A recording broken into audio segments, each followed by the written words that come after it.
What's up, everyone? It's about 1:53 in the PM here in sunny Los Angeles. It's the 21st of January, and we're here back in the world of Elite Dangerous, backed by popular demands. We actually had another convert to the world of Elite Dangerous last night, and he asked that we play that I play a little bit more Elite Dangerous, and hopefully I can answer questions for anyone that is curious about the game Elite Dangerous, which is a really cool game and a game that I really enjoy playing.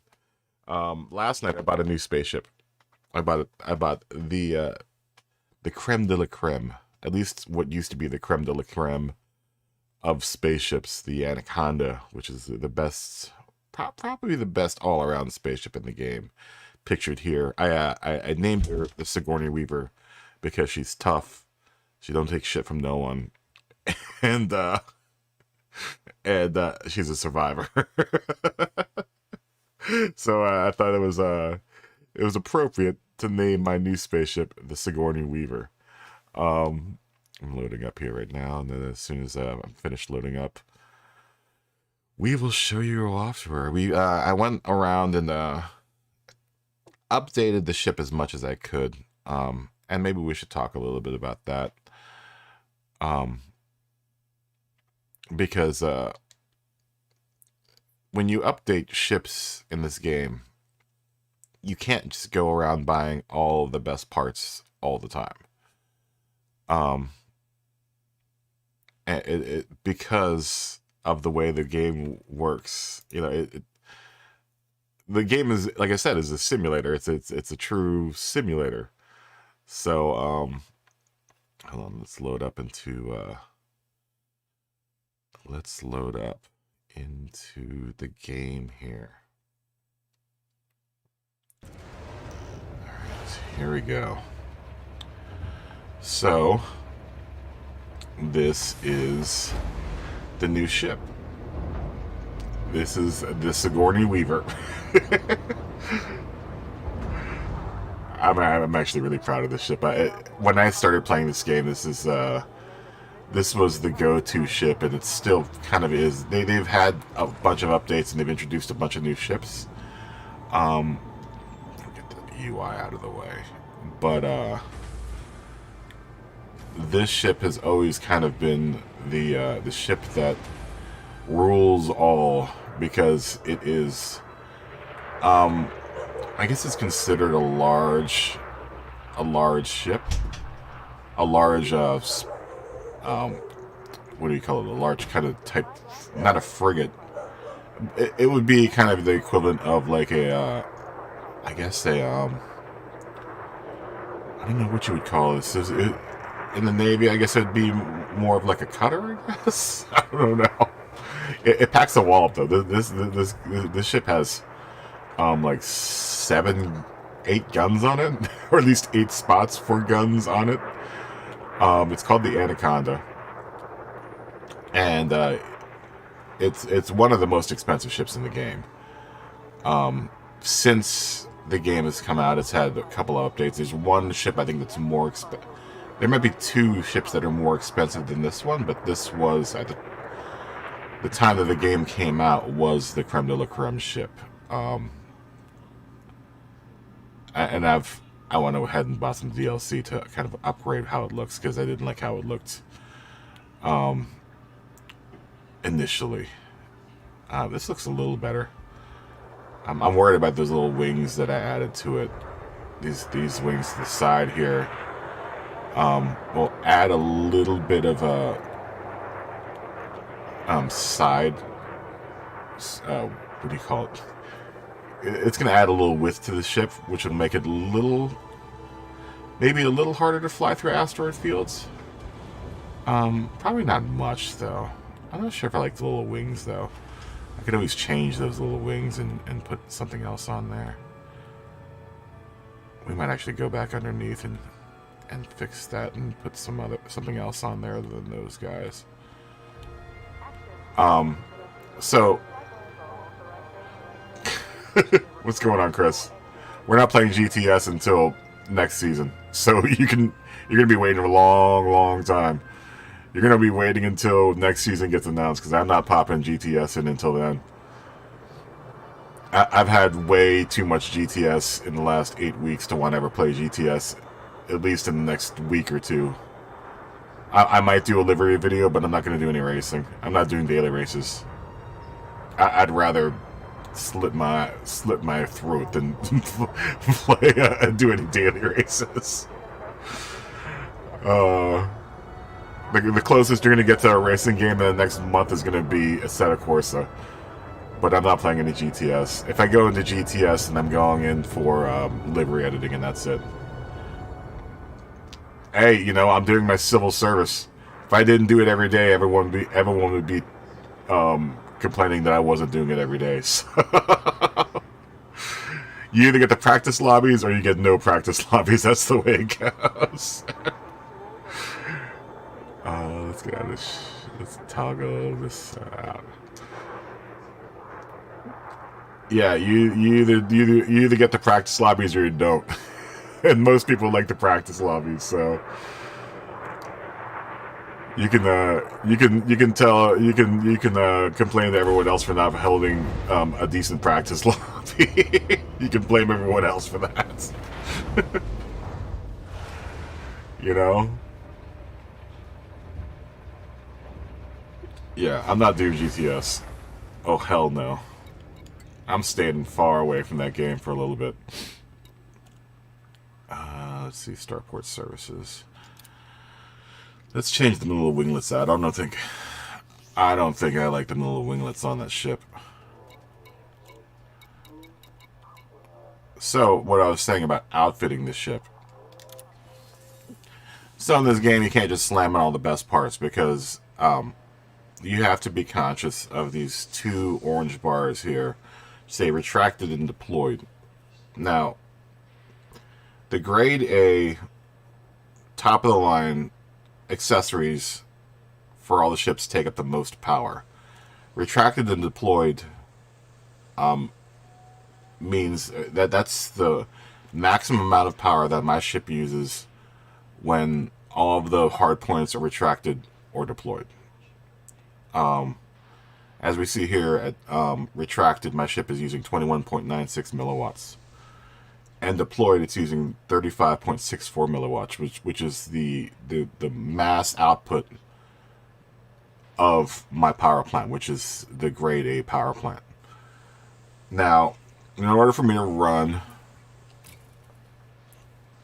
all the internals that I have, this is the best power plant I can get in the game for this ship. In order for me to use the 7/8 thrusters, which is, I need those for maneuvering. I need the 6/8 frameshift drive in order to make long jumps. I actually downgraded my life support so I could run other things in my utility slots and the guns that I'm running. The 8A power distributor, I kind of need that in order to distribute the power on the ship, and I like the 8A sensor sweep. Since I am a miner, I need long distance on the sensors, right? And then fuel tank doesn't really take any power. Now, what was drawing me down was I had put a bunch of shield boosters in these spots, which I had to empty out because they were pushing me over the 35.64 milliwatt limit that I have on the ship's power plant. Now, I can get a new power plant engineer that would probably boost that power plant. But until then, I'm at the limit of 35.64, so I had to take all of those off. I do want the kill warrant scanner because that means I can blow up pirates and make money off of it. I need the pulse wave analyzer for mining. And the shield booster is optional, but I decided to put one on since I am flying around asteroid fields. And then also, if I end up having to fight anyone, the shield booster is going to come in handy. And then the optional internals, the other things that take up power is the refinery takes up power. I don't think the limpet controls take up power. Yeah, I guess they do. take up a little bit of power. And then the fuel scoop takes really tiny amounts of power.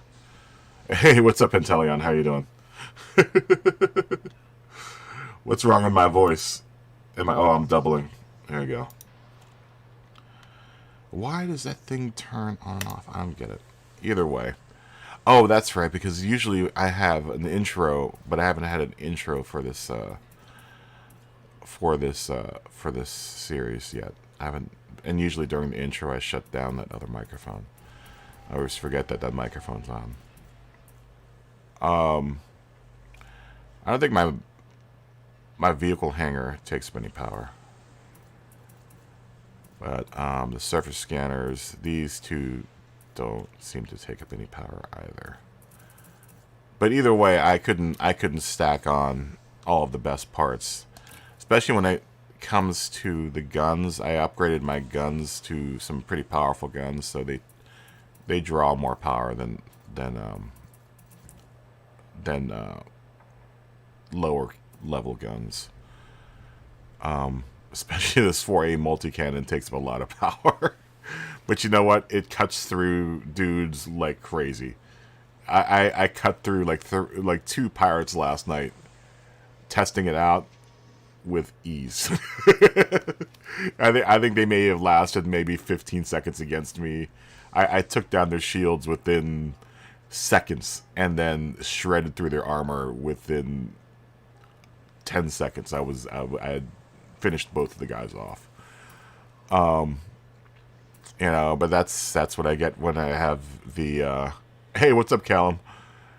That's what I get with the maneuver, the 4A or the maneuvering, the 7A maneuvering thrusters, and this huge ass cannon. I also upgraded these cannons to a higher level cannon, multi-cannon, and the beam laser. I upgraded both of these too. So anyone that runs into me is going to becomes shredded beef within seconds. Especially when you have 1, 2, 3, 4 multi-cannons firing at you at the same time. You don't stand a chance against me. What we're gonna do? We're gonna change out the little winglets on my ship. How are you guys doing? What's up, Riolu?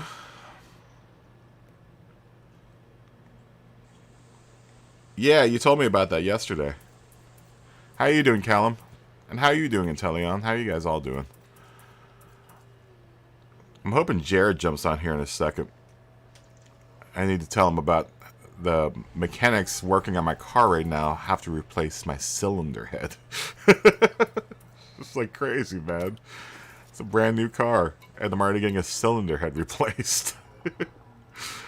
Let's I've named my ship the Sigourney Weaver. I don't know if you guys caught that, but I don't know if you guys know who Sigourney Weaver is, but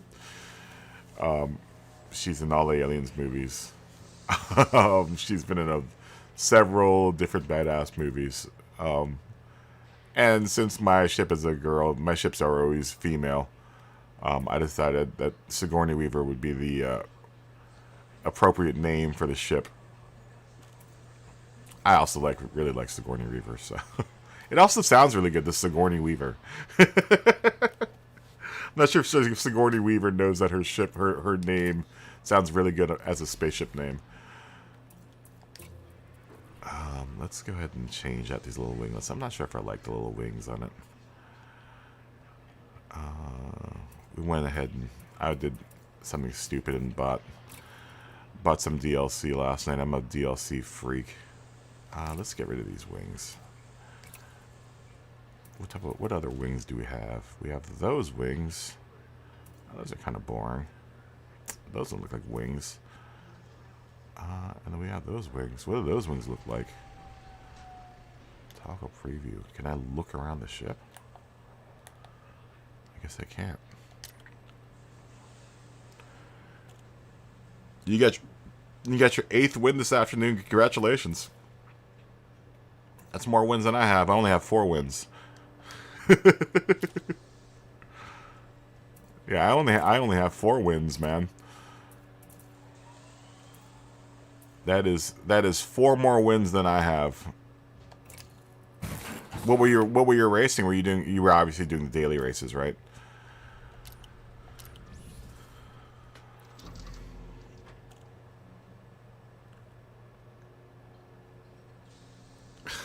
Man, you got R Factor too?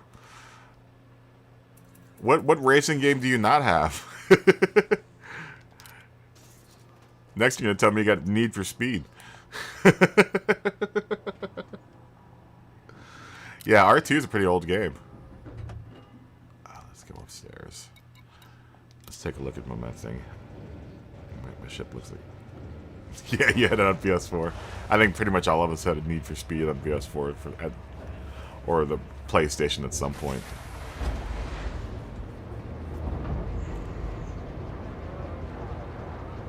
Very good, Intellion. That means you're not hitting anyone.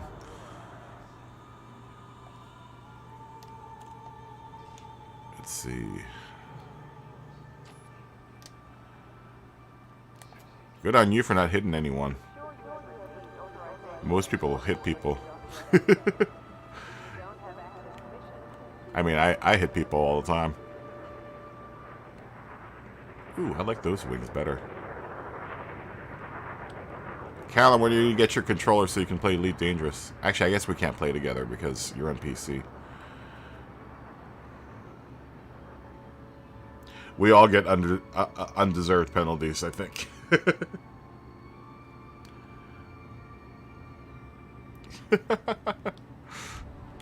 Well, you know, you and I are in the same ship, Callum. We're both unemployed, so... Idle hands... When idle hands are the rule of the day, you tend to do stupid things like buying stuff that you really don't need. I know I do. You know, that could be a thumbnail for tomorrow. That's actually pretty cool looking. Like I bought this DLC for this thing so I can make my ship look cool. Yeah, that looks better. Alright, let's go out and... Enough looking around the ship. Let's go out and blow some stuff up.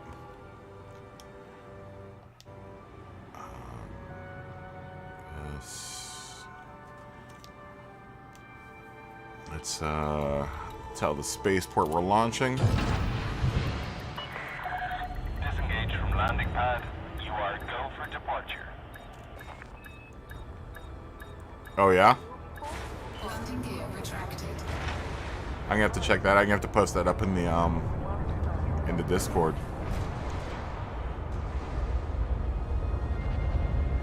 I need to start using that Discord.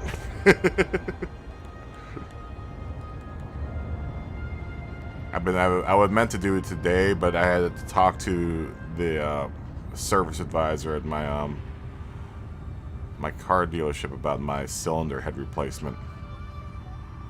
Luckily, I have an extended warranty on the car, so I don't have to pay the $4 grand plus that the repair is going to cost. I think the repair is actually going to cost around $5 to $6 grand. Which is like crazy. Trespassers will be dealt with. Leave the area now. You don't tell me that, Mr. Spaceman. Probably shouldn't talk to them like that. They have a big space station. They can blow me apart if they wanted to. Okay, so when I go out to mine, I'm actually carrying probably well over 200 million worth of stuff right now. Which means that I'm gonna get messed with by the space pirates as soon as they go into this area to mine. But they're gonna get a surprise when they run into the Anaconda and all 6 of my guns fixed on them. Where were we looking for? We were looking to go to... Do I need to get out of this area first for it to show up? I guess so. Alright, let's go into space warp. Frameshift drive charging. Turn on the friendship drive. It's supposed to be frame shift, but it always sounds like friendship drive. That's the meme of this game. Every time you go into warp drive, it sounds like you're going into friendship drive. Do I have to go and... Are you telling me I have to go and look at these rings again?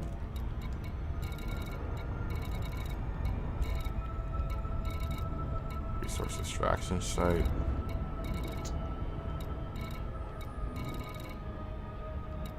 Let's go see what the other planets have to offer. Actually, I shouldn't, because I am carrying a bunch of cargo right now. I need to go to a site and just exploit it. So knowing that this one planet has a bunch of good stuff, I should probably just go to that. I don't mind running into pirates now, but I want to kind of reduce the amount of time that I'm spending fighting them. There is an increased chance of me blowing up. If I get jumped by like 4 dudes, that might be a little bit of a problem. I'm sure the Anaconda could probably take them out, no problem, but just to be safe.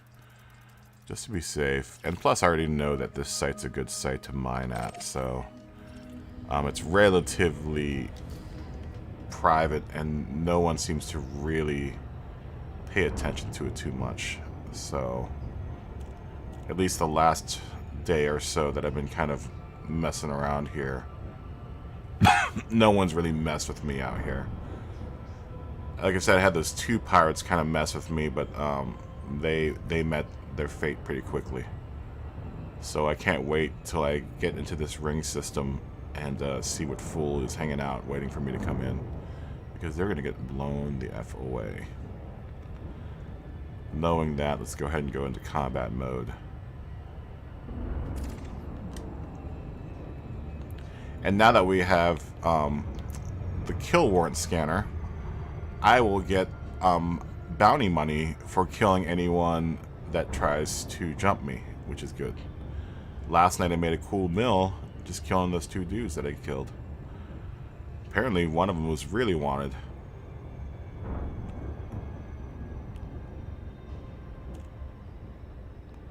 Let's drop in on the HIP 171694 A5 and do some mining. Actually, you know what? I can probably scope all the planets from out here. I had a game plan for this, but I forgot that we're gonna have to go to scan mode first. Switch cockpit mode to that.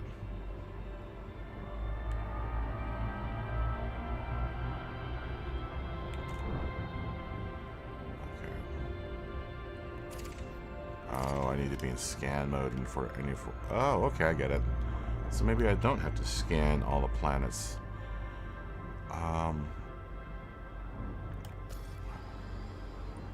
Does that mean my other sites that I scanned will show up now?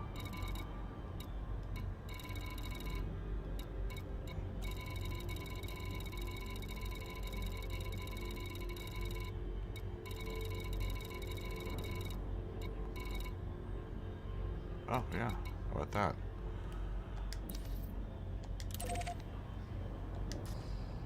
Where's that at? There's that particular mineral is in hot demand as well. I remember this planetary system being pretty good at or this ring system I think has lots of hot spots as well. I still haven't checked the other 4 planets in this system. This system's a hotbed of mining. That's probably why it has so many. Oh, you know what though? I think the reason why I didn't go to this one was because there's so much action going around there. Let's scope it out for a second. Like I said, I don't mind running into space pirates now because I've got a ship that will just blow them away, but if I can avoid having to have any kind of run-ins with pirates, it's probably best. Okay, so this, what do we got here? Monzonite. There's a double heat ring here for Monzonite, and what is that other one? Oh, you know what? Let's do this one. Yeah, that's a good double ring right there. Yeah, because both of those are pretty high dollar items. So let's go in on this. Let's go in on this Rotoplum site.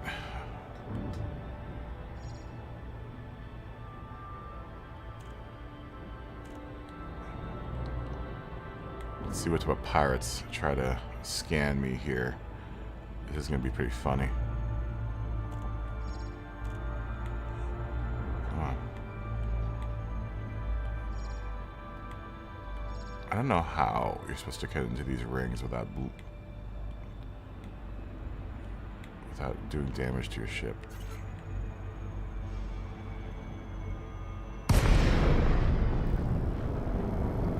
Alright, let's go ahead and go to combat mode. And we're going to go put the hard points out just for shits and giggles. There we go. So, pirate. Oh, and we have a single contact. How about that? Let's go ahead and light that dude up. Come to Daddy. Come to the Sigourney Weaver. There you are. I see y'all too, my friends. Putting maneuvering thrusters in. We're gonna give some weapons power here. Hello. Hello. You want to mess? You want to play? Adam Bridges? I guess you do. You're a brave soul, my friend.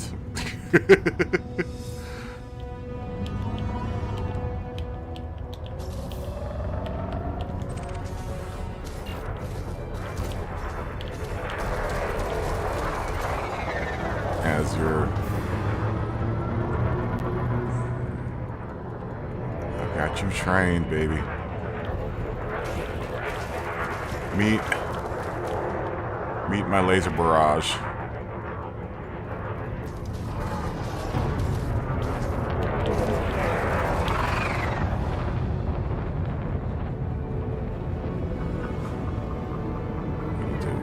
Make some contact with his shields there.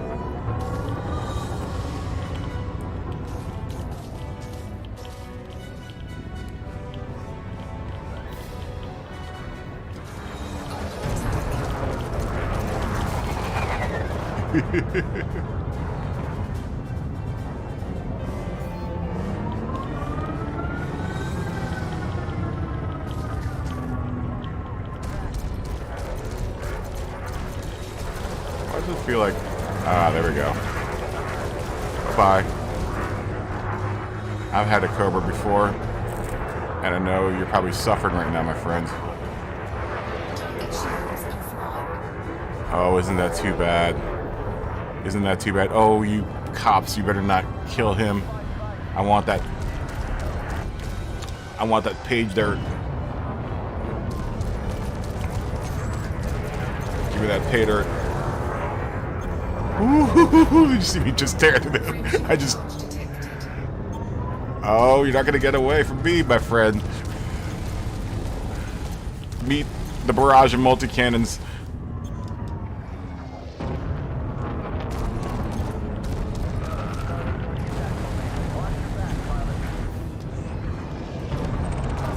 Oh, he got away.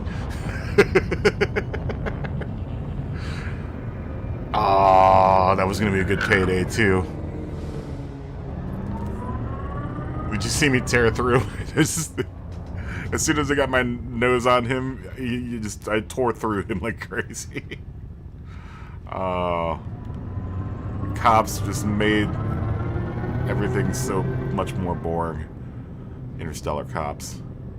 Messing everything up. Oh well. Let's get to the boring... the boring act of scanning for money. I'm gonna need to switch back into Cargo scope deployed. operation blade or with my pulse wave scanner. Scan detected.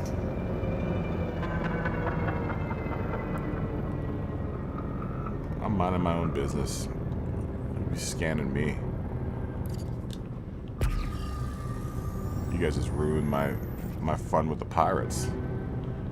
What's the fun of having a ship that could blow everyone out of the sky when people blow out people out of the sky for me?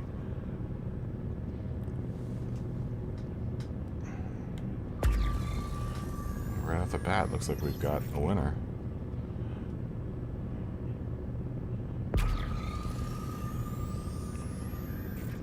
Yeah. You're gonna be in the Huckleberry. Yeah. Sure enough, you got something in there. So wait a minute. Did all of these change? Why are those all backwards now?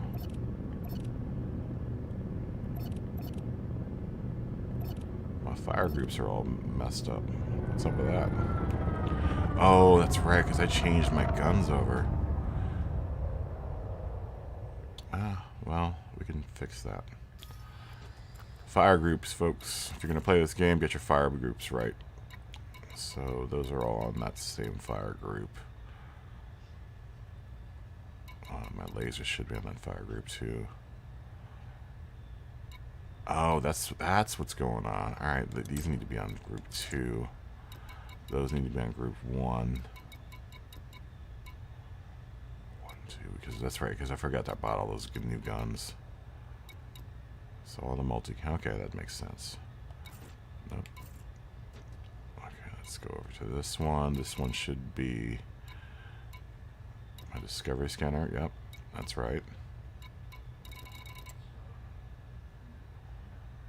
This should be a detailed surface scanner.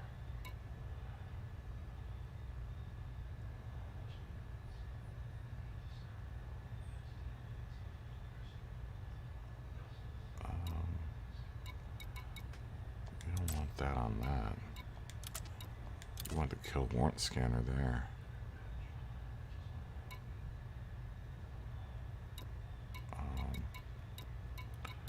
Yeah, you want to make sure you have all of these straightened out, or else you're...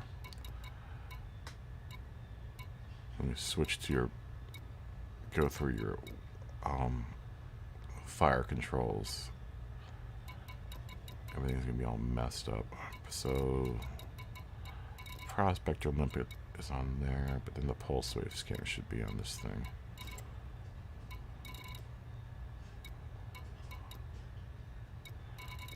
I had no idea all of my guns were tied into one button. Normally I don't like to do that. I normally like to tie all my lasers, all my energy weapons to one button, and all my kinetic weapons onto another fire group. Let's see, that's 1 and 2. This should be seismic charge. Okay, that's right. And then abrasion blaster and collector limpet are on that one. Okay, we're looking good. And then that should be 0. All right, cool. All right, let's go. Oh, we didn't mean to do that. Please don't go off.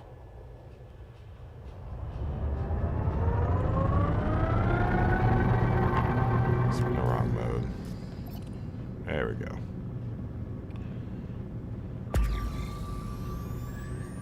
I hope that didn't stick to anything.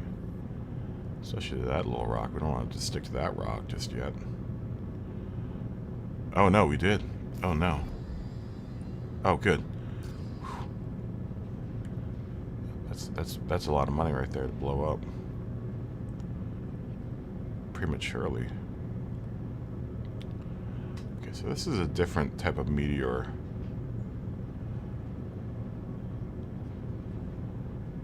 I've yet to deal with this guy before yet.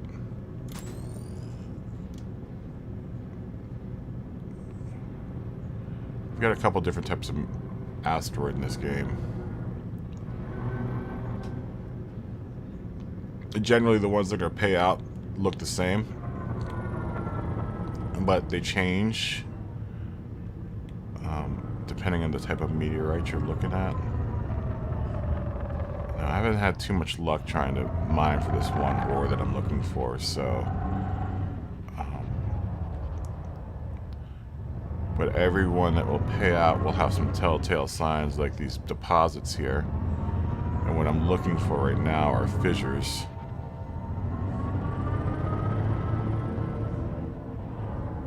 This one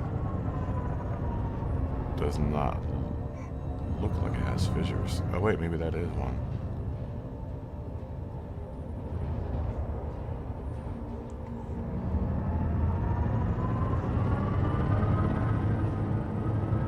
I mean, I could probably spend out a limpet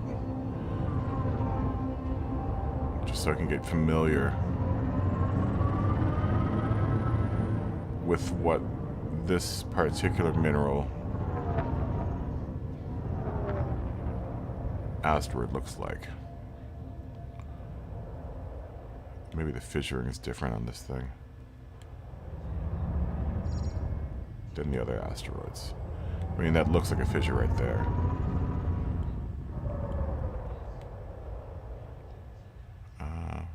Well. Programming limpet drone.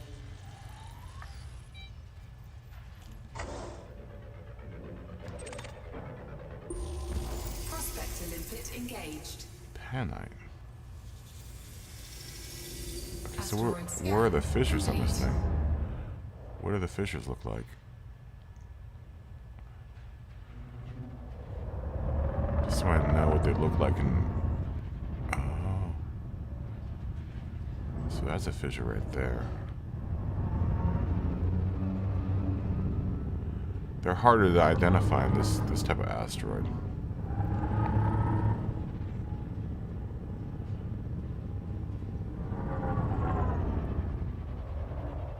Mission objective detected. Okay. Let's see if panite is something that, or painite is something that I want. If it's not more than $700,000, I'm not interested.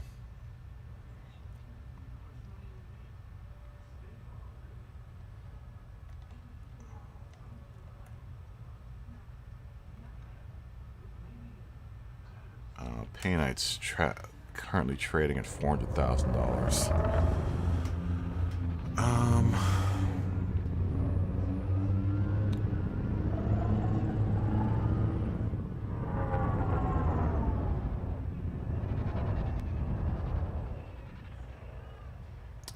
I mean, I could.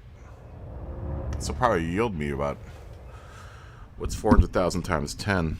Like 4 mil?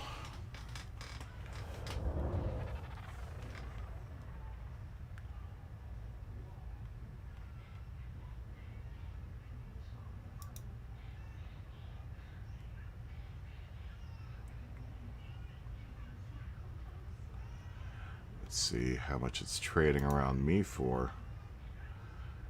Is it's saying a galactic average is like around 200 to 300,000, but that's the average. So somewhere in the universe, someone's paying a lot of money for this. So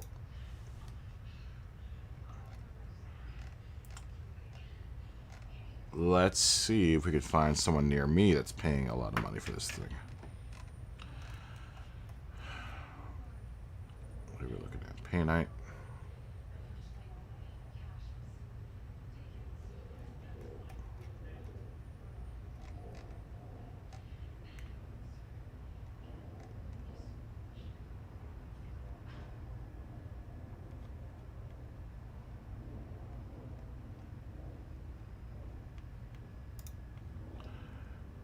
me a second here. I'm just trying to find my current system is HIP 17694.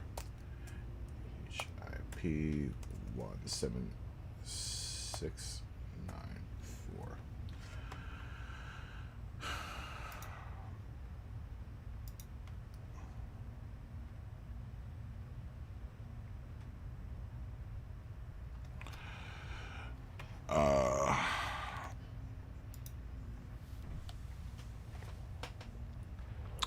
$404,000. Yeah, forget it.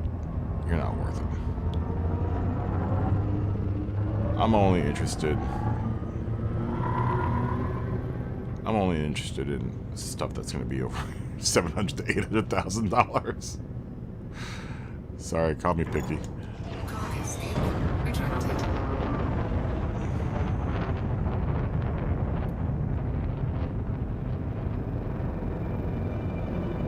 So we will continue hunting.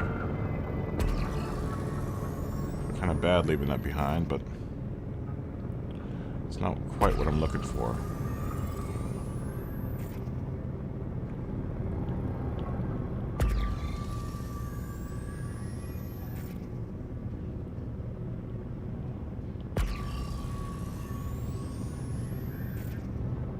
Let me just make sure what I am looking for is trading for a good price on the market.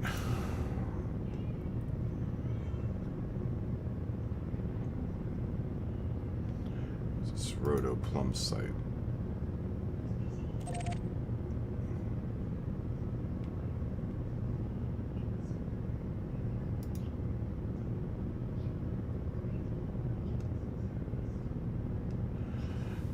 Currently trading at $800,000 in several places, so yeah, we want that. We definitely want to find some of that stuff.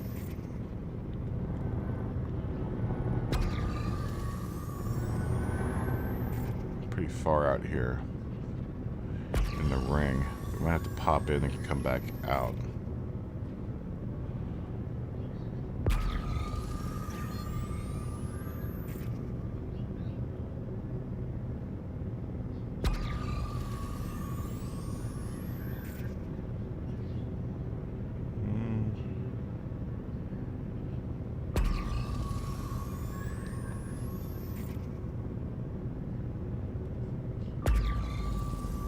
You look pretty bright.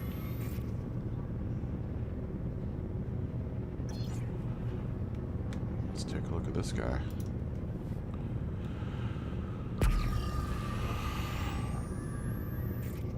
Yeah, you're shining pretty bright.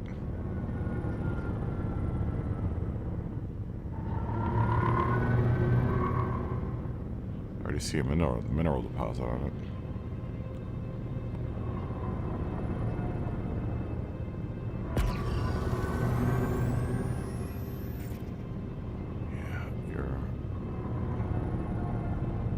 Behaving like it's something I want.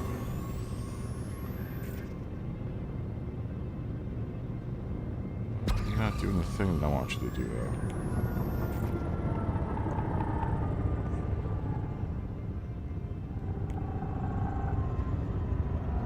So I've not had much luck mining this particular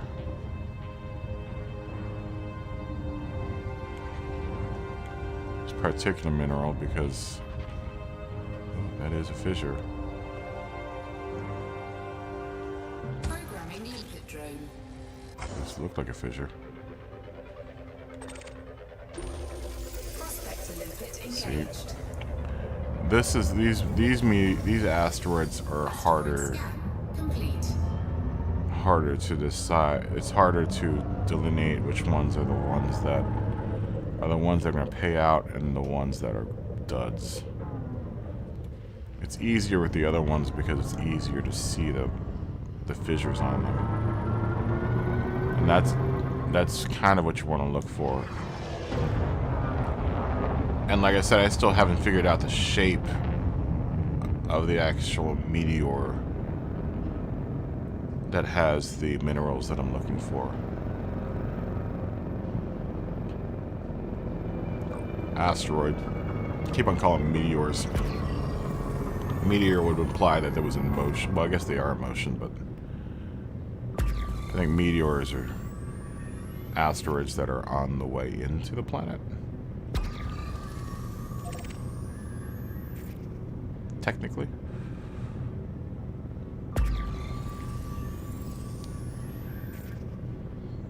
And this is probably be easier, and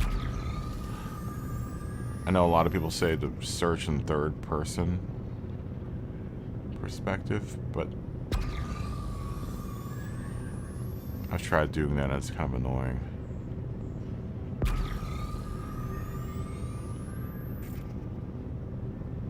This Anaconda's got such a big glass cockpit that it's easier just to fly around with my nose down toward the ring and just kind of scan.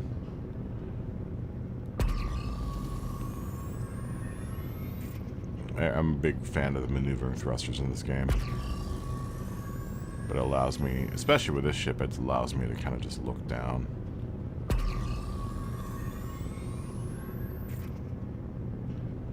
You're awful bright.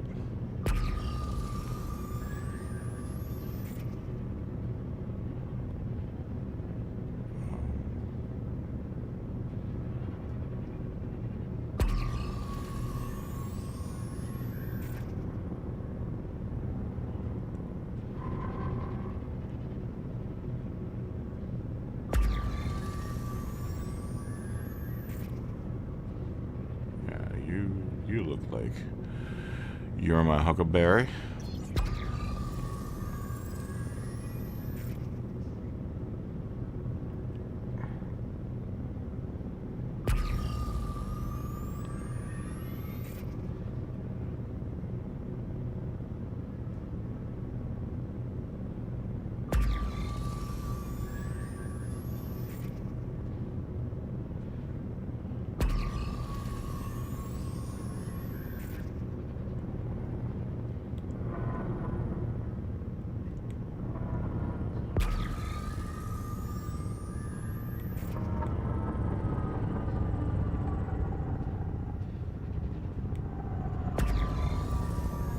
You're not doing the things I want you to do. No. Well, that was some wasted exploration there.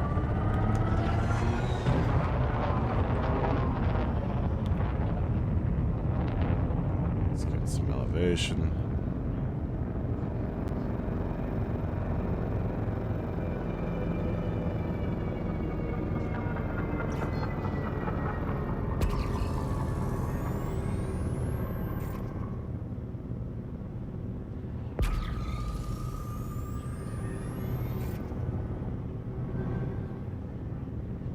Some elevation.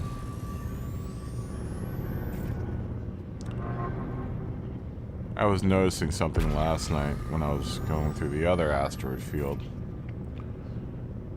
Is that I was looking beyond, and what I could appreciate about this game is that I was seeing this planet actually in the other planet, in the other ring system. While I was doing this, I was like, oh, look at that. I could actually see the planet that is right next to me. In other games, they would just give you this kind of general background, where this game, they actually give you the system that you're in. Or you actually can see the other planets in the system in a distance, even though I really can't get into them. I can't get to them in this mode. I can appreciate.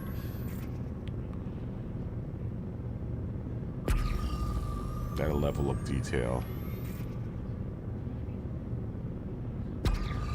We might actually be able to see the other planet they were mining at from through the asteroid field.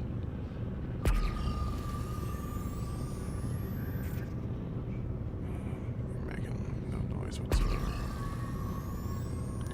Maybe we should drop it closer to the hotspot. Let's do that. Since we have no fear of space pirates now. Let's put some... Cannot comply. Oh, that's right. Frameshift drive charging. Turn on the friendship drive. 4, 3, 2, 1.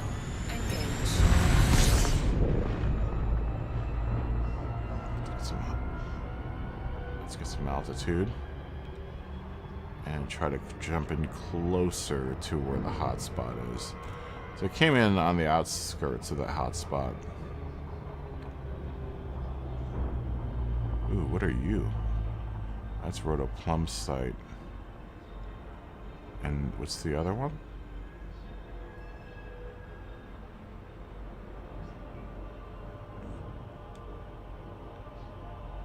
What's that other mineral that's over there?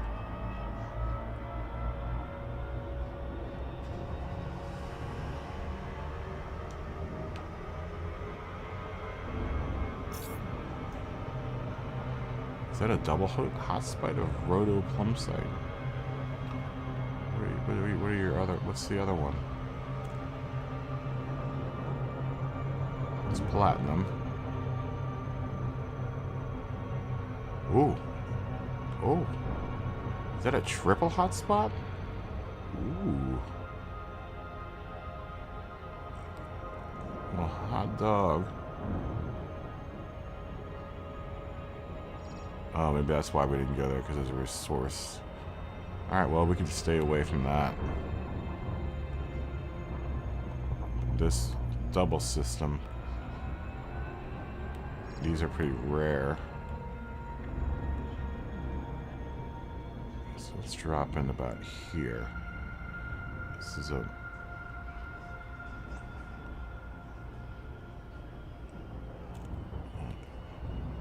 This is pretty cool. I thought this was just a single hotspot, but apparently this is a double hotspot, which is doubly as good. Let's see what type of trouble we'll run into in this ring. Let's go ahead and go into combat mode.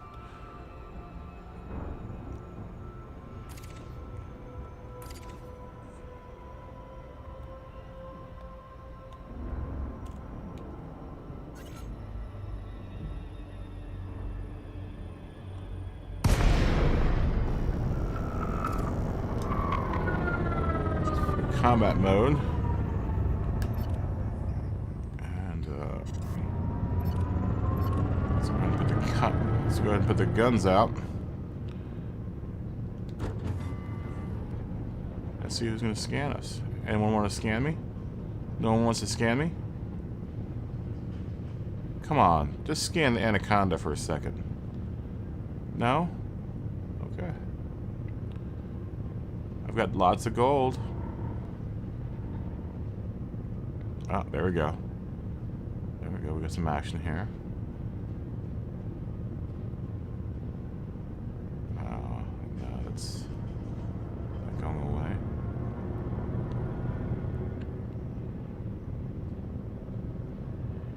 Yeah, it looks like they're getting messed with by some space police right now.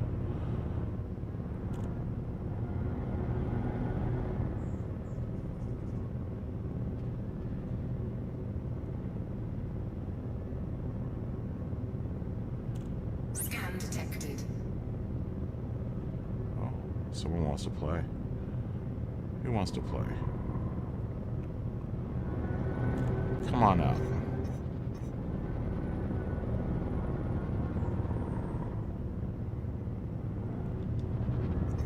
Under attack.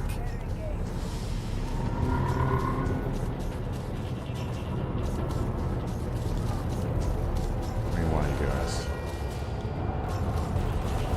What type of ship are you? Oh, it's a couple eagles, huh? Just throw some power into the shields.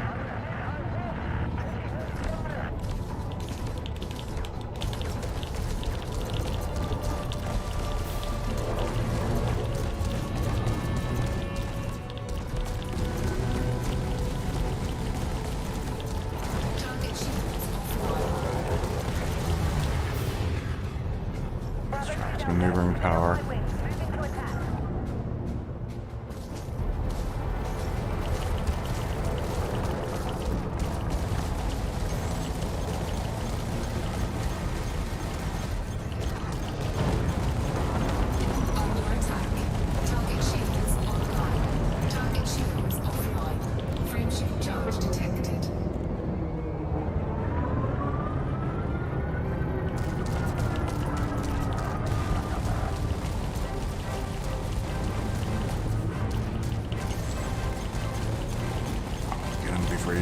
The shields.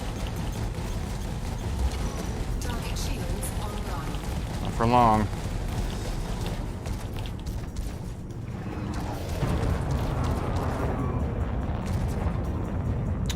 Man, let me kill one of these dudes. Ah, you cowards. Scan detected.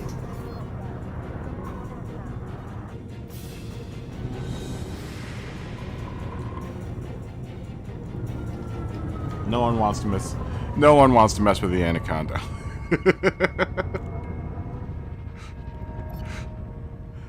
No one wants to mess with the anaconda.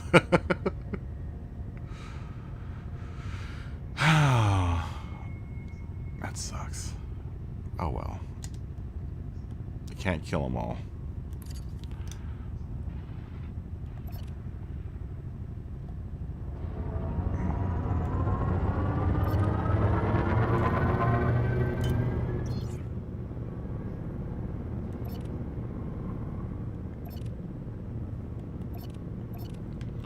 Why aren't my shields charging right now?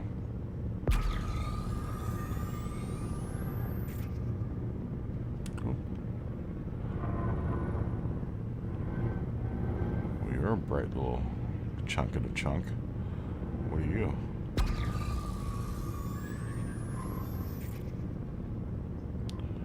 But you're not doing the little dance of color that I want you to do.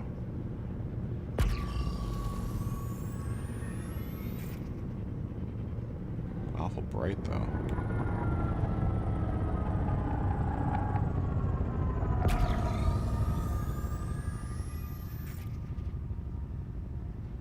Not doing the thing I want you to do.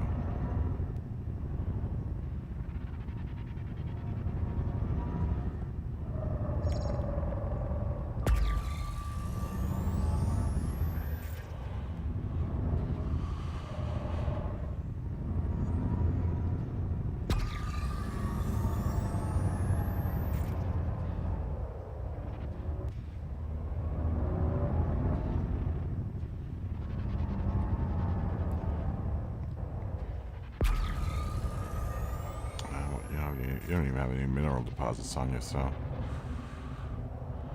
Altitude.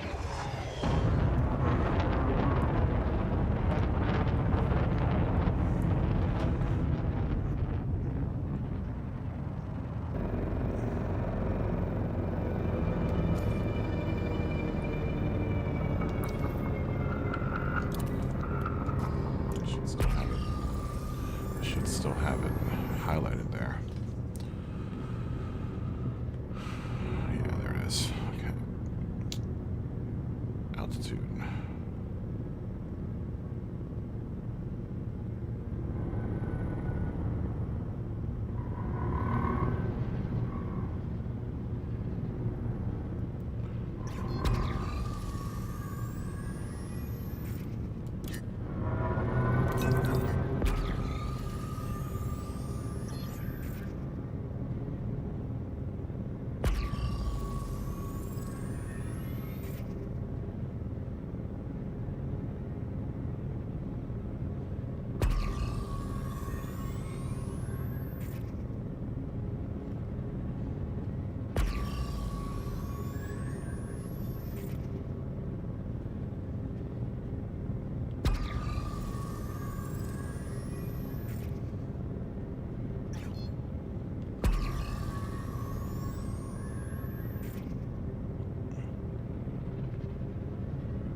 Bright.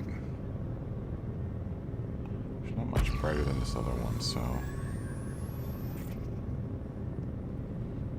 I love how these hot spots are so like random on whether or not they're actually really hot or not. I think that was the one that we just looked at. None of those are really of any interest, I don't think. Or maybe so. Maybe that one far off in the distance.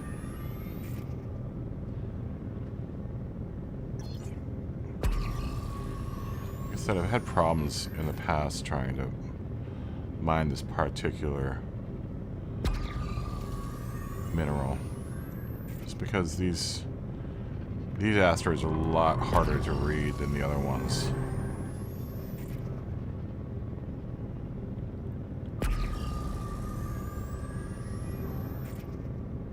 I mean, it's doing all the right things. Kind of.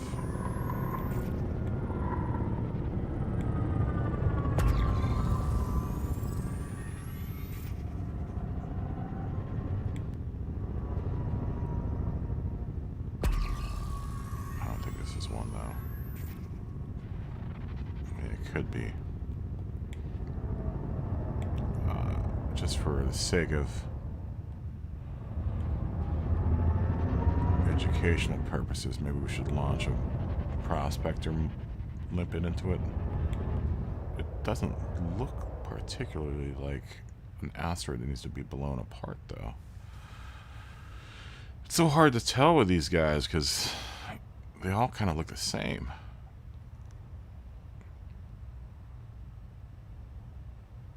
And you really can't tell because the fissures on them are kind of hard to read. I don't think this is one, though. I don't even see any mineral deposits on it.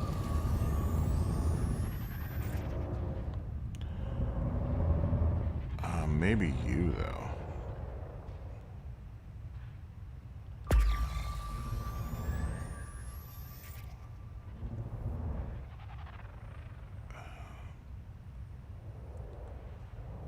It's not like I'm any loss for limpets right now.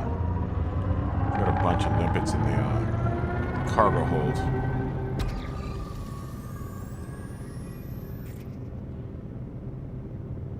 See, it's not shifting its color. It's what I wanted to do. Oh, yeah, this is one.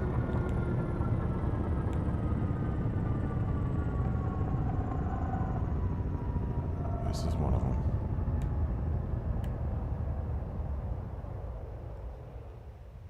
Yeah, okay, I think I see the fissure on it.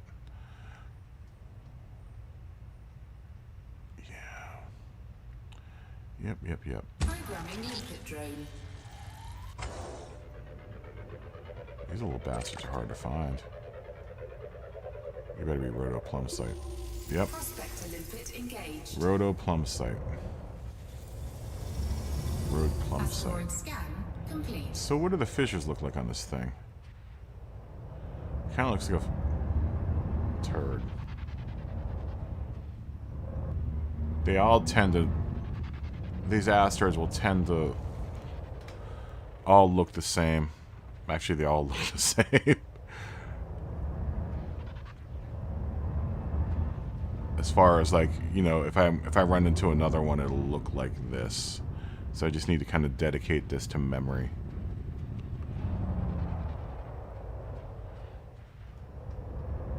It's far easier doing some of the other minerals. Let me just see what the fissures look like on this thing. I mean, you really can't even tell by inspection. You really have to trust what your sensors are telling you at this point. It does look a lot rougher than the other. The other asteroids in this field.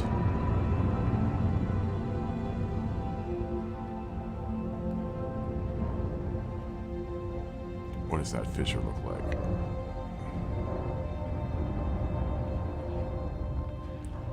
And these road plum site asteroids are really hard to detect. The other ones I could just fly up on and tell whether or not it was worth blowing up. These are way different.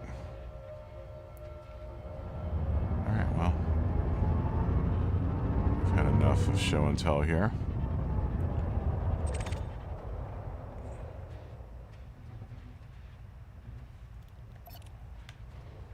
That's too late. Always try to go the opposite way the thing is spinning. We can lay down a few seismic charges pretty quickly. Which one do you want? much strength? Detonation sequence initiated.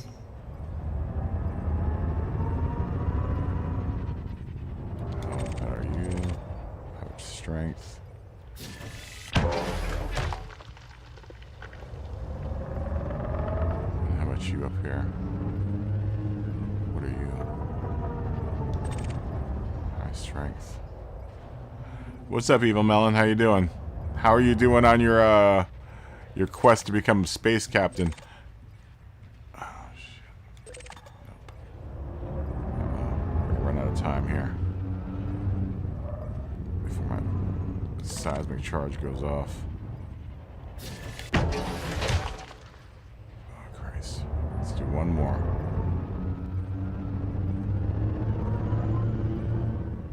Hopefully one more will give me the explosion that I want. It's a high strength. Okay, we need to do one more. Hopefully this one won't be too much.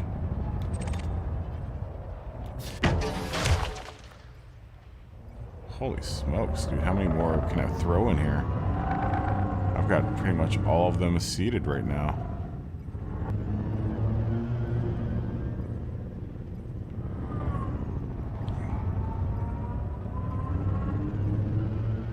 So hopefully I can get this last one off before. Okay, I gotta really be careful with this one. Beautiful.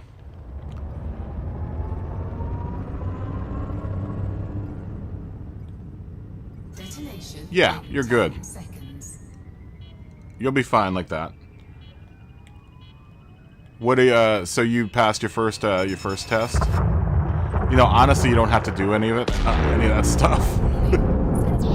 I didn't. I didn't. I didn't on this playthrough because I know what I'm doing, so I skipped all of that. Like I literally just went straight into mining. I waited until Frontier refunded me my space dollars, and then as soon as I got my space dollars, I went ahead and just bought the crate and just started blowing stuff up from that point on. So I mean, you don't necessarily have to do it, but since you're starting out, it's probably to your benefit to do it.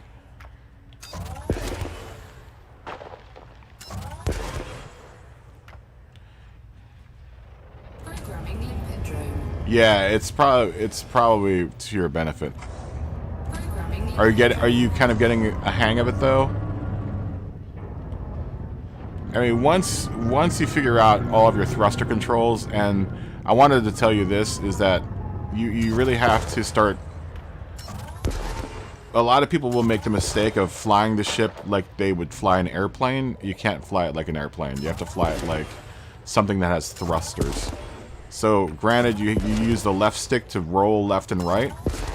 I actually spend more time using my right stick for thruster and attitude control. That's probably key. You want to make sure that you get a handle of what yaw does, the difference between the different yaw functions in this game, because there are two different types of yaw. Like, if I put it into regular flight mode, and you can change this also in your controller setup. But I have mine set so that in regular flight mode, it will yaw me kind of, but also turn my ship left or right. But in alternate flight mode, I just have it strafe, because the strafe comes in really handy, especially when you're landing and when you're trying to maneuver around something and you just want to go straight, you know, left or right, not left and right with a combination of a turn. So yeah, you can change that. You can flip that around if you want to change the pitch. You're just probably used to the inverted, like where up is up and down is down. That's the only kind of you know, similarity you're gonna have to like a style simulator style type of flying, where your pitch is, you know, in an airplane would be, if you pull back, then or if you're pulled down, then your plane's gonna go up, and if you push forward, then your plane's gonna go down. That's the only thing that kind of translates over, but you can change that over. You can invert your flights so that up is up and down is down. I just chose that. I chose for... Actually, no, I had that going on with my other playthrough with the HOTAS.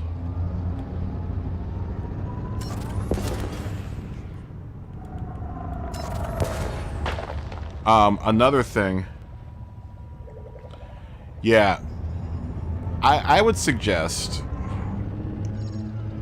and this is part of the reason why I like mining, is mining really gets you familiar with your flight controls.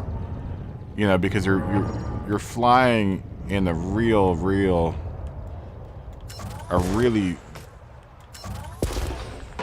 like in an obstacle field, basically. So you have to fly very specifically. Like you can't just fly around, you know. Kind of like free balling it all over the place. You know, you actually have to kind of pay attention to what's around you, like big asteroids like that. So it gets you really familiar with how your ship's going to move and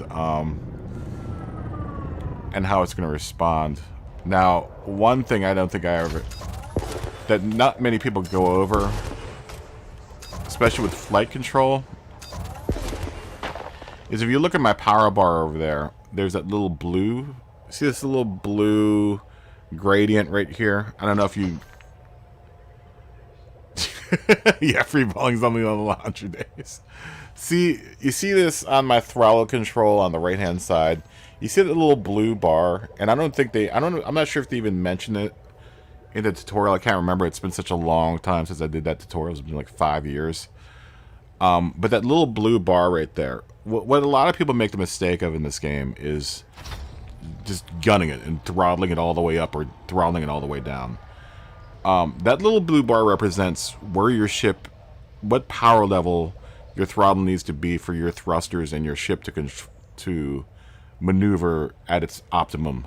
Like right in the middle of the whitish blue, that's going to be your optimum setting for if you're like in a dogfight, for example, or you're in an asteroid field and you need to get the most out of your maneuvering thrusters. You need to stick it kind of somewhere in the middle there. And I'm not sure if you figure this out either. When you're approaching a space station, you want to make sure that you continually, as you get closer, that blue bar will move further and further down. You want to match that. You want to kind of try to stay in the middle of it. Otherwise, you'll just totally overshoot your mark every single time. It's I didn't know that. I mean, I knew it, but I didn't know how to control it. And this is why I'm saying that it's actually kind of easier with the controls with the D-pad, because with the D-pad, you can incrementally increase and decrease your throttle input, which with the HOTAS you can, but it's a little more finicky. What's up, Jared? How you doing, man? I was hoping you'd click on. You know what my mechanic told me today? They have to replace my whole cylinder head on a car that's 3 years old and has 55,000 miles. Luckily, I have the extended warranty in my car. But they called me today and they're like, we're going to replace your whole cylinder head. And I'm like, you have to replace my whole cylinder head? What? The car is basically brand new. Are you kidding me?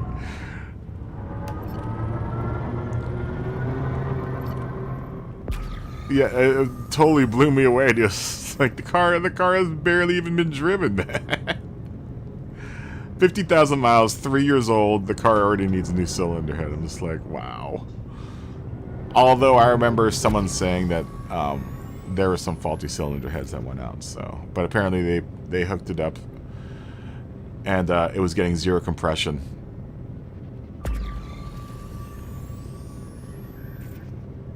Really? so crazy, man. Yeah, you know, that's the problem with mass-produced cars, is that they, you know, they'll release these cars and they've got faults like that. Yeah, it was probably a recall item anyway. I'm sure it was on a recall somewhere, but it's not one of the bigger recalls, so they, you know, my dealership...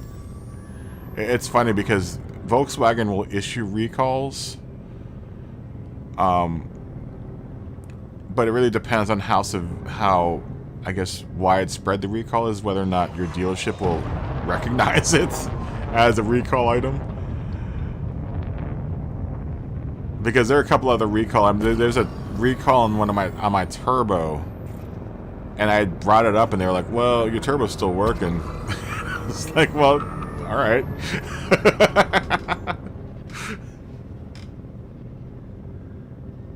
Yeah, exactly. If it's not a safety-related thing, they don't have to inform you. It's funny because there is a widespread problem with the drainage on the car, like the roof drainage, which was causing the cars to flood. And it was so widespread through the community that they instantly recognized that one. They're like, we gotta do this recall. Okay, Evil Melon. I'll see you in a bit. Yeah, so they immediately took care of that. And I actually asked them to, you know, I told them I hadn't gotten the roof recall done yet. They're like, okay, we know about that one. They must have had, pretty much every all-track owner had to deal with that, the roof recall problem. But the cylinder head thing, that blew me away. I was just like, are you kidding me? I need a new cylinder head? I mean, this cylinder head's a pretty big deal, man. So that's like half the motor. It's the other part of the... It's the thing other than the engine block. It's like, wow, man. That's a big item. I'm guessing this is one. How's that Pinto treating you?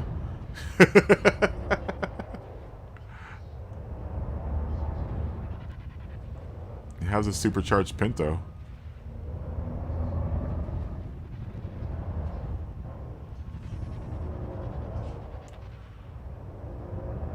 Well, that's the thing. They haven't ordered the part yet. They had to have one of the warranty adjusters come out and inspect it and okay it first, which means they're just going to come out, have lunch in Los Angeles, and then okay my car.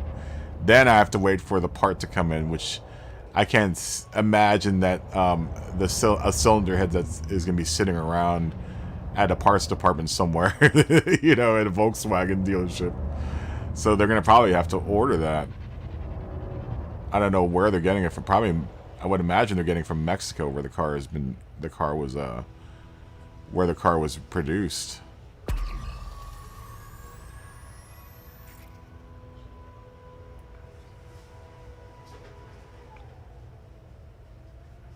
Really? Is it fast? And what's the problem with the car? Aside from it being a Pinto.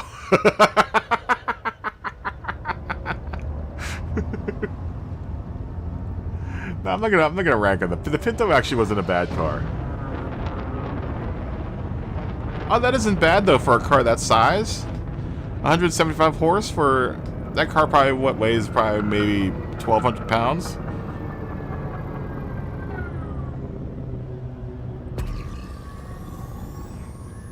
That's actually a pretty decent power to weight ratio, I would imagine, depending on how much torque it's throwing out.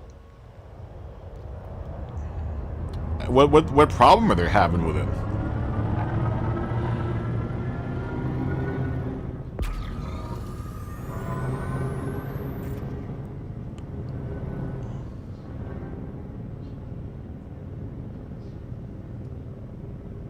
Oh, okay. So you're just doing a checkup, like a preliminary checkup to see whether or not everything's working or not.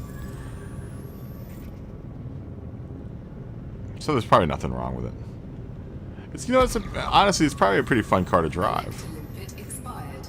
I would imagine though that T-Bird, if it's got a T-Bird turbo, that's a pretty old turbo, unless they did something to combat the turbo lag. I bet you that thing has tons of turbo lag.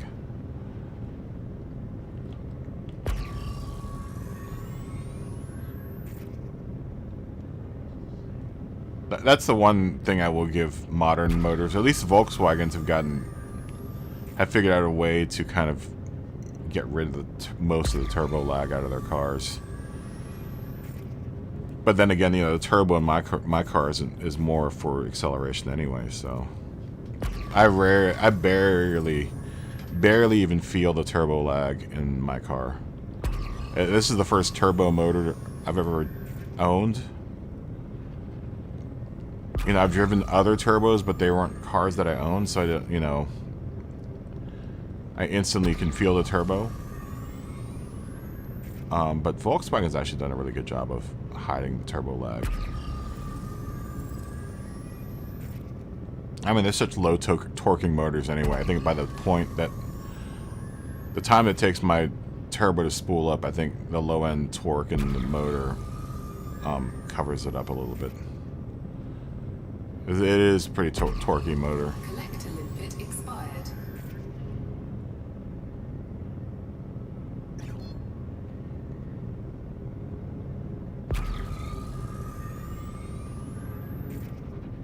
Oh yeah?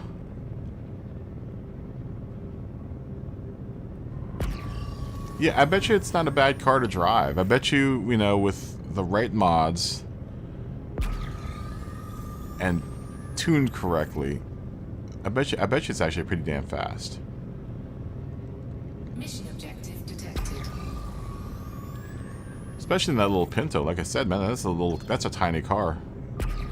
This is one of the first American hatchbacks, is the Pinto.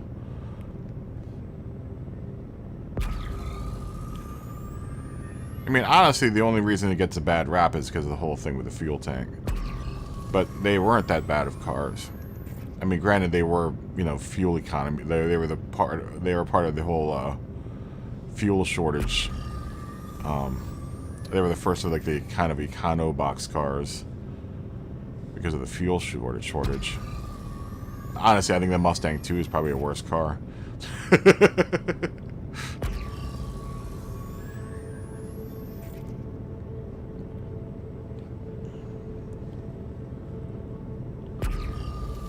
It's funny because I've seen more Pintos than I've seen Mustang 2s. So apparently the Mustang 2 wasn't as hot as the Pinto, or didn't last as long as the Pinto did. Rarely ever see Mustang 2s.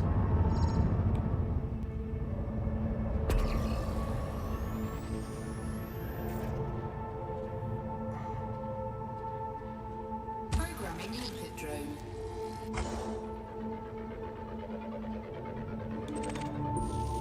Prospector limpet engaged.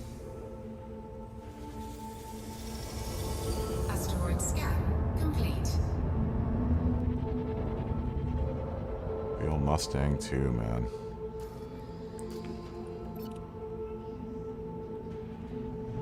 Yeah, I haven't seen one of those in forever.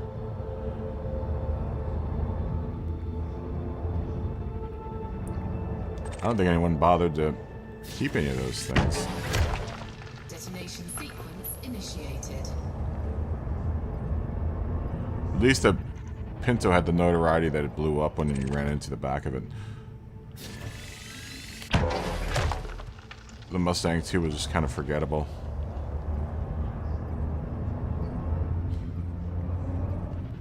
And the only other time I've ever seen one was when someone pimped it out for a drag racer, but that was about it. Let's try not to do another high strength one. Let's try to do one of these low strength ones. I guess they're all high strength.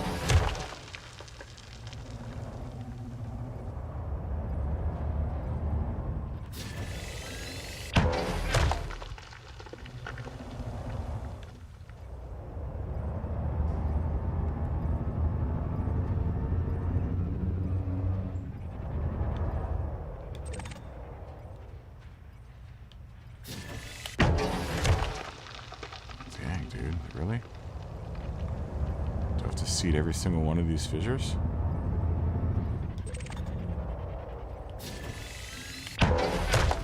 There we go. Back it off.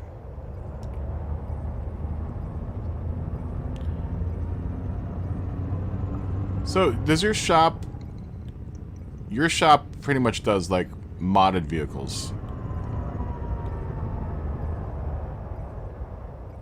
Like, I know, I've seen pictures of, at least on your Facebook, of, some of the stuff that you worked on. Detonation in 10 seconds. That's pretty cool, man. Cargo scoop deployed.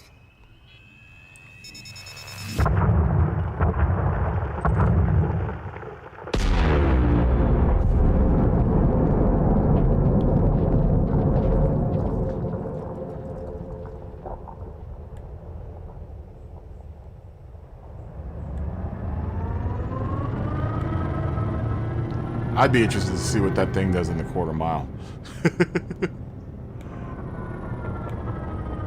Do they have it outfitted as a dragster?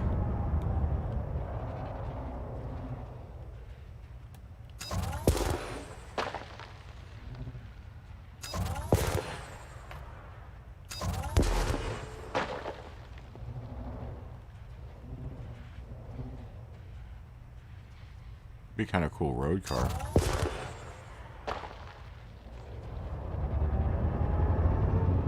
You know what Pinto I like the most is the station wagon Pintos that have the imitation wood on it. Those things are so ugly that they're awesome looking.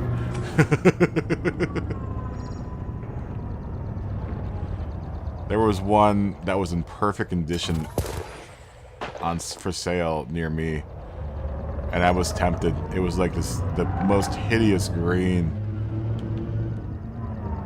It was so ugly, it was good looking.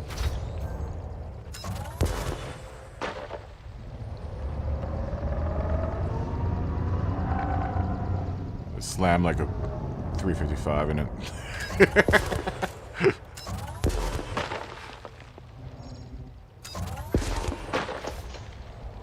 Or 351. I don't think a 351 would live in under that engine bay.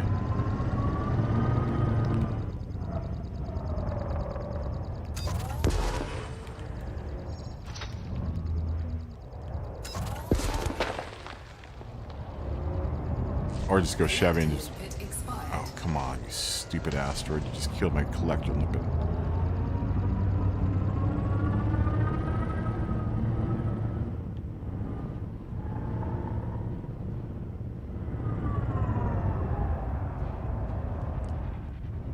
Or like a Pinto with a 350 in it.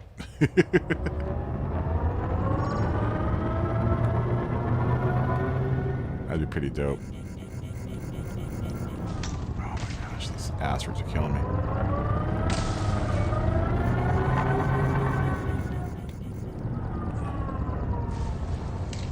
Oh my gosh.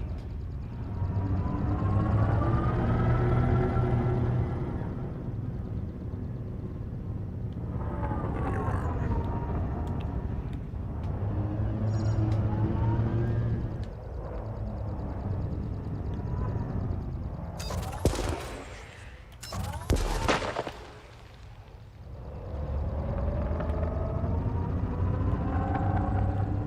Wow.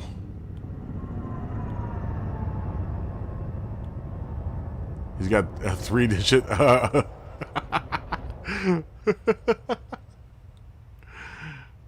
That's funny. So he is dragging it then.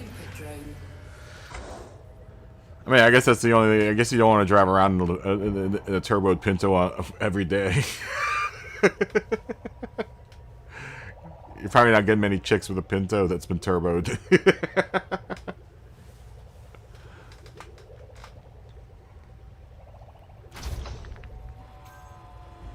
What is it? It's a straight 6 in that car, right?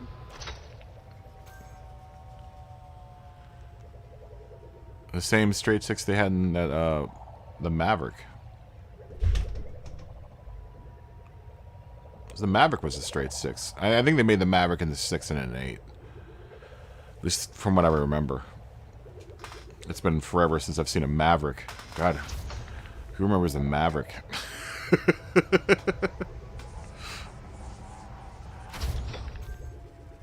Oh, it's a 4-banger. Oh, that must be a nightmare. Hopefully you put like a Honda 4-banger or something in there. That would probably be the smart decision, is to put like a VTEC. Replace the 4-banger that's in there with a VTEC or something that's more reliable. Probably could take a lot more of a beating. Those VTEC motors are almost indestructible, man. I had this one dude in high school, had a VTEC in his CRX, and he would regularly run that thing into like 14 grand. It's a case swapped Pinto. Wow. Wow. I mean, at that point, you might as well just put a turbocharged. Yeah, I guess that's what he did. I mean, that makes sense. I still think it would be funny to put a VTEC inside of a Pinto. Yeah, I had this one dude in high school. He had a VTEC in his CRX, and he would run that thing into like 14,000 RPM. That would be hilarious. I think that would be the most hilarious thing ever. Then show up to like a Ricer meet and be like, "Hey, check out my VTEC in my Pinto." You would make so many people angry on both sides of the fence. They would burn you at the stake for being a witch. That would be hilarious. That would be absolutely hilarious.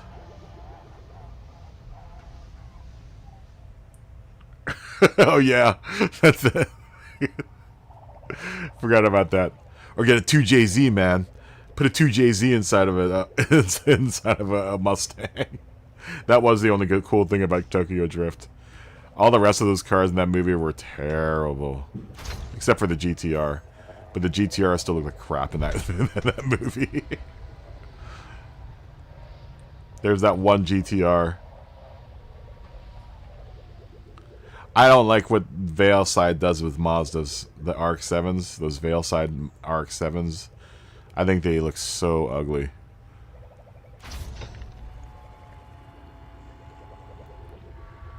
They had that one Veilside RX-7 in that movie that what's his name drives around in. I think it's such a hideous car.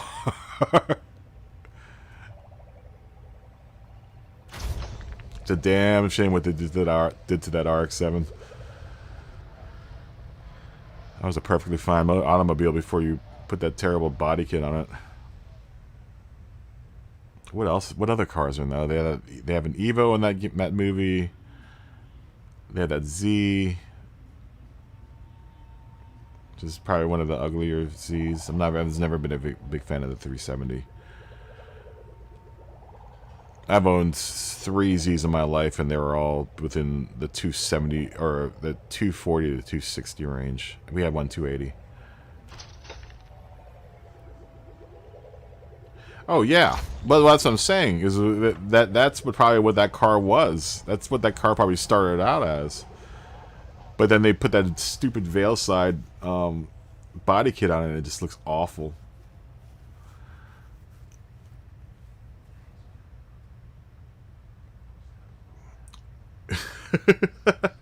I personally am a fan of the 2nd gen. The ones that look like 944s. Those are my favorite RX-7s.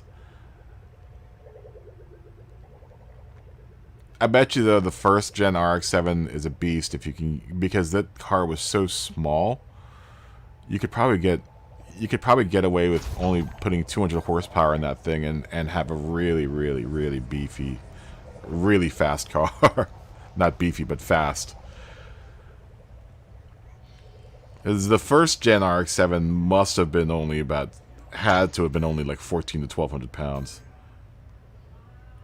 Oh, you had a higher top and a convertible? Was the Gen then your Gen 2 was a convertible, obviously, because I don't think they never made a convertible of the Gen 1. Cargo scope retracted. Yeah, I love the second gen, man. Was it the GTZ? The white, wasn't the GTZ? Wasn't that one of the one that was all white? At least we had the one girl in high school drove one, and I was always so jealous. I was like, damn, that's a bad car. It's a badass car. It was all white.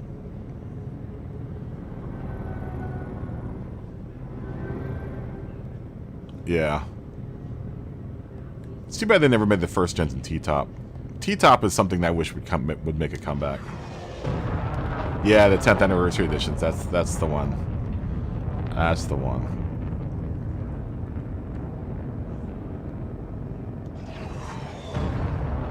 I mean, there were rumors that the RX-7's coming back, but I don't know what type of condition Mazda's in right now. Mazda is the smallest, Japanese motor or Japanese company or car company right now. They're kind of a niche,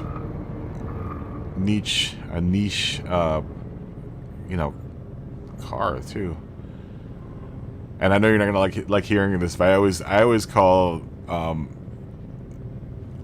say that the Mazdas are the Volkswagens of the Japanese world.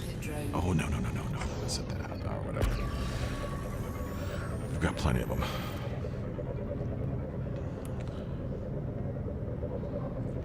Yeah, I know. I don't know. It depends on what the new RX-7. If there is a new RX-7 coming out, it really depends on what they would do. Do to it. Because it could end up being a pretty cool car, if the rumors are true. Yeah, they're no Fords. Mazdas are hard to work on. Have you ever tried work? I'm sure you worked on your RX-7. I had a 626 for the longest time, and for such a basic car, and I loved that car. That car was amazing. But it was such a pain in the butt to work with, and the parts were, oh my god, the parts were so expensive for that thing. I remember I had to replace the headlights, and I had to actually replace the whole headlight in order to replace the headlights of that car. I was like, what? Are you kidding me? Like, one of my headlights went out, and I thought I could just, unscrew the bulb, but it turned out that I had to actually replace the whole headlight.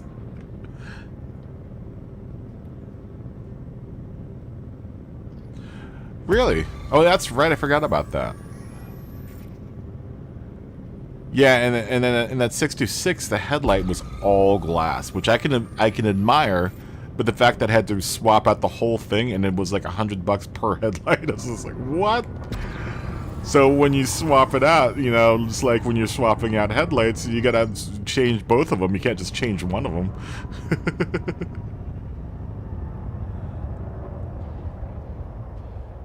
Uh-oh, what type of problems is Zorro getting into? Don't be messing with the Zorro. Is he in this group?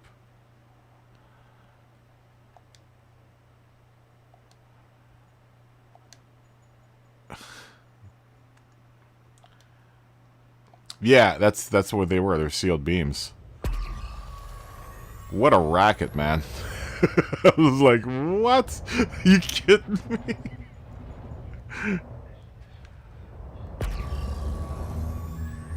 I was totally blown away by that. And then, what else went wrong with that car? I had to change a window switch because one of my window switches was dead. But the way that they made it, you had to change the whole panel out, which had like 6 other switches that were fine. I had to switch out the whole panel. It's just like, you kidding me? And that part from a junkyard costed me $200. Brand new, I think they wanted $700 for it. I was just like, are you what? This is like, dude, this cost me $200 at a junkyard. I don't think I've ever paid $200 at a junkyard for anything. Oh wait, I take that back. I did get some Porsche seats. I did get some Porsche seats from there for like $200, but that was two seats out of like a 944 versus one 6-switch panel for a Mazda Mazda 626. Oh my gosh. Oh, I miss walking through junkyard. That's like, well, that used to be my favorite like Sunday activity, is going out to the junkyard and just walking around.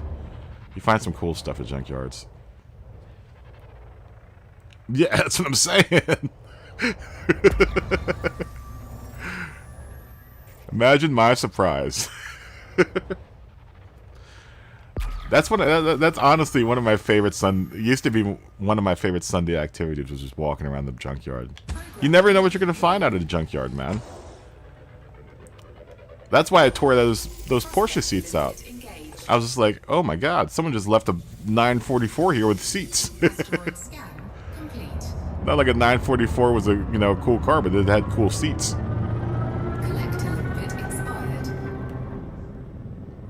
It was funny because I think for a while there, the county that I lived in, we had the most like wrecked cars out of like everywhere in Virginia. So we had like 4 really, really large junkyards. So you could find pretty much anything there. Oh dude, I found so much stuff at the junkyard.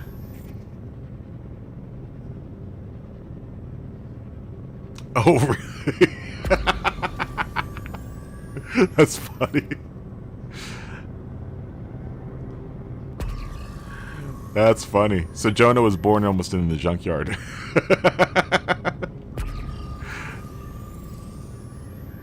Junkyard Jonah.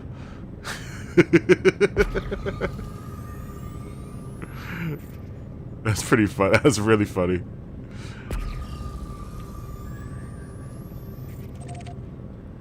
I can hang out at a junkyard all day long. You find some amazing, amazing stuff at junkyards, man. I just think it's interesting. It's interesting to see what people do to their cars. It's also sad. It's sad seeing those cars there and kind of rotting away. That's funny. It's both sad and happy. I guess they're those cars are giving their lives up for other cars. It's still sad though. Especially when you find like cool cars where they're just junked out.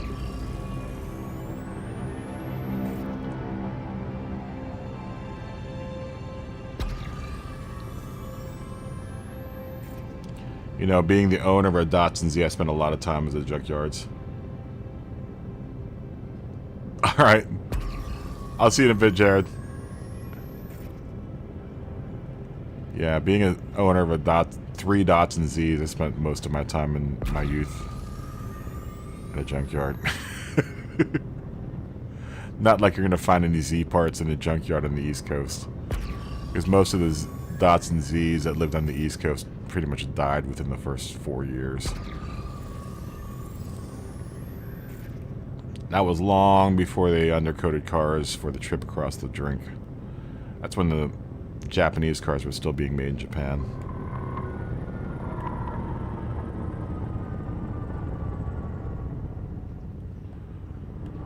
So many Datsun Zs died prematurely because of rust.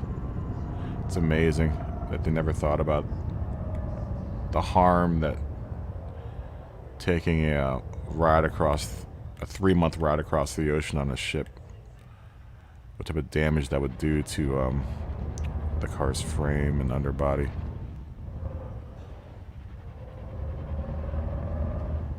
A lot of them on the West Coast survived, but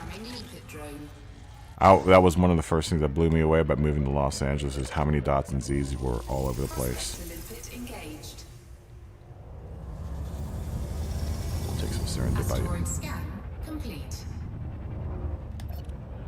But on the East Coast,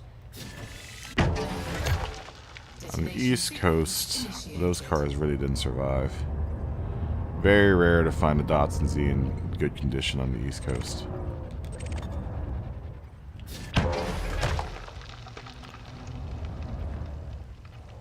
I would like to one day do a Z restoration project, but that car is now going up in value like crazily.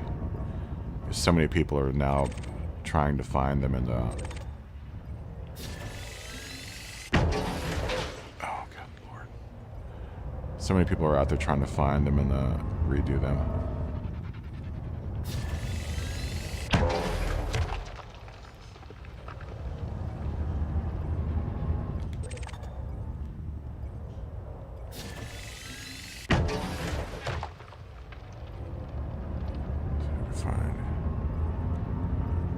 Find another low strength one. Just tap this one in there, and that will give us optimum yield range. Yeah, it's very, very rare to find a Datsun Z in Virginia. You can find them, but 9 times out of 10 you wouldn't be able to pull any frame rails or anything off of it, which is what you wanted. Frame rails and floorboards. Those are the first things to go in the Datsun Z. Go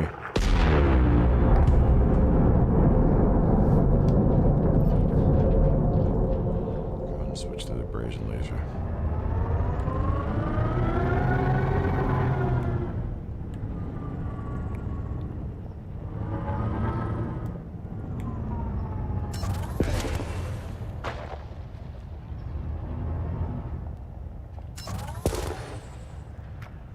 My cargo hold looking like right now. Take a look at that. Come on. I hate that. I think I'm at the wrong angle for that one. The wrong angle for all of these guys. Well, that's what we got maneuvering thrusters for.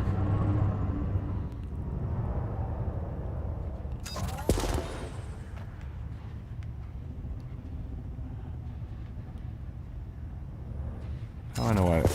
Everyone talks about the Anaconda being a really amazing mining ship, and I have to agree with them. It's a really amazing mining ship.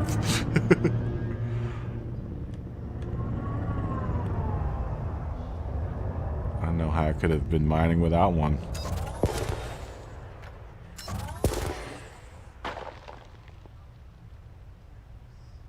You got 40 minutes to play.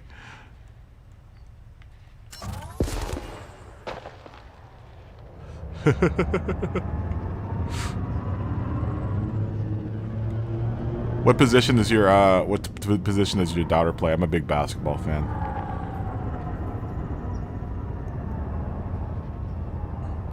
I love basketball. Go Wizards. Even though we've got what's his name now. It's not happy about. Well, actually, I was kind of happy. I was happy about the John Wall trade, but I did wish we didn't get what's his name. Although he did well for our squad. He's been doing all right.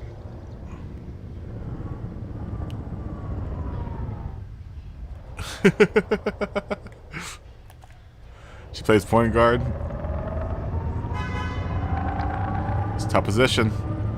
I hope she's got handles, man. I'm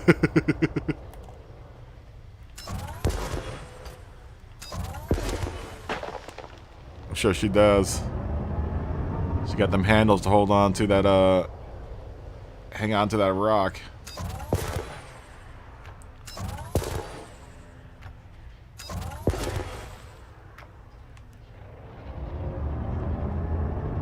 Is she a shooter or a passer? Is she good at both? I guess she's just 10, so she's not like. Well, I don't know. I'd still pretty dang serious about about my skills as a point guard. Point guard's a tough position.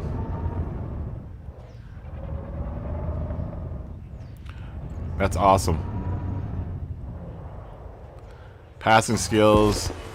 Actually, you know what the most important thing for point guard is on-court or basketball IQ. Point guard doesn't have high basketball IQ. They have a very limited lifespan as a basketball player. Being able to see those plays, being able to see who to pass to at the right time, you know, that's tough. That's a really tough position. I'm too fat to play basketball, but when I played basketball, I would play center, and that's pretty easy. You just stand in the center and be an obstacle. Programming limpet drone. Programming limpet drone. Wow, you got an athletic daughter, man. Cargo scoop deployed. Well, she's playing all the right sports.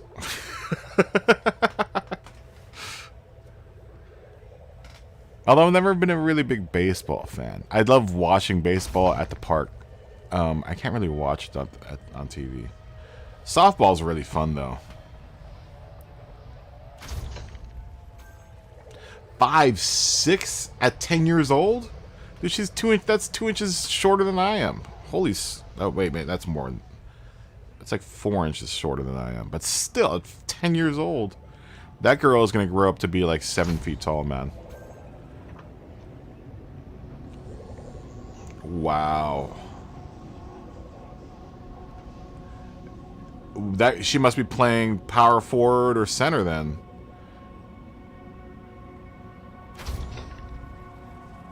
At 5'6". Yeah, baseball was better when they were juicing. The old Mark McGwire days. You can't believe that they're not juicing still, though. Right? I bet you there's still plenty of ball players that juice. Yeah, those growing pains must suck, man. She'll get used to it. She's 10. She'll get used to it. Baseball was way better when they were juicing. You guys don't have an equivalent of baseball. Well, you've got cricket, but that really isn't baseball in the UK. They don't play cricket in the UK, do they? Well, they didn't let them because not everyone wants to juice, I guess. I mean, juicing's pretty much frowned upon on any regulated sport at this point.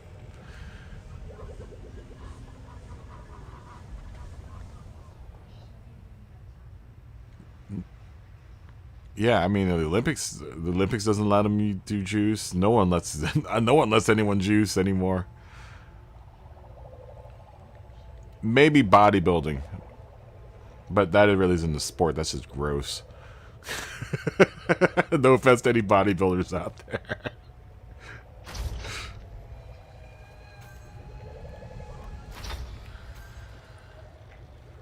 What's my ship inventory look like? Ooh, we got lots of stuff inside this ship.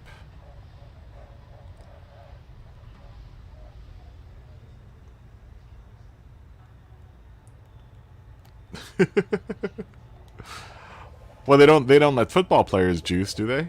Or soccer players?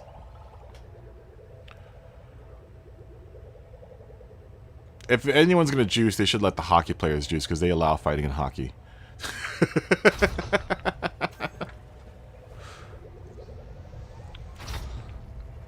Yeah, they don't let the football clubs in the UK juice.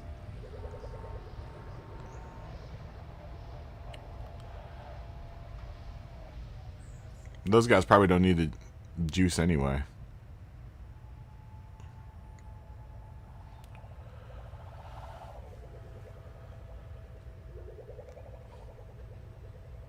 They're probably all drunk anyhow.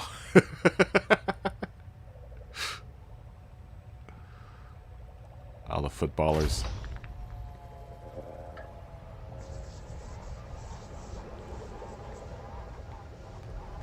One of these days, America will get soccer.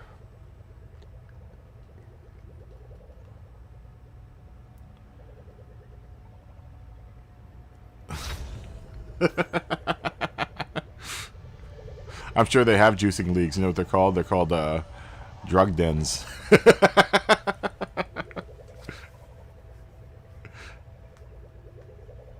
Collector limpet expired.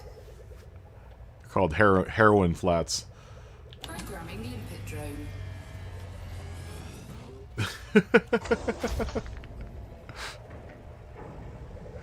Go to Scotland. I'm sure there are plenty of people juicing in leagues over there. Because they had a pretty bad. Well, I guess it wasn't really juicing; it was heroin. Scotland had a really bad heroin problem there for a little bit.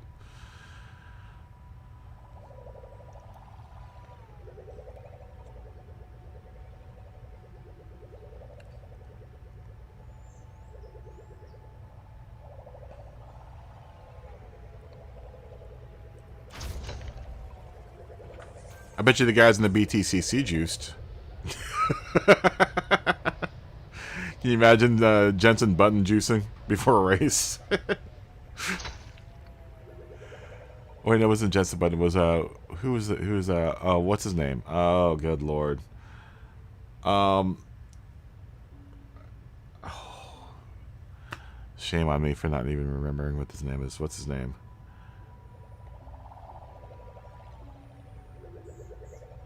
I would imagine it's still pretty bad.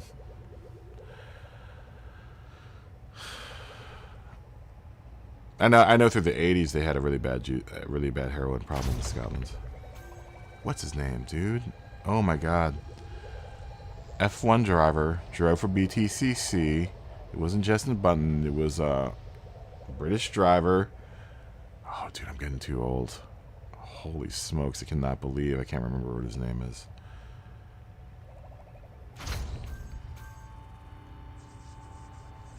Yes, Nigel Mansell. I was like, good dude, I'm getting old, man. I should probably lay off the marijuana.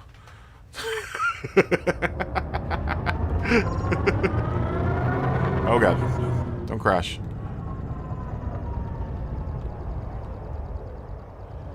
Collector limpet expired. Oh, you bastard. You dirty, dirty bastard. Go get it, baby. That's my fault for moving. I'm sorry, Collector Limpet. I know you're not smart. You're not smart enough to delineate where you are. There it is. Well, I could probably gather it myself. Nah, that's too close to the asteroid. Programming limpet drone.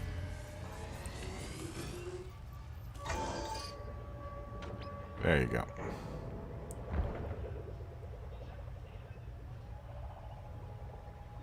Old Nigel Mansell. Expired.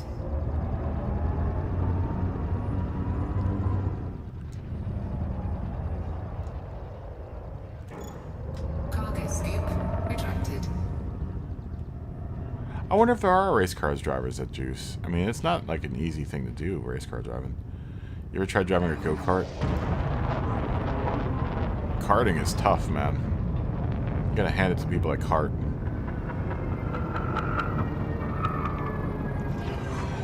I can do about 60 laps before I start feeling like my arms feel like rubber. And then I can't like move my arms for the next week after that. We actually have a really, really amazing go-kart track. 2 amazing go-kart tracks next to me. They have no suspension and they have no power steering is probably the most important thing. You ever tried driving around a go-kart? Those things, after about 40 laps, your arms just feel like toast. The last time I went to the go-kart track, I literally could not move my arms for like a week. I kind of overdid it. Me and my girl went out there at the time, and she was like 110 pounds versus my like 250. And it was pissing me off that she was winning because, you know, she wasn't drifting because my fat ass was making the cart drift. But since she was so light, she didn't have to worry about it. So she could go into corners super fast and not have to worry about losing any traction in time. She would always end up being like 2 seconds faster than me. It would piss me off. It's like, damn it.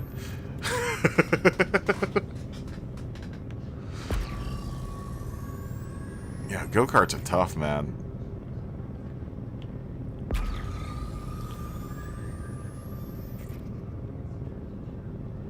I couldn't imagine doing an endurance race with the go-karts.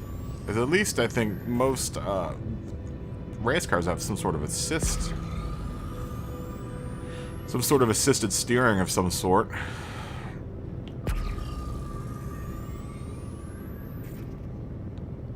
You know, not enough that they couldn't feel the road, but enough that they could turn the car without having to, like, exhaust themselves.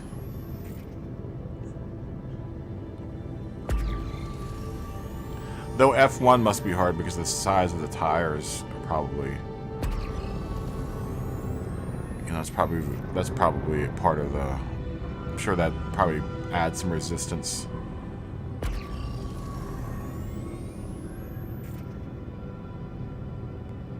I'd be interested.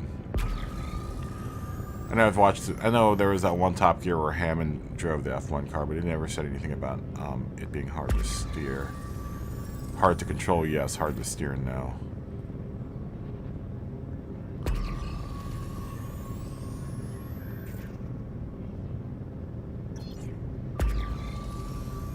But back in, like, Senna's day, I'm sure they didn't have power steering. Incoming mission critical message.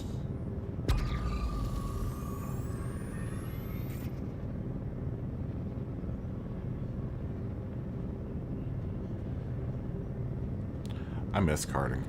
I should go to the go-kart track. It used to be my workout. People are like, I'm going to the gym. I'm like, I'm going to go to the go-kart track.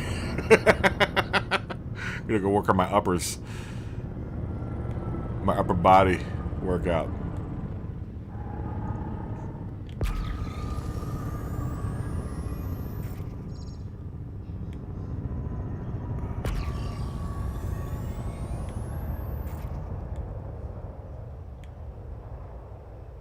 Programming limpet drone.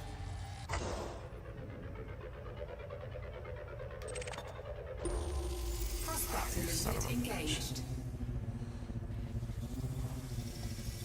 Asteroid scan complete. Someone said, anyone who tries to tell you that go-karting is not physically demanding, they can go F themselves.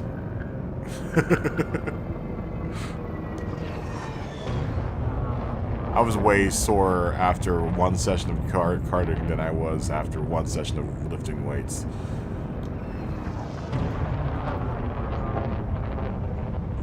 And the track around me does 20 lap stints, so it's a pretty long track actually for a go-kart track.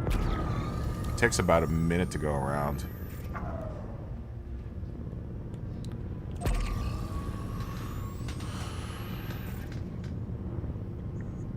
It's a pretty sizable track. It's an indoor track, and they're electric. I just wish they had different type of concrete, and it's on smooth concrete, which makes it really tough to try to get traction. If you're even slightly bit off of weight, then you're not going to get any traction whatsoever.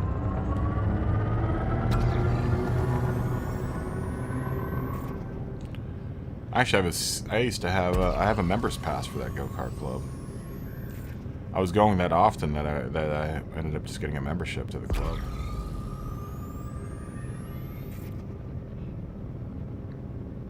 I haven't been in ages though. Really good track. Really good track. It's the one thing that I can at least admire about my neighborhood is that we've got two of them.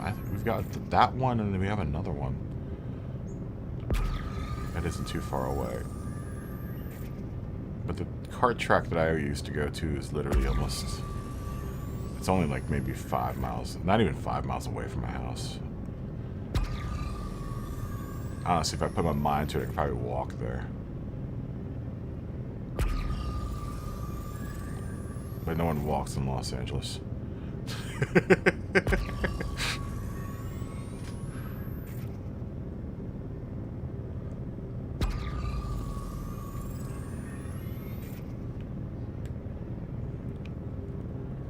I like the look of that one right there. Yeah, you're doing all the right stuff.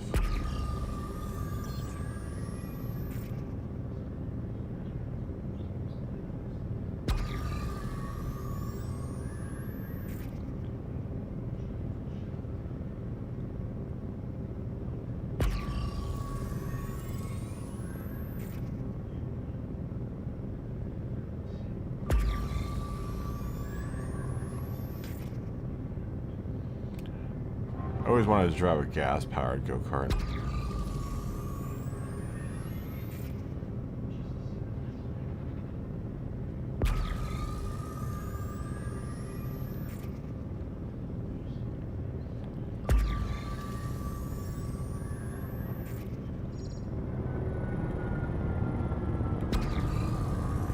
I don't think you're it.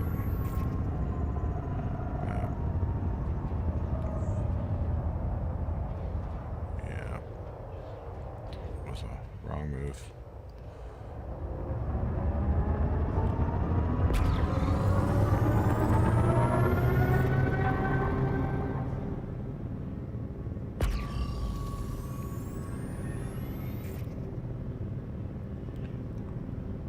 You could possibly be one.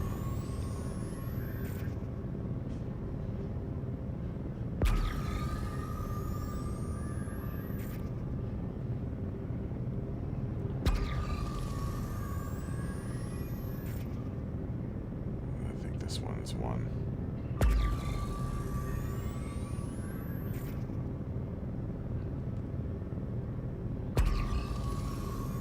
It's placed in a manner that's going to be kind of hard to get to. Yeah, this is one. Yep, you're definitely one.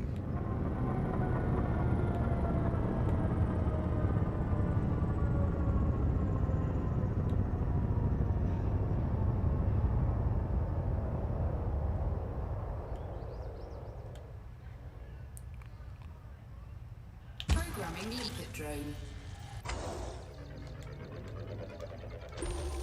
Prospector limpet engaged. Asteroid scan complete.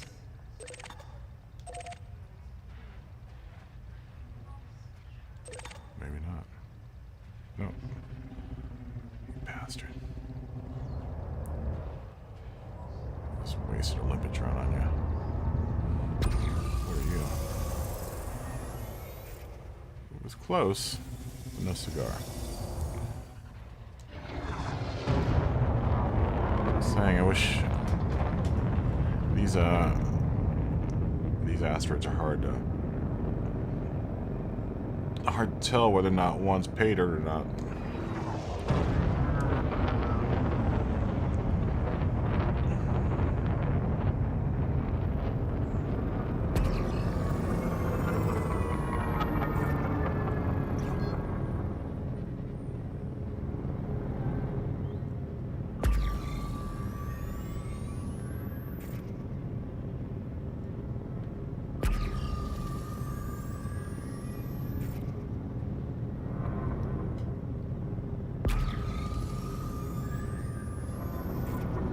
Do miss hanging out in junkyards, though. We don't have junkyards here in Los Angeles. It's weird. I would imagine there'd be plenty of people wrecking cars here. I don't know where they send all the wrecked cars here. Honestly.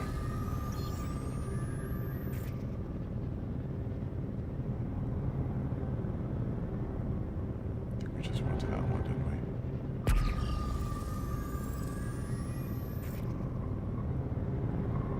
I think we just went to that one.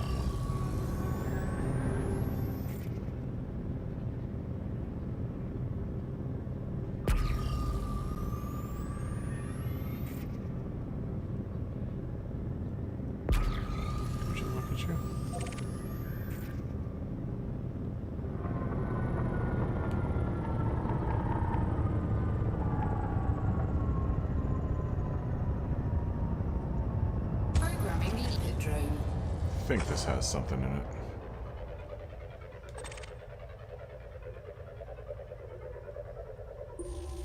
Prospector limpet engaged. Platinum. Alright. We'll take some platinum. Asteroid scan complete. What is Galaxy price of platinum right now?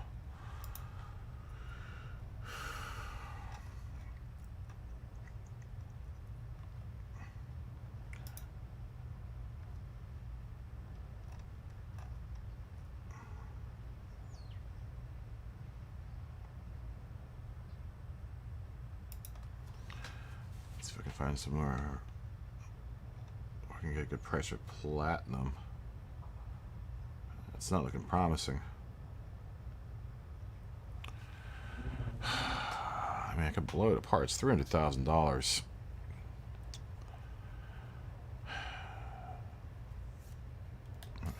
I've thrown stuff into it, so.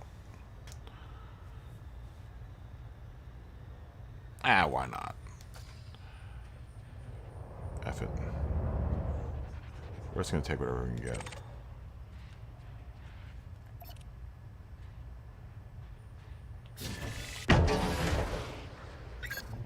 Detonation sequence initiated. We can't all be winners. But it's better than nothing.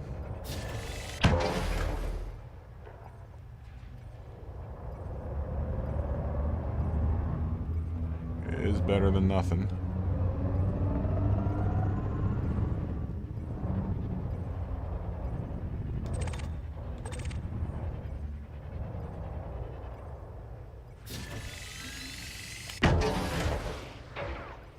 What?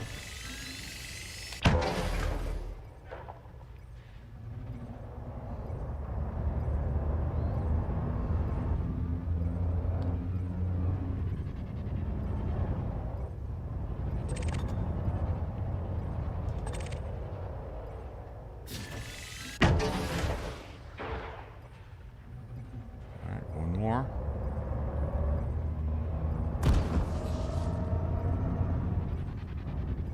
One more and blow this baby.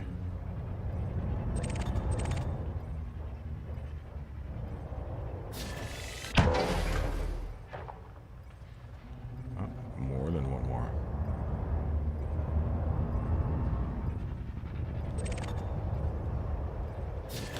Tap. There we go.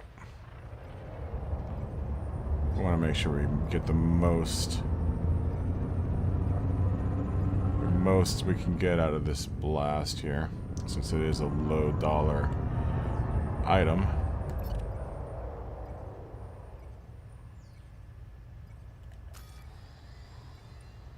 Detonation in 10 seconds.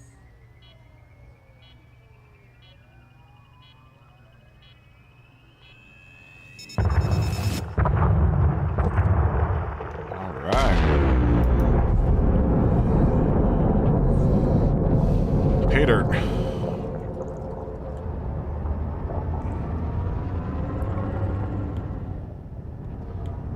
So it'll yield about 2.6 mil, maybe. If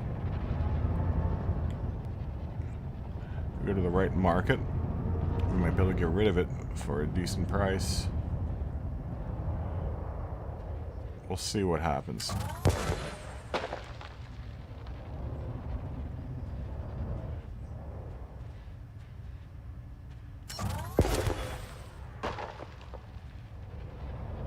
We shall see what happens.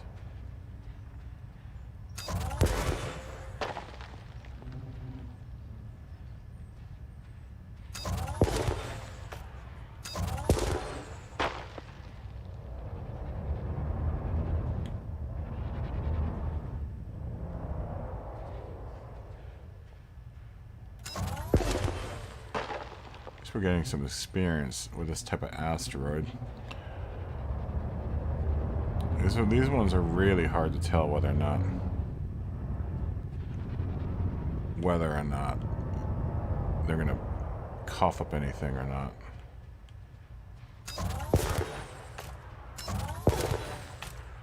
We haven't had luck with this type of asteroid. Come on, hit the damn thing. Oh man. telling me it's there, but you really want me to do this first.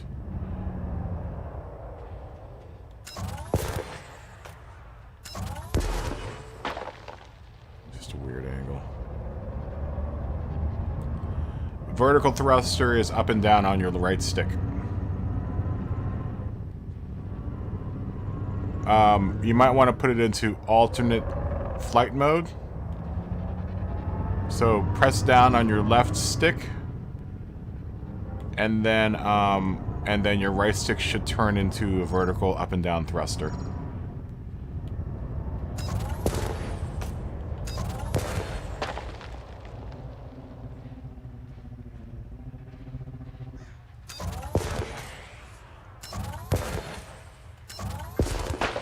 And then your left and right in alternate flight mode will strafe you left and right.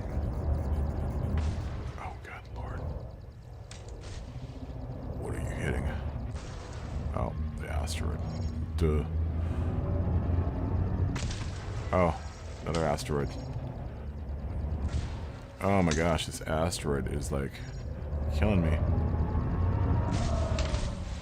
Get off me, asteroid.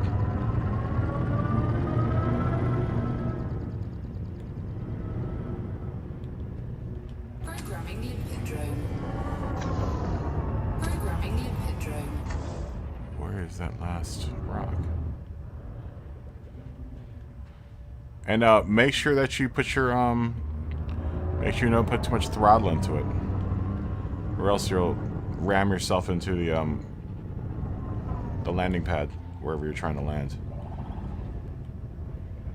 Are you trying to do an atmospheric landing, or just landing on a regular 0G gravity situation? Because it's different. It's still the same controls, but you want to treat the atmosphere. Oh, sorry. Limpet drone error. Sorry, limpet drone. There we go. Cargo scoop deployed. Yeah, it's different in atmosphere as far as like how your ship's gonna handle in the atmosphere. It's way different. So just be careful when you're in atmospheric conditions. 0G is not too bad, but in atmosphere, that's when I start having problems in the atmosphere. And it really depends on how many G's the atmosphere or the planet that you're landing on is.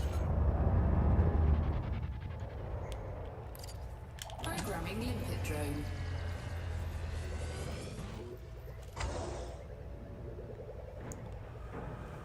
Collect all of our money. Limpet drone.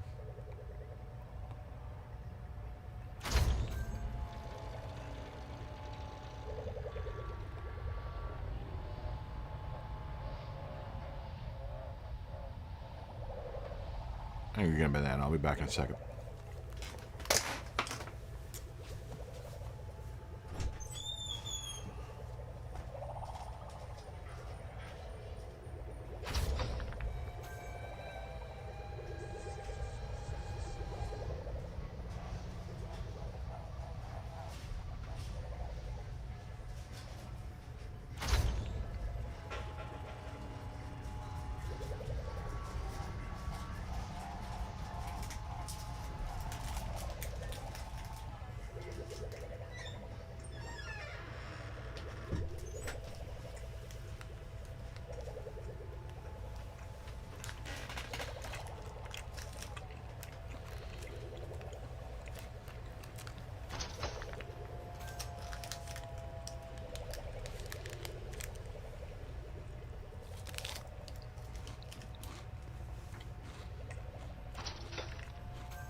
Collector limpet expired. Now, what is going on?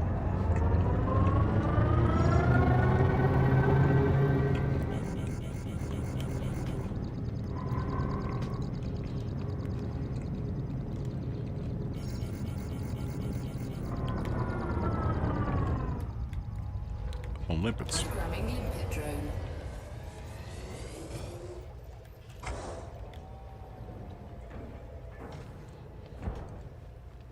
want to make a pot of coffee, but I'm gonna wait for these things to collect up all of the goods first. Make sure them little limpets are doing their job right.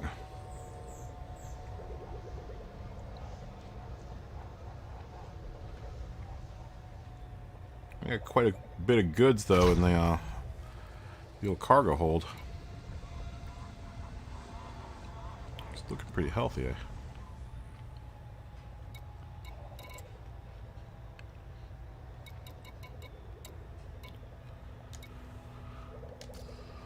Probably run out of seismic charges. The plan is to try to get the whole Anaconda cargo hold completely full before I vacate.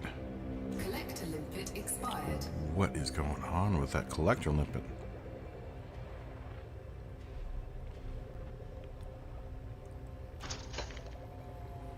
Sometimes you have to target. I don't want to throw another one out there. What it's causing them to die like that? Do I need to guide you? That's the one that they're having a problem with. There we go. You see it? It's right there. I've noticed that if your limpets are having problems looking for things, you kind of have to target whatever it is they're trying to pick up sometimes, and it'll help them out. It's right there. See it? You see it? There you go. Oh my gosh, you died.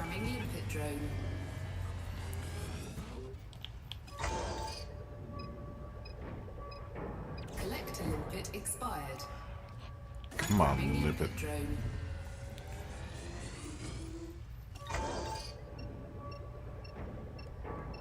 I hate these chunks that are so close to the asteroid. The limpets end up killing themselves getting to it.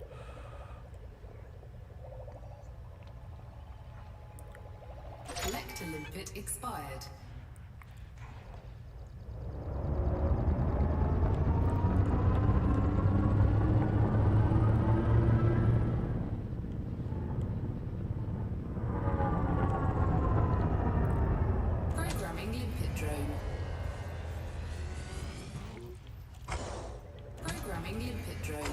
This is why you never leave your limpets. Don't go walking away when the limpets are working. I'm telling you, these little guys you have to kind of supervise. It's kind of a drag. They're supposed to make my life a lot easier, but they're not making my life any easier.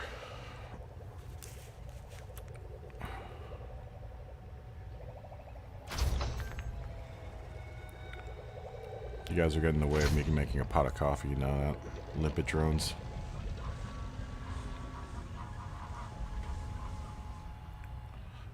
Papa needs his coffee.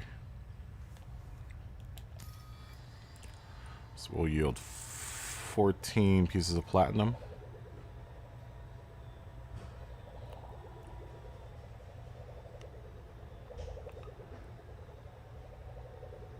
You're probably pointing in the wrong direction. You want to make sure when you're landing on a pad that you're landing in a direction that the numbers are. And you'll also, if you look at the pad, there's a blast shield that that's where your tail end should be, is toward the blast shield. Your nose always wants to be pointed toward whatever building there is. Like there'll be a building on one end and a blast shield on the other end, and you always want your tail end pointed toward the blast shield. And then, like I said, the number is the other thing. You want to make sure that when you're landing, the number is visible and it's not behind you.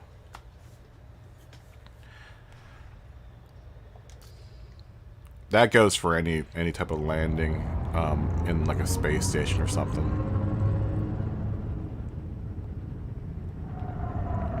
But the blast shield's my visual cue.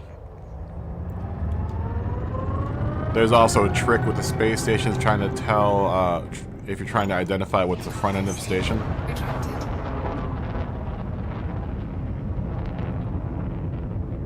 No, it doesn't. It doesn't. The right stick, y'all.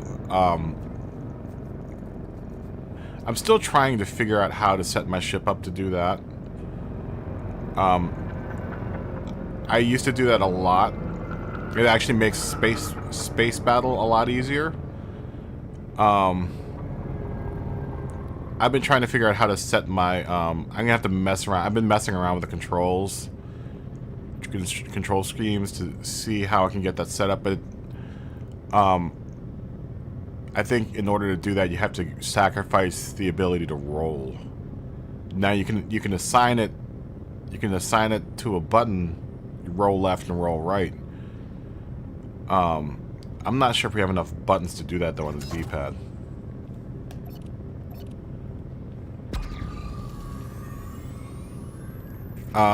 In lieu of that, I've been using, for kind of like strafing runs, I've been using up and, it's much easier to do it with the up and down. The pitch, your pitch translation controls rather than doing with the left and right. But I know what you're talking about. Yeah, the pitch or the yaw works differently. Like, you know what, I might even try to figure that out right now. It would be helpful to do that. It's in the controls though. You have to like actually reconfigure controls to do that. But I think you might have to give up the ability to do a roll.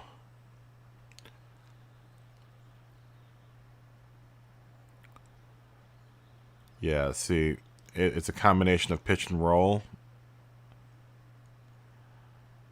Actually, no. It's a well, that doesn't matter. But instead of rolling, I want it to turn. And that's the thing, is you want your ship to turn instead of to roll, right?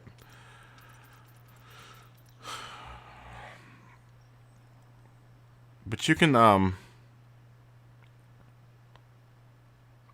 maybe if you turn down the yaw to roll sensitivity. Let me try doing that.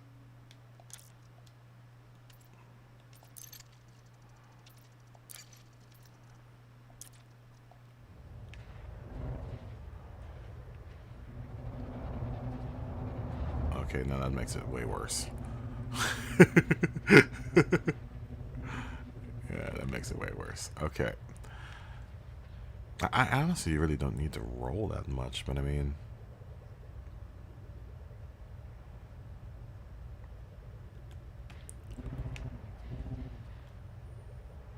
Huh. Yeah, I've been trying to figure that out myself.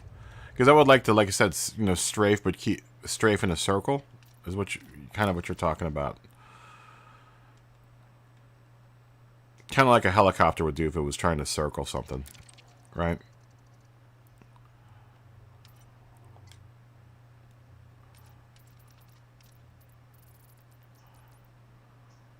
What if I turn it all the way up? What does that do?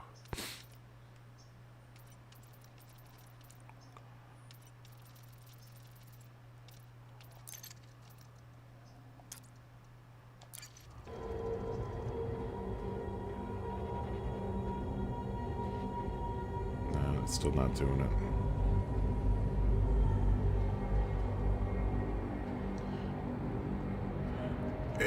That might actually be... Hold on. I wonder if it's because... It might be a combination of thruster and throttle. No, it's not doing it.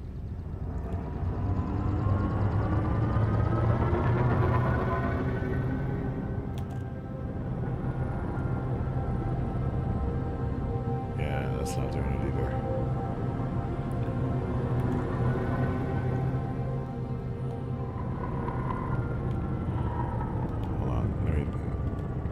Because in the helicopter, that's kind of a combination of your collective and yaw. If I'm not mistaken, is it collective and yaw, or is that stick and stick and yaw. It might be stick, yaw, and collective at the same time. I'm trying to remember back to my RC helicopter days how to do a nose circle. There's an actual name for that maneuver, and I just can't remember what it was called.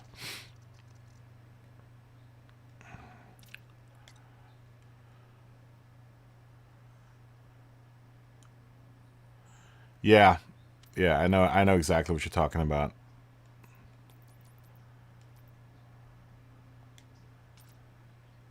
I wonder.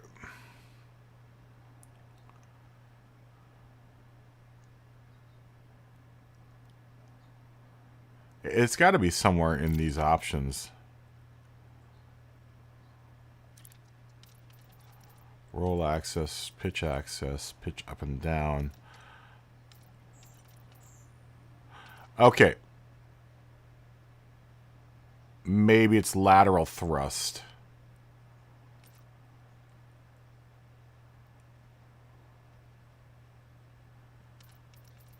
That would make sense, is lateral thrust. What if I put that to left and right?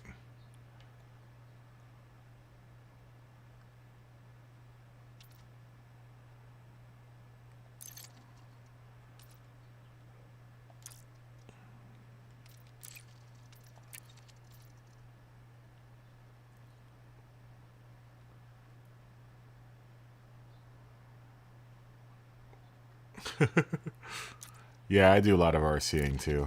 I'm now into cars. Okay, I figured it out. So instead of... Okay, that's what it is. That's exactly what it is. Okay, so the problem is that the way that the controllers are set up right now, you're not getting any lateral thrust. We're only getting pitch thrust up and down, but no lateral yaw thrust. Right? See, now I'm doing it. See how my ship's moving right now? Because in the options, you either have the option to roll, or you have an option for lateral thrust. Now, if there was a way to configure it so that you can get lateral thrust and a roll, I don't know how to do that, though. I don't know how I would configure that in order for that to work.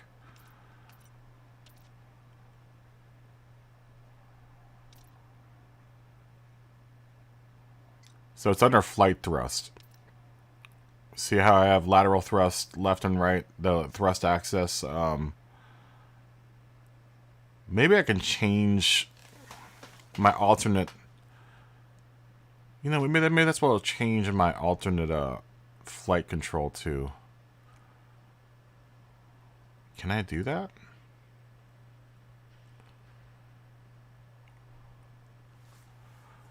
Because I would rather it do that. I mean, you kind of have to pick and choose. I mean, you still need to have a roll of some sort.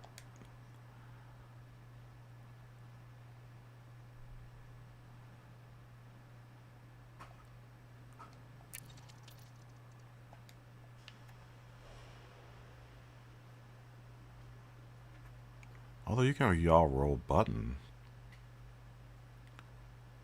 I wonder if you can do a button combination for that. Because you can program button combinations.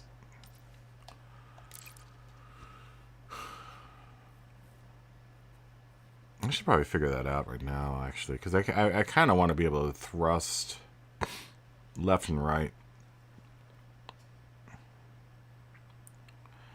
You know, it's a matter of kind of setting up your controls the way that you want them to go.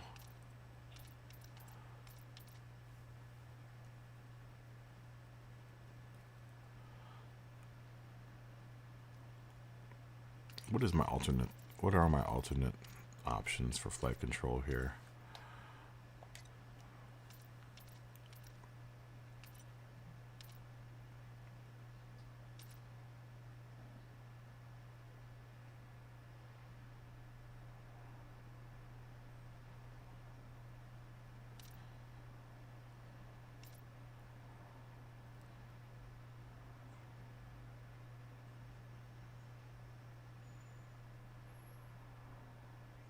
Okay, I get it. I get it. So,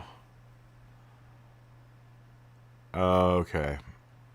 So what you could do is you could change your alternate flight controls so that you have a yaw access instead of having a roll access.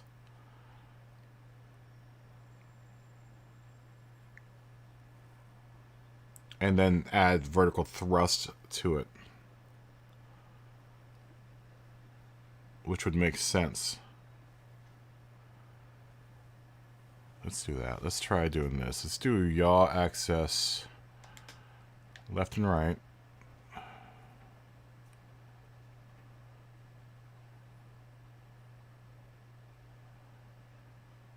Confirm.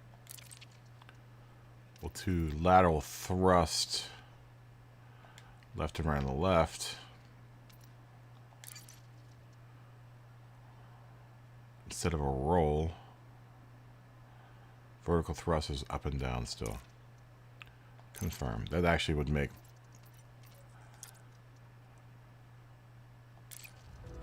So if I go into...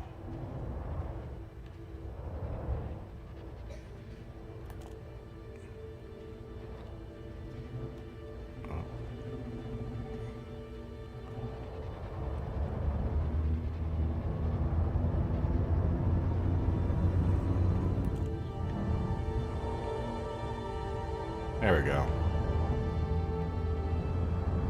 There we are. That actually makes more sense to have that set up, but I want this to yaw left and right. Why is it still not yawing left and right?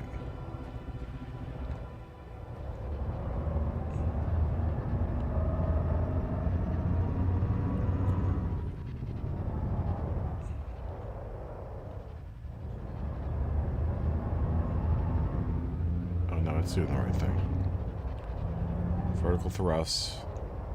So my yaw isn't doing what my yaw should be doing. That's spinning the ship.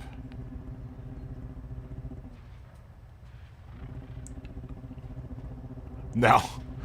I was a boom operator, and I just thought it was funny that to put kaboom in front of it. My initials are actually EB, Eric Batiste.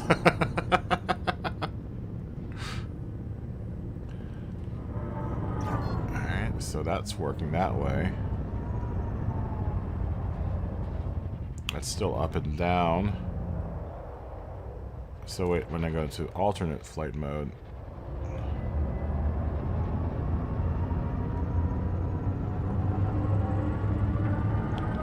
yeah, so what I did,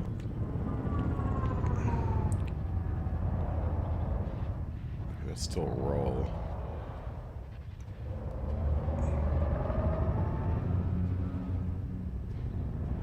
Still getting maneuverability out of that function. So what I did was I turned my alternate flight controls around so that instead of doing a yaw into roll, my vertical thrust is now on my left and my yaw is on my right stick, which is allowing me to do that. And now pitching up and down still does pitch up and down, or thrust up and down is on my left stick.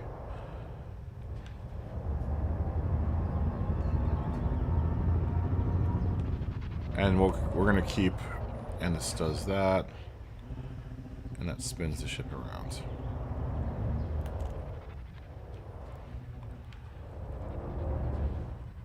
But see, no, and then there's my roll. Okay.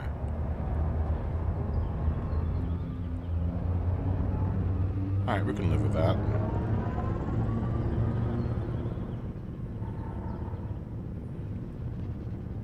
It's actually really easy. You think it's a pain? I think it's far easier than the HOTAS.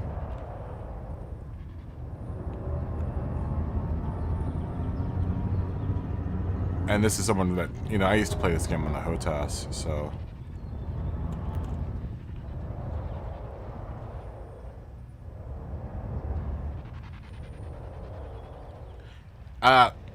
It isn't. It isn't. It's actually way more inaccurate. That's what I was saying. I was really surprised when I started playing with the controller. It was actually a lot better with the controller than it was with the HOTAS.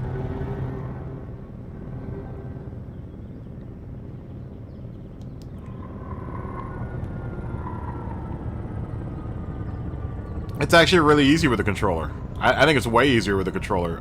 My hands off throttle and stick is what HOTAS stands for.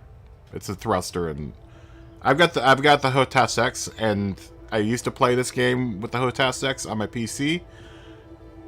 My HOTAS X doesn't work with my PS4.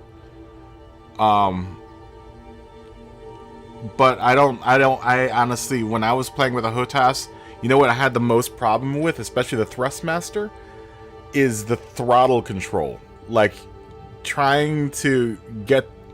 It took me forever to get used to making a Super Cruise approach to a space station and slowing down in time enough to not overshoot it. It's way easier with a controller. I don't have a problem with it. I honestly don't have a problem with it. I found the HOTAS to be really, really kind of cumbersome. And I didn't like how it moved around. I didn't like how... you know what I didn't really like at all, especially with the Thrustmasters, has that cable that attaches the two. I hated that. I could not stand that. It drove me crazy because it would never go far enough away from each other for me to like feel comfortable with it. I'd always be messing with it. The one thing I really, really also hated was when you move the throttle back and forth, it rocks all over the place. Dude, it drove me nuts. It got to the point where I had to actually tape the throttle to my desk so that it wouldn't move around when I throttled up and down. Oh, see, I don't use any of the, I don't use any of the assistants. I refuse to fly with any of the flight assistants. I don't use any of the flight assistant stuff. I don't use any of that stuff. It takes up too much space in the ship, man. The flight assistant takes up one port, and I can deal without having a landing assist or whatever. Yeah, the cable's super annoying. I don't know how long you've had your HOTAS for, but the throttle up and down thing really drove me nuts. Because it would rock. It would like the back end, when I would throttle forward, the back end would come up. If I throttled back, the front end would go. It's like, just stay in one spot. I almost got a Warthog because I knew that Warthog would be way heavier, so it wouldn't do that, and I probably would have ended up screwing into the desk eventually. But yeah, the cable thing drives me crazy, especially since I have my laptop. Because I play this, I have a laptop that I use, to look up resources and stuff. So I would always put it in between the HOTAS, and it would never be long enough to go around, throttle on one side and, stick on the other side.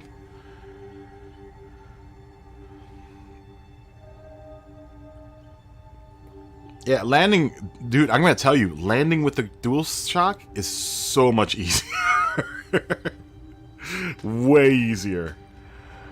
I didn't think it was going to be, I was blown away. I was like, at first I was thrown off by the DualShock, but the more I got used to it, I was like, this is actually way easier to land. And it's because of this. I can do real tiny incremental thruster movements. See how tiny, like with the HOTAS, I was always going up and down trying to get it to adjust.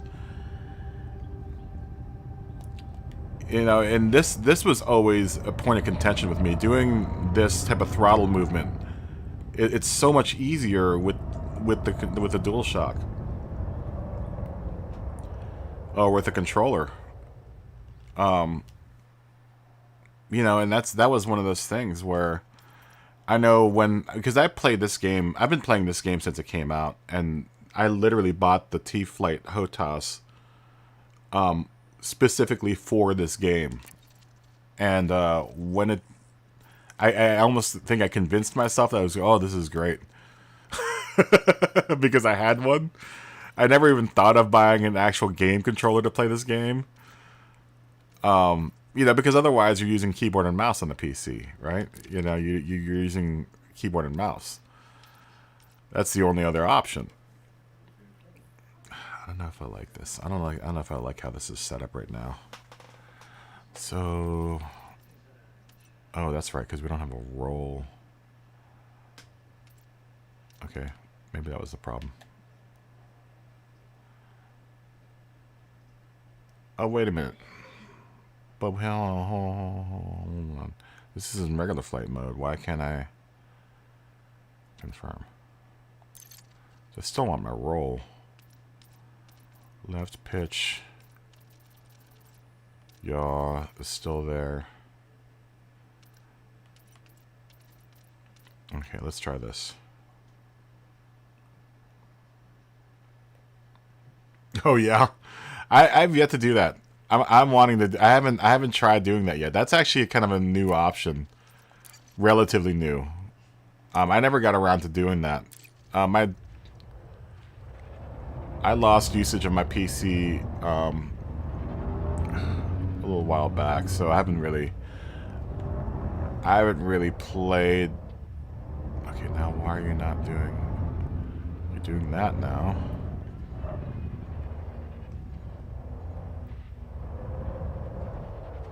Are we an alternate? Standard flight control. Okay, standard flight control. We're still spinning young. This is doing that. Okay, so when we go to alternate.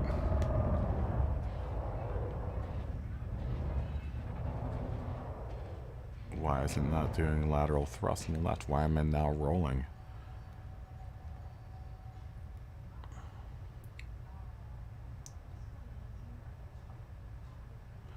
Yeah, exactly. I just hope you have a cheap. I hope you have a cheap. I'd be experimenting with a sidewinder if I was doing that. I wouldn't take my Anaconda out there and experiment with that. I've come across one black hole, but that was when I was still on PC.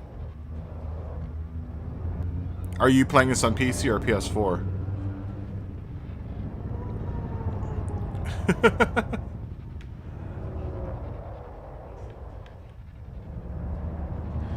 know what? I should probably just put the controls back to where it was, because it was working fine.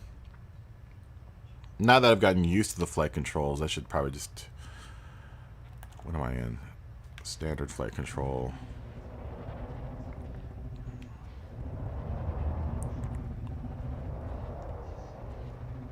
Alright, now everything's kind of wonky. I don't know if you can fly into the black hole. Can you fly? Will you end up somewhere else if you fly into the black hole?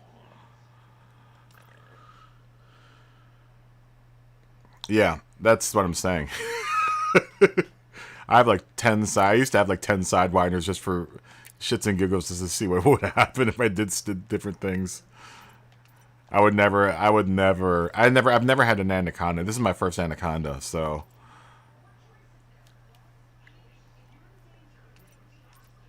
So roll axis, left and right, pitch axis left and right, or left. That's still all the same. So now my alternate flight controls. Now what's wrong with this now? Lateral thrust is right stick.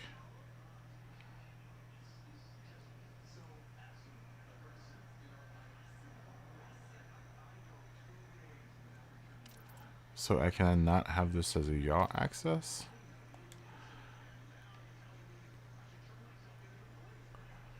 Confirm. Lateral thrust, left, confirm. Vertical thrust, can just do left, up and down, confirm. And then we'll do pitch axis on the right stick. Okay, so now... So I don't really need to... I don't know what that's going to happen either. And the neutron star thing, I know you'll go into like super... You're going to super,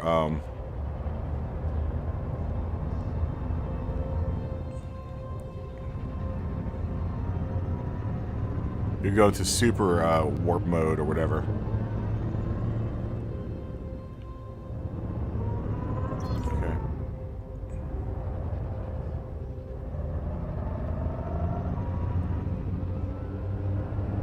Okay. Yo, what's up, Jared? We're talking spaceship talk. Were you playing ACC? Yeah, I was actually watching something last night where a guy, this guy did a 328 light year jump with a engineered anaconda.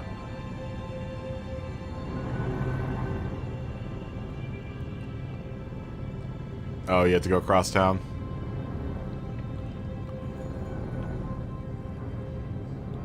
Yeah, I don't know how to get into that neutron. I've run into one neutron star. I actually ran into a neutron star getting out here. Oh, it must be nice to go across town. I've been across town once in the last 8 months. Now that we got the super bug going on here.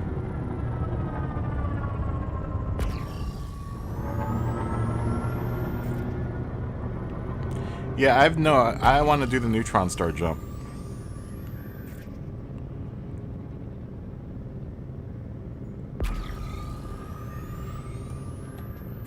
I'm still here, Jared, in the asteroid field.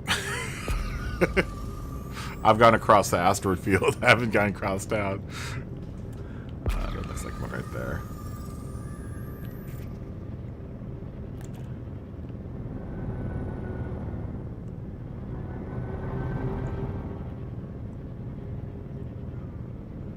Nose left and right. Thrusters left and right. So if I go down to 0.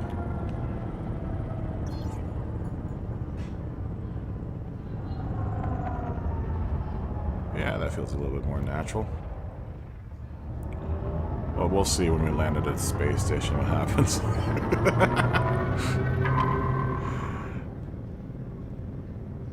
We'll see what happens when we go to the space station.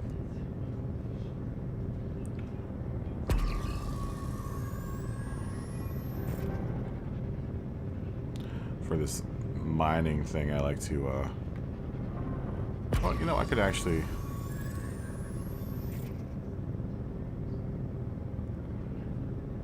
I can use it here.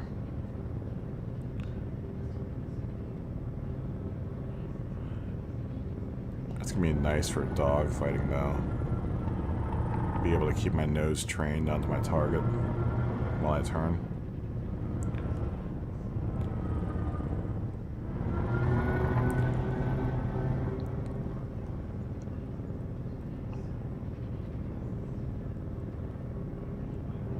So we can do this with alternate flight controls.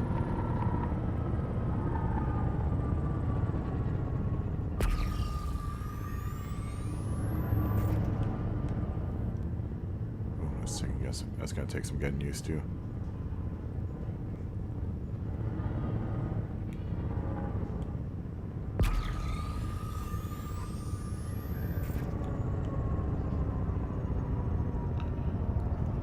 You know, they're actually supposed to be all over the system right now, that man. What part of the galaxy are you in? This galaxy has a bunch of Thargoid action, apparently. So wait, did I lose my yaw ability?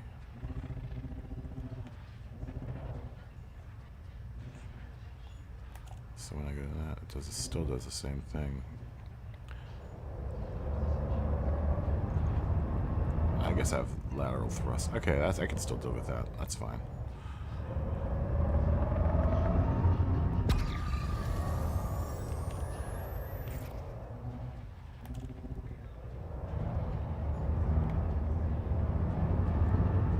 It's kind of weird, but it's now doing things that I want it to do, so.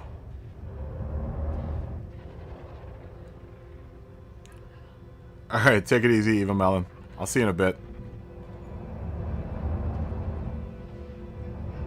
I'm in a HIP 17694. I've run into a bunch of alien signals. So apparently I think there's alien activity here, and they have some anti-Xeno initiative, which means something about aliens.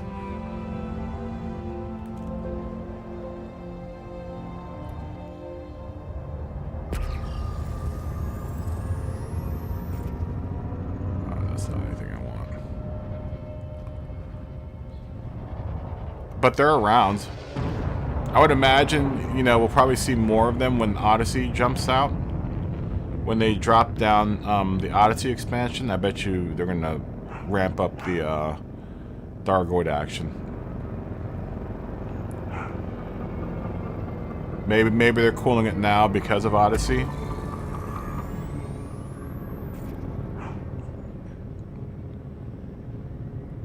I'm really surprised that there's no one else out here in this asteroid field.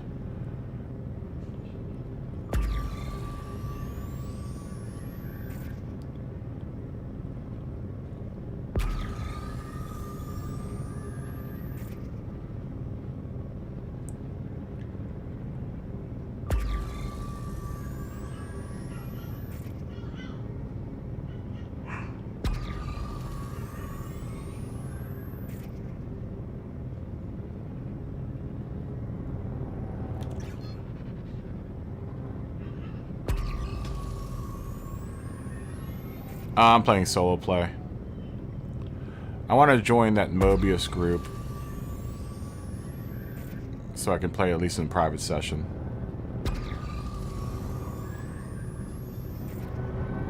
Since I'm hauling so much crap, I don't want to play. I don't want to have to deal with griefers.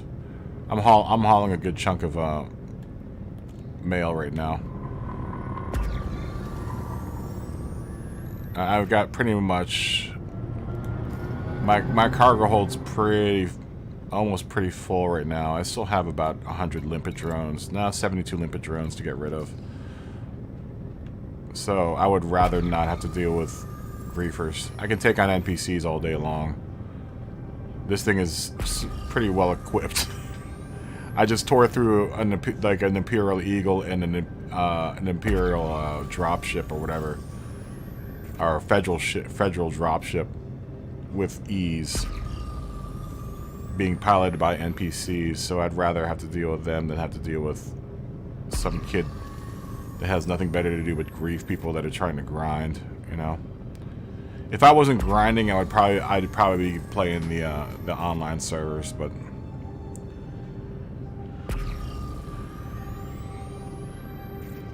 I've run into a lot of people.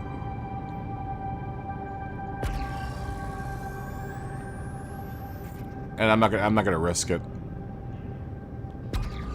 Actually, the first day I logged on, I ran into like two other captains. So yeah, and that's what I'm saying is that the one person that you're gonna run into is gonna want to kill you, even though you're just trying to grind, which is like the most annoying thing. I'm sure with some idiot in an Anaconda or a Federation cruiser. But all they want to do is make your life a living pain in the ass. You are not anything I want. Right? Nope. Nope.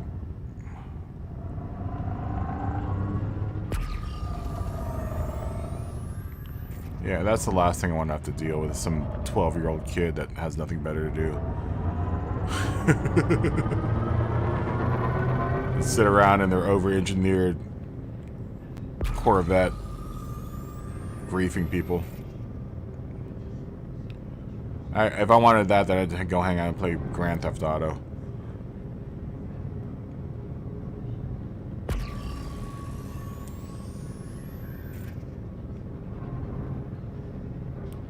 You know?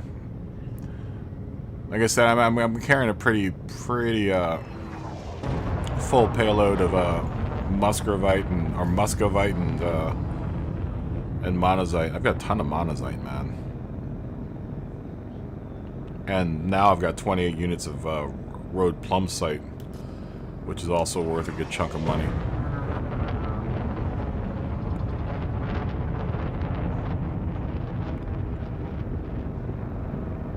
Yeah, if I wanted to get griefed, I'd go play Battlefield or COD or something.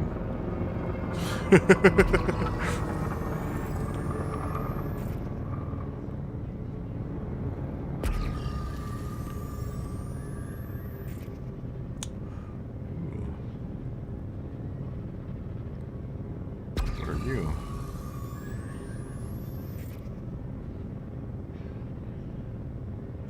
These asteroids are a pain in the butt to try to translate whether or not they've got something or not. The other type of asteroid's so much easier to identify. The ones that have minerals in it. Mainly because you can fly around them and, and see the fissures. These asteroids, not so much. Oh, but they've changed. Are they now different? No, they're still the same round guys. Yeah, these round asteroids are a pain in the butt to try to figure out.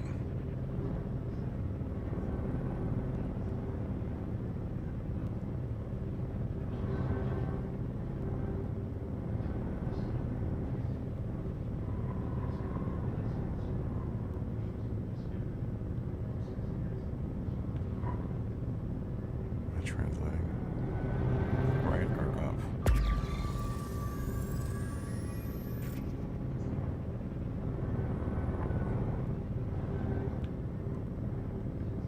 So we're trying to get used to this flight control like this. Oh, so now it's reversed. Okay, I see what's going on. It's weird like this.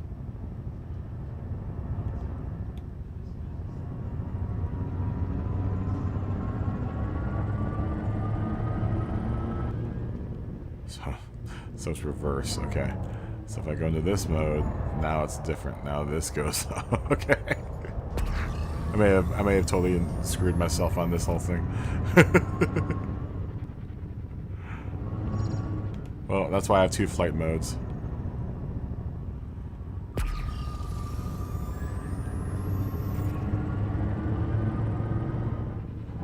I don't want to get rid of my ability to roll. And I don't want to assign my roll to a button, because I want to be able to control my roll. I just have to remember that my thrust vertical up and down is different. It actually switches to the left in alternate flight mode now.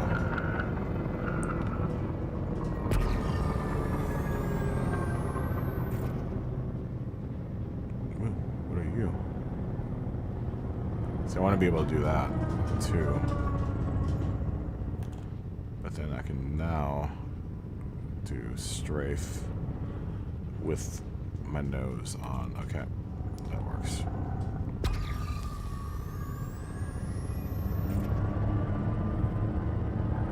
Yeah, these asteroids are really hard to read, man. I mean, this one probably doesn't have anything. Yeah, you don't have anything for me. That one might, though.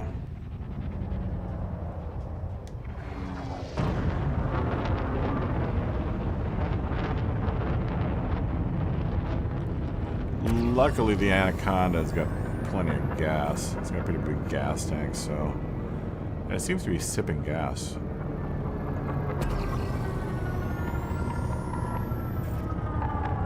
I'm getting close to the center of this hot zone now. I may have jumped out of warp a little too close to the center. I usually like to hang out in the edges, but this is a double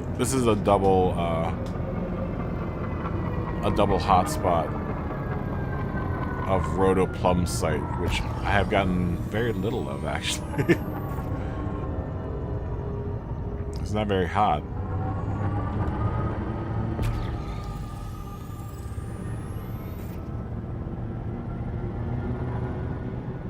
I'm really surprised that no more people are in the system. Magnetic shifter mods? What does that do? What do you mean by my magnetic shifter mods?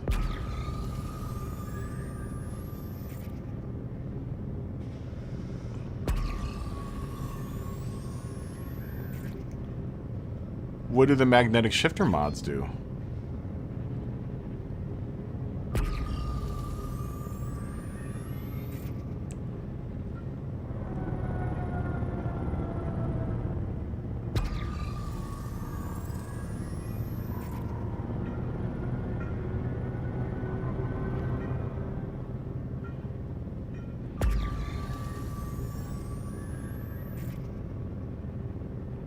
sounds interesting. I can't wait to get a damn steering wheel set up, man.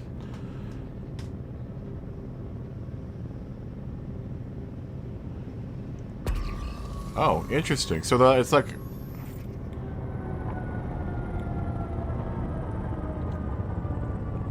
So it's like weighted, it's a weighted feel to the shifters?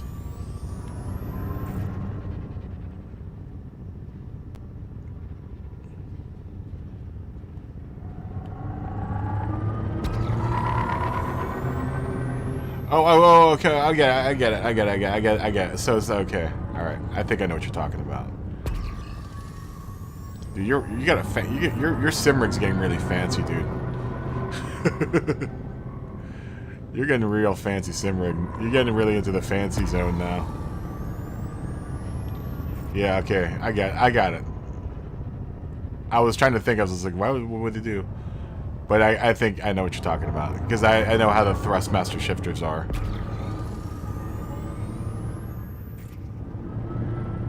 What do you not get about the, what do you have not have a clue about, Psycho Mike?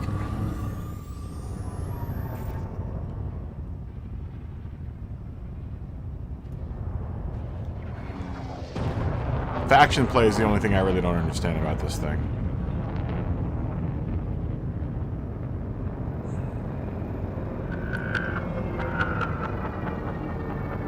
Jared, you're making me jealous with your whole sim rig, man.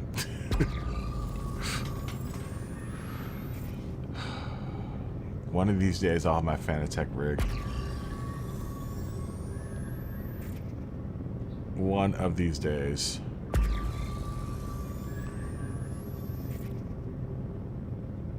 It's honestly kind of one of the reasons why I'm holding off on playing ACC. I really want to play it, but the more I play it, the more I want a damn steering wheel.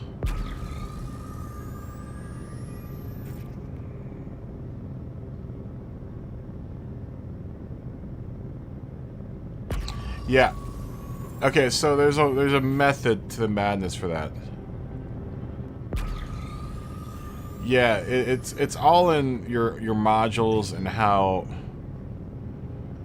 and what modules you use, because you don't necessarily need the best modules for your ship, like everything. You know, like for example, I just had to downgrade my life support system. And I took off a bunch of utility points because I had too much energy draw coming out of the modules. So in that sense, like, you know, you have to kind of pick and choose which modules you want to go A and which ones you don't need to have it A. Like I only keep my thrusters, my hypercruise, or my frame shift drive. And power distributor, I usually go with an A power distributor, which I don't necessarily need to. And my power module obviously is an A power module. But something like life support, I actually have a D module in here. And you also have to kind of mix and match, like whether or not you need a 5 slot. You know, life support, you could probably go down to like a 3-slot life support, module. It's all about mixing and matching modules and your utility hardpoints and your weapons. It really depends on what you're using your ship for. You know, if I was gonna military this ship out, I would probably definitely get I want to get my power plant engineered anyhow. But I would probably put higher level what's it called? Projectile weapons than I would put laser weapons. Yeah, you just leave the life support, at the bottom. But right now I've got this thing with a kill warrant scanner. I have to have the pulse wave scanner in order to do this. I have a discovery scanner on this thing. I've got a pretty nice sensor suite. I kept an A-level sensor suite because it's got more distance, and I do a lot of traveling. So So I actually make a lot of money off of that. So I wanted to keep my sensor suite at A. So this ship is actually kind of a mix and match of something between an exploring ship and a mining ship. But then I also can handle myself in a fight as well. Programming limpet drone. So I mean, you kind of have to mix and match. I know a lot of people that Prospector sweet, limpet monocyte. engaged. Yeah, so what you probably, if you're only doing courier missions, you probably want to work on just having a lot of speed. But I wouldn't.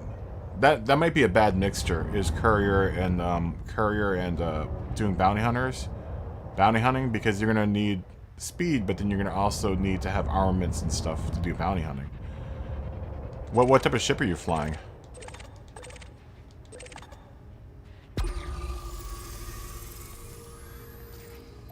I mean, that's probably the most important thing, is what type of ship are you using?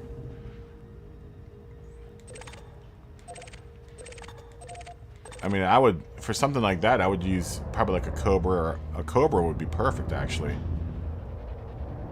The Cobra, you can actually stack up pretty decently, and it can kind of be a jack of all trades. Detonation sequence initiated. Without having to do too much like homework on trying to set up. That's what I liked about the Cobra. The Cobra is a real versatile ship. I know people at, you know, the YouTube thing will say, "Oh yeah, the Cobra's the best." It is like one of the best ships in the game. Oh, you piece of crap!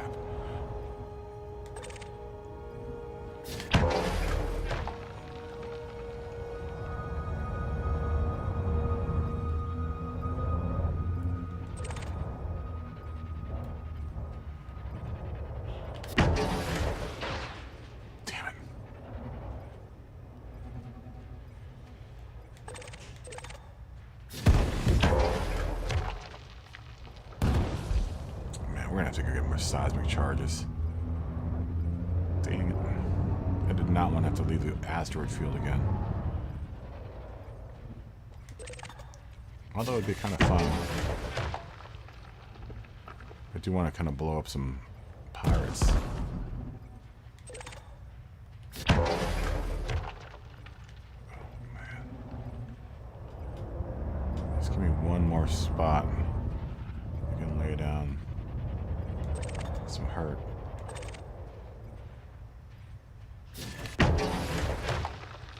Are you kidding me?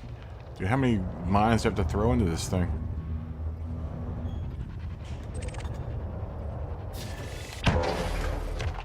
There we go. Oh, are you using the Viper? The Viper's a good ship too.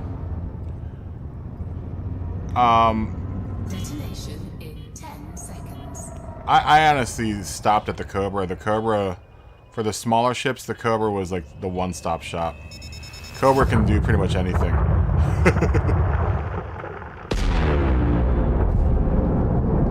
I used to have 3 Cobras. Cargo scoop. I had a Viper. Did I have a Python? I don't think I've had a Python. Crate Mark II. Ooh, that ship's good. That's what I just got out of, actually. The Crate Mark II is a great ship.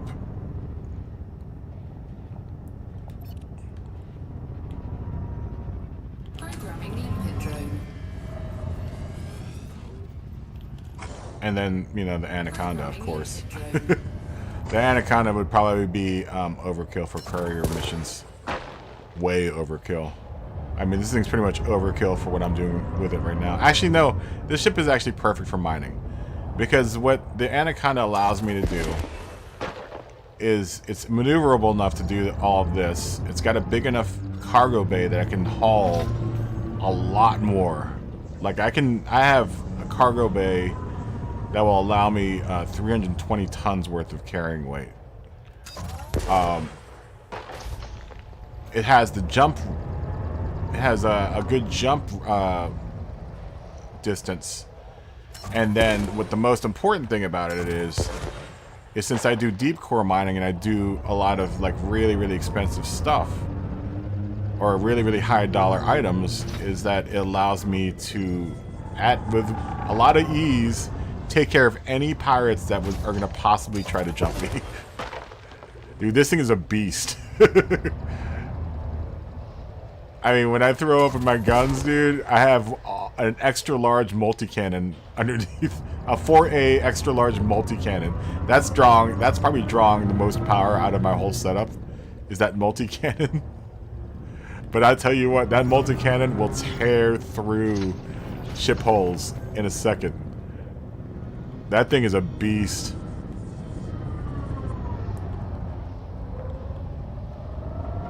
Hold on, I'm gonna reach her. Let me shoot off all this stuff first, real quick. So if I don't do it quick enough, then it's just all gonna float away.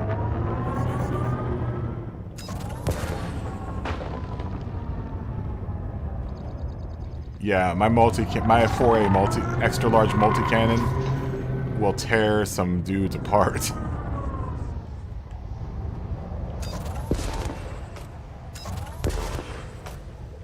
Oh, come on.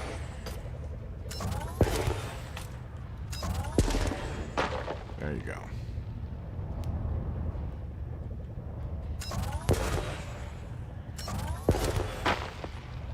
We can add that to the collection of monazite that I've got in the stores. And we'll just hang out here and wait for the limpets to do their job.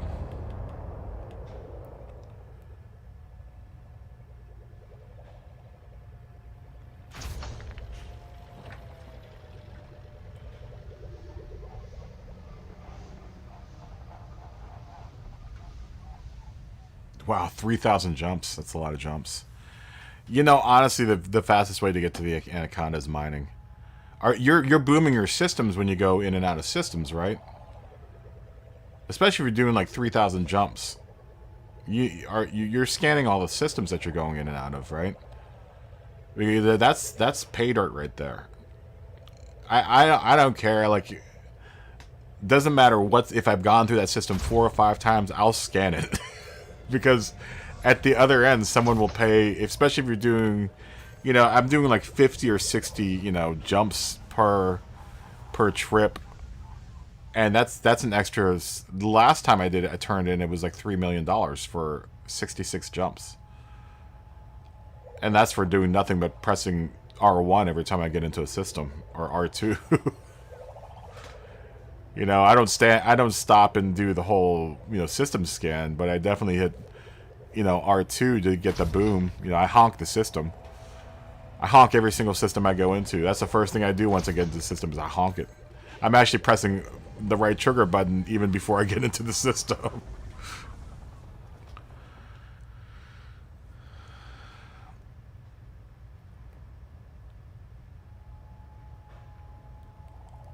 That's yeah, that's a bunch of systems to go through. Yeah, the mining, honestly, I didn't think about mining. I was doing kind of the same thing you were doing. I was just kind of jumping from system doing courier jobs. And I'd watched something on deep core mining, and I was like, well, that doesn't sound like it's too bad. It's actually really a lot of fun, and it doesn't look like it's a whole lot of fun, but it is actually it's a bunch of fun. It's a lot of fun because you're not doing as much. I don't know how to explain it. It's gratifying blowing up the asteroid and seeing all the chunks go around and watching your cargo bay get filled. And look, I mean, right now these prices aren't right. The last time I checked, the monazite is $785,000 per. The musgravite is like $850 per. And that road plumsite, that's actually the most expensive thing that I've got in my cargo hold right now. And that, I believe, is close to $1 million. So just in the road plumsite, I've got almost $28 million worth of road plumsite. The monazite, the last time I checked, I pulled into this station and it was offering, I guess monazite was at Or was that Musgravite? I can't remember. They both start with M, so I can't remember which one's which. But they're all high dollar items. I mean, this might actually, if I can get the ship completely full, might actually get me into Jameson just off of this one trip. Granted, I don't have to jump back out and get seismic mines, which I'm going to probably have to do. Yeah, you know, mining's, it's actually really fun. Your Viper might be too small. I wouldn't get rid of it. I would keep it around, but I would go get like an Asp Explorer. That was the ship I actually was honestly using the most before I bought the crate. The crate is going to be just as expensive as, almost as expensive as the Asp or the Anaconda. So I wouldn't recommend that if you're on the way to get an Anaconda. Although the crate is actually a really amazing ship. If you want to upgrade to really like a medium-sized fighting ship, the crate's a good choice. The crate Mark II is a good choice. The crate Phantom or whatever, the smaller one is actually really fast, and that would be good for courier missions. I wouldn't necessarily mind with that ship though. I have had both of them. I actually got rid of the other crate because I just never used it. Because the crate Mark II was just, it was so good at what I had it doing. What are you doing down there? Do you not see it? It's right there. Collector limpet expired. Programming limpet drone.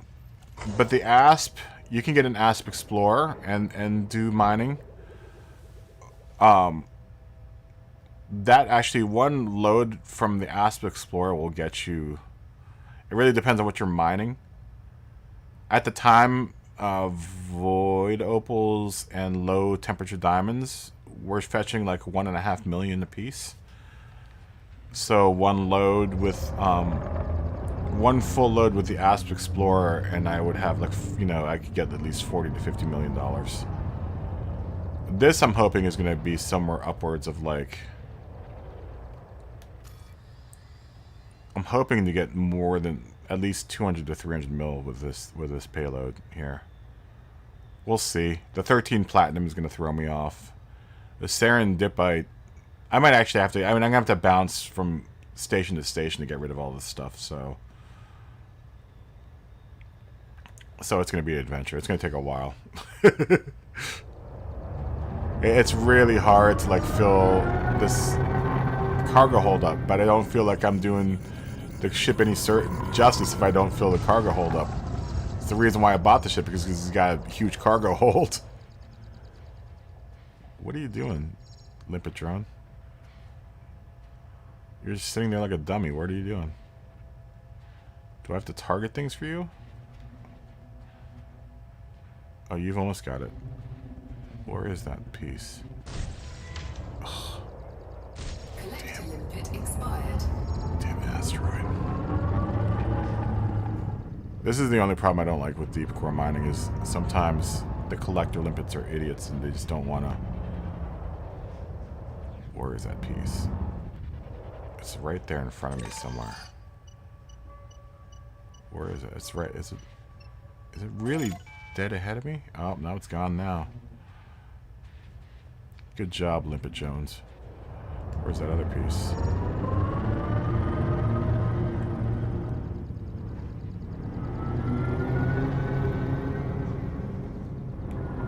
Is that it? I don't want to waste a limpet drone on that. I'll probably get it myself.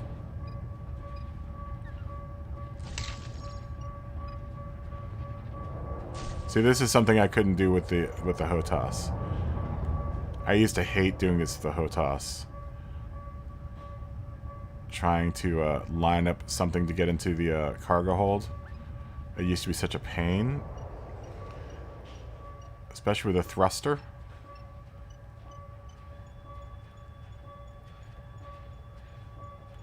I mean, I guess you could assign the thruster so that it wasn't the throttle. I just think it's the thruster is so much easier to handle if it's just done with incremental button. There we go. See, I would never be able to do that with a HOTAS. I used to try it all the time. And it would always drive me crazy. I'm like, oh, I'm supposed to get more control out of this thing, but I'm not. But that's just me, you know. Everyone's different. Everyone's different. That's why I wasn't so bummed when my HOTAS X wouldn't work with this thing. But now I've got a HOTAS X that is good for nothing at this point. Because I can't use it with my PC because I don't have a PC anymore. And I don't... It won't work with my PlayStation, which kind of blows.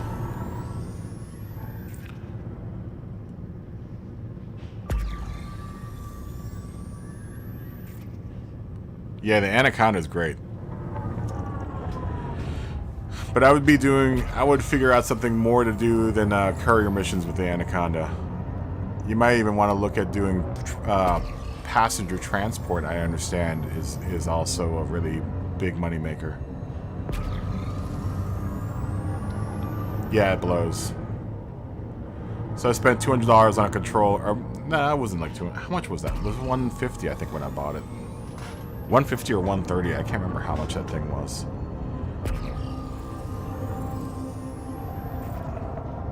It would have been nice to be able to use it with Star Wars Squadrons, but I really don't play Squadrons that much. I actually am kind of disappointed in Squadrons. You don't have a high enough rank for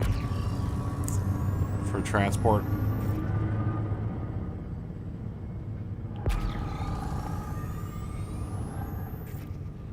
It's funny because I've only been playing this game on the PlayStation now for not even a week. Where am I at right now? Yeah, not even a week. This is maybe 4 or 5 days worth of play. And I'm already a Trailblazer and Entrepreneur.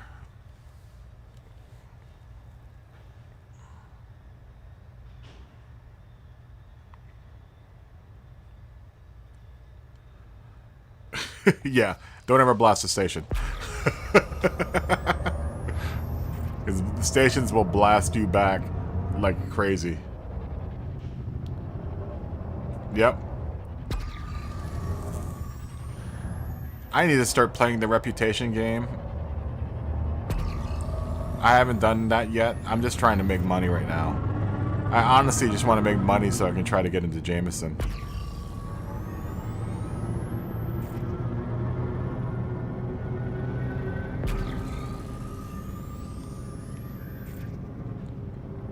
I should be more interested in... I should be probably working on the Reputation thing.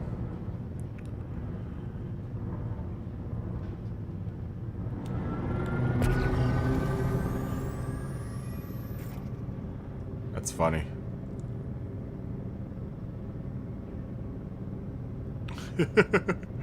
So funny. That sucks. I had a pretty decent reputation on my last play. That was what kind of sucked about having to liquidate my PC account, was that my commander was pretty high up. I was a pretty high level commander when I quit playing on when I stopped playing on the PC.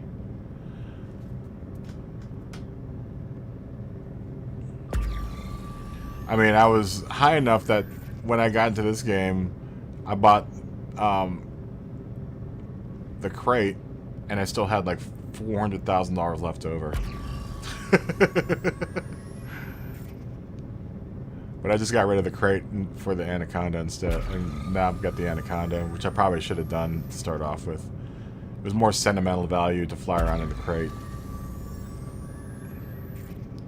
What I probably should have done was buy a Cobra and just blew a bunch of people up. Worked on Reputation.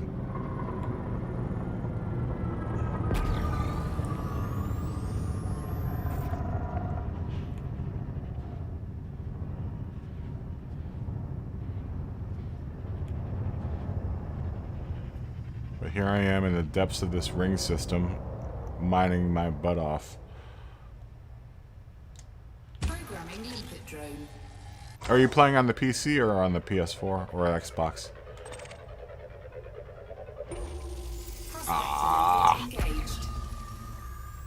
Just wasted a limpet. Asteroid scan complete. Ow.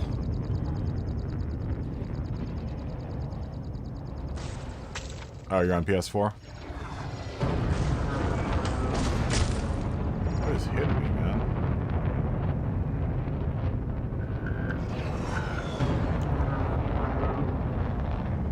Yeah, I was really surprised. I was really, really surprised the PS4 plays this so well. Like, I was really worried that this was going to be a dumbed-down version, but this is almost exactly like being on the PC.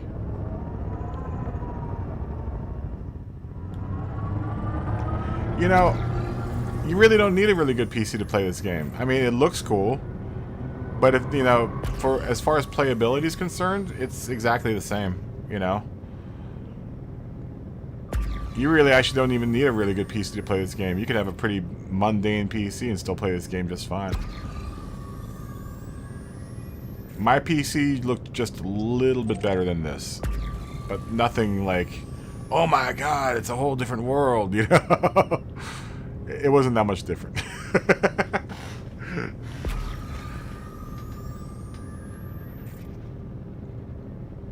This isn't a really intensive game, honestly. The you know what the game that really is super intensive on the PC, the games that are super really intensive on the PC, are games like Planet Coaster and City Skylines.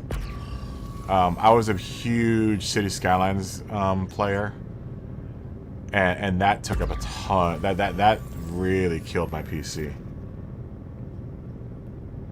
Yeah, it does. It depends on what you know, graphics card you have, but it's not. You don't need a super fast PC to play this game. I mean, I'm gonna tell you that right now.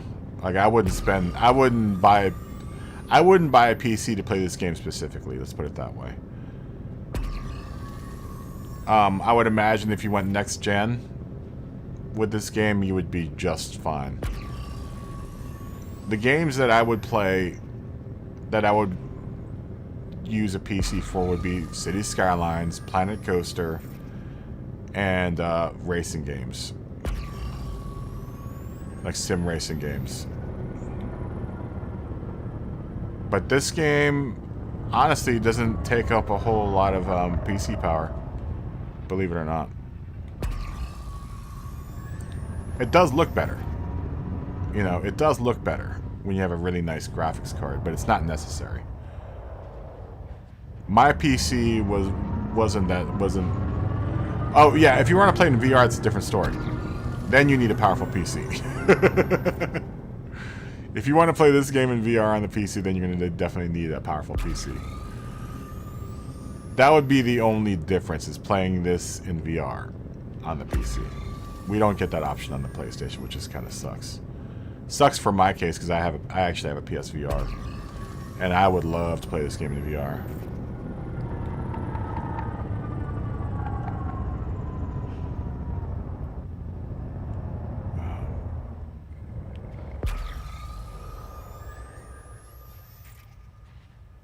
No, you're not doing the right things.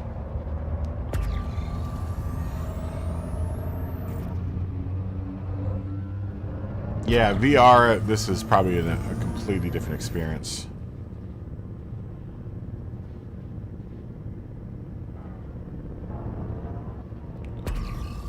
You know, the VR headset, believe it or not, there are some good, like Squadrons. Star Wars Squadrons is a really good game in VR. It's just not incredibly fun, you know? I was really disappointed, actually. I really wanted to love Star Wars Squadrons. I did the terrible thing of pre-ordering it because I was that excited about it, because it was going to be a VR game. Don't get me wrong, in VR it's amazing. Star Wars Squadrons is amazing in VR. It's like being inside of an X-Wing. But Star Wars Squadrons really isn't that fun. Yeah, racing games, I actually have Gran Turismo in VR. I wish it was completely in VR. That's the game that I play mostly on this channel, is Gran Turismo. And I was super bummed that you could not play the whole game in VR, which is like really annoying. The portions that you can play in VR are amazing. It's like being inside the car. There's this one turn on a track called I don't know how familiar you are with racing. There's a track called Laguna Seca that has this corkscrew that does like I think it's an almost 5-story or 6-story drop within like a couple hundred feet. And you feel it. Your stomach actually drops when you go down that corkscrew. It's the craziest thing. Like your brain, honestly, God to honest, thinks that you're going down, you know, that much elevation. Gran Turismo Sport is, no one gives it credit for what it is. I think it's the best Gran Turismo out there, honestly. Because I've never been big on the car collecting thing. I mean, Gran Turismo 1 and 2 were cool, and it was cool because no one had done it before.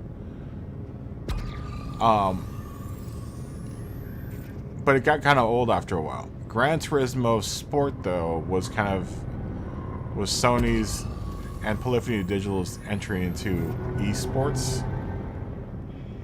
And they did a really good job of it. I mean, there are parts of it that are, you know, it's definitely a simcade. It's not a pure simulation game. It's definitely very simulation-like, but it's not fully sim. Not like a game like Assetto Corsa, which is like a fully sim game. I don't know if this is gonna be the right type of rock to throw this into. But for what they achieved with it, Gran Turismo Sport is a really impressive game. I'm just kind of bummed that I'm hoping Gran Turismo 7 doesn't lose that spirit, because I really don't care about the whole car collecting thing. I care more about the racing than I do about car collecting.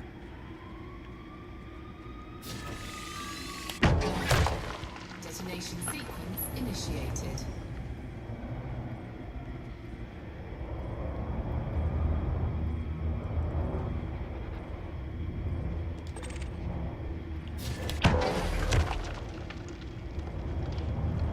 But yeah, we have a pretty. The thing is that there are not many simulators on the PlayStation. This is probably, funny enough, probably one of the few. I consider this as, you know, one of the few simulators that are on this console. And I tell you what, if Flight Simulator comes to Xbox Series X, I'm getting one of those things.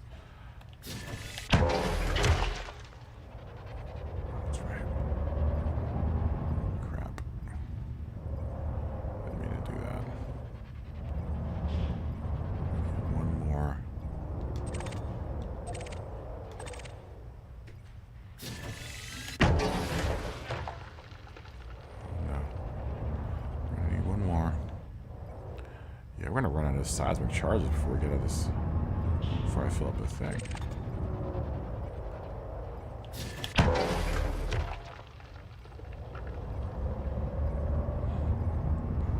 Yeah, if you like the more arcade racing style games, you probably not.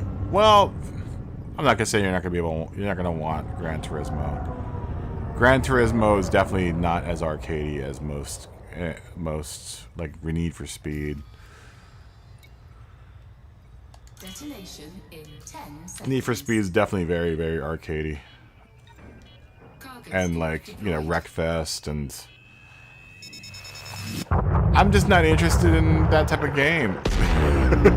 I know all the Gran Turismo people were like, you should get Wreckfest, and like, I'm not really interested in that. I'd rather do this than play Wreckfest. If it was like a demolition derby simulator, and this is the funny thing, is if it was like a demolition derby type simulator, then I would get it in a second, but it's like Wreckfest. It's like cars with guns on them, like, nah, not interested. Might as well go play Rocket League or something like that. Just not interested in that type of driving. I like simulators, you know. I'm more of a simulator minded. Like, if you go through my game collection, most of my games are kind of like simulator-ish type games. You know, I would even consider, in a way, Red Dead Redemption as being kind of a cowboy simulator. You know, even GTA, for that matter, is almost like a kind of like a, I don't know, gangster simulator. Although it is arcadey.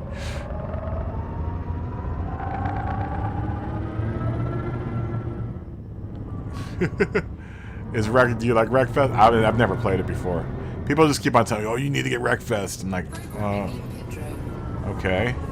And then I looked at it and I was just like, why? Why would I want to play that?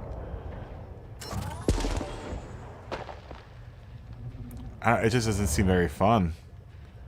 If I want to blow people up, I want to be in a spaceship or something. Or we're running around with a big gun or something, you know? Why would I want to strap it onto a car? It just doesn't make any sense. I'd rather play SnowRunner, which I love. I love SnowRunner.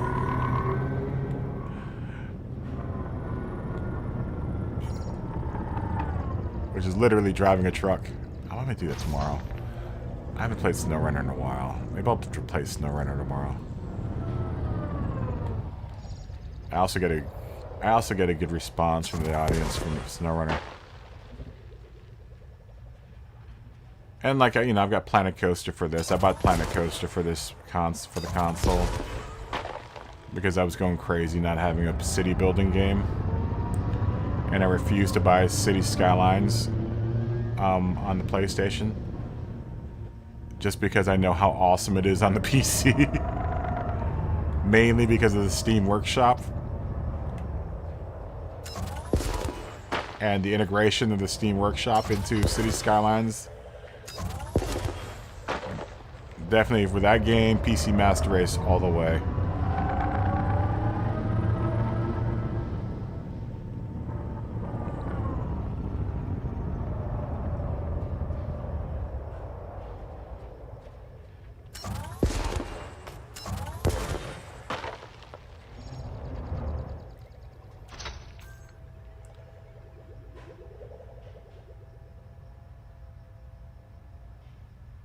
Yeah, it's Planet Coaster.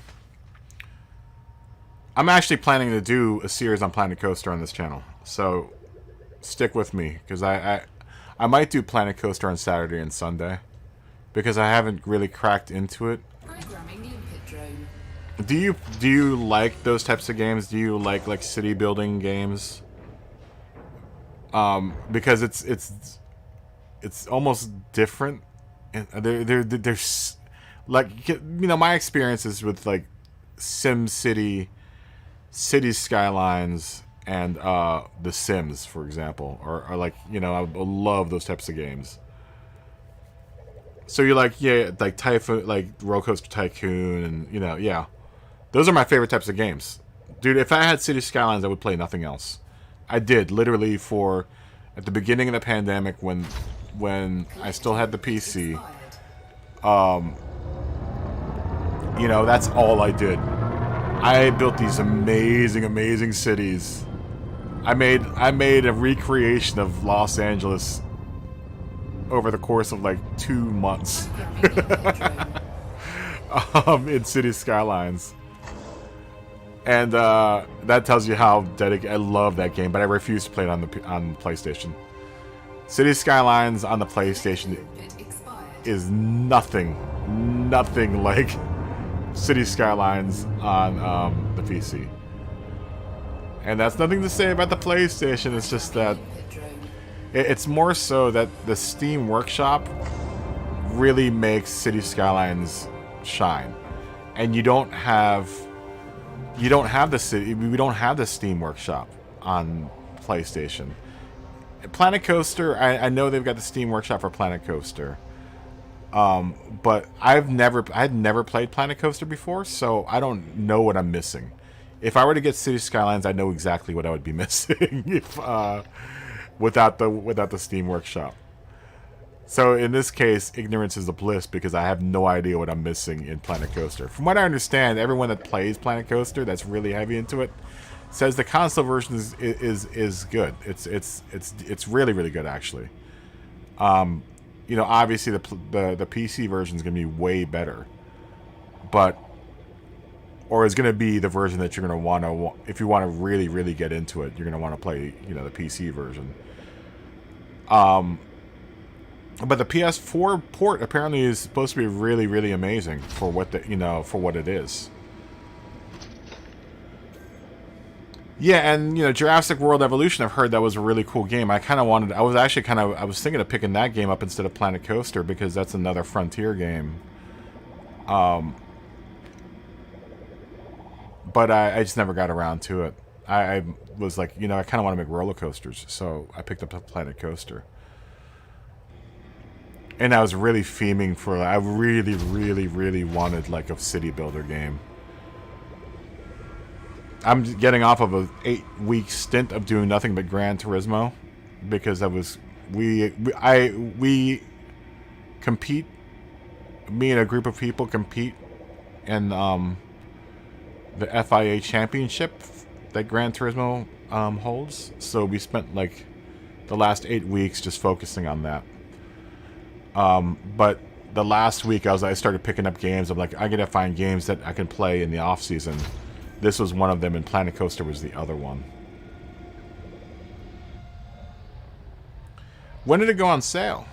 Now I feel stupid because I think I bought it at full price. I bought the PS4 PS5 version though. The one that will give me the free upgrade for PS5.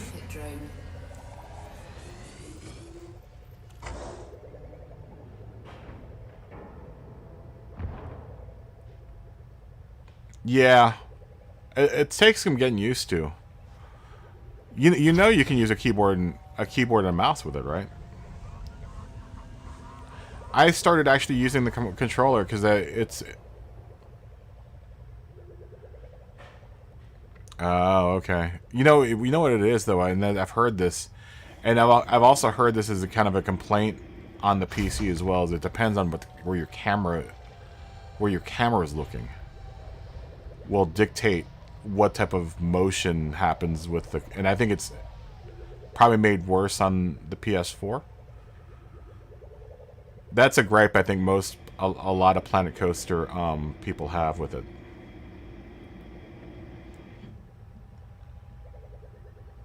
Yeah, I have a keyboard and mouse hooked up to my Planet Coaster. And honestly, I was doing some A/Bing with it, and it feels like because they worked so hard to integrate the controller aspect of Planet Coaster into the game, it actually works better with the controller.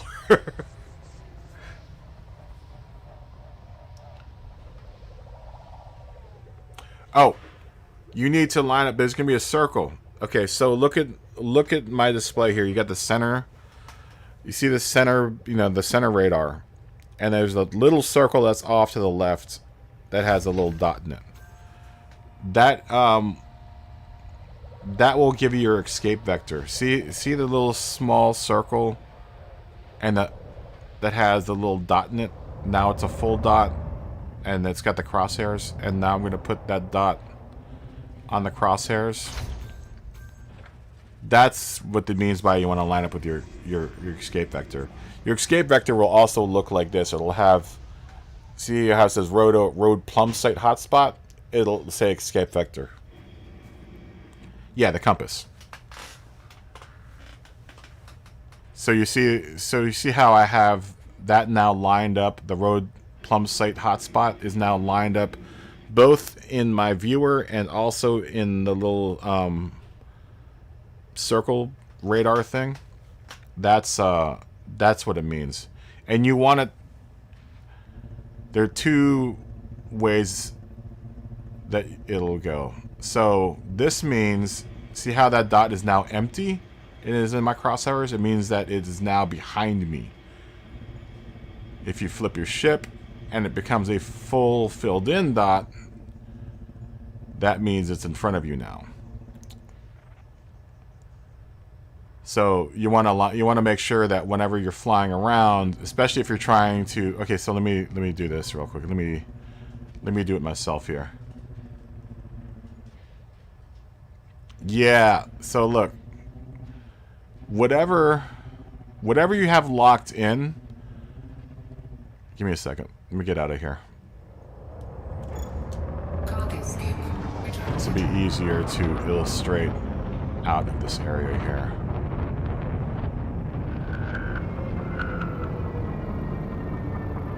So right now, I have that hotspot. That hotspot's I'm locked into that hotspot, and you can control that. You can control whatever that thing is locked into over here in the navigation menu. So say I wanted to go out. Actually, it'll do this too when I don't think. Oh no, yeah, okay, hold on. I have to assign. Give me a second. Just get this back to where it wants. Okay, so say I wanted to get out of here. I lock the destination, and in order for me to hyperdrive out of here, I'm gonna have to go through this first. And actually, this is probably not a good situation because I have to actually go through the ring.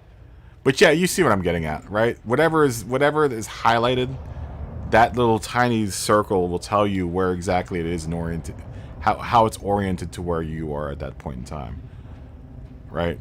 You only use the big radar. I only use for objects like these two flashing triangle things that are below me right now. Those are my collector limpets.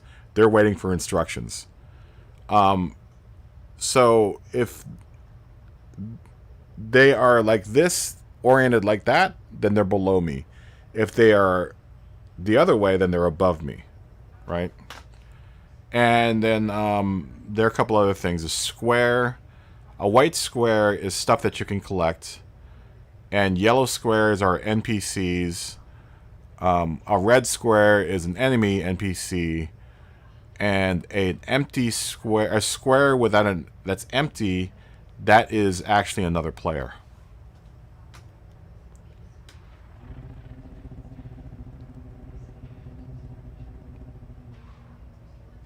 But was your target the same thing as your escape vector? That's the question.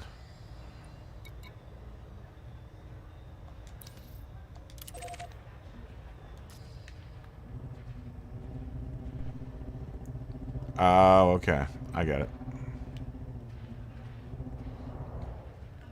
Yeah, okay, so you must have been stuck into something then. You must have been... Were you stuck in the sun or something? Were you stuck in a gravity well of some sort? Because normally it doesn't give you an escape vector unless you're caught up in the gravitational well.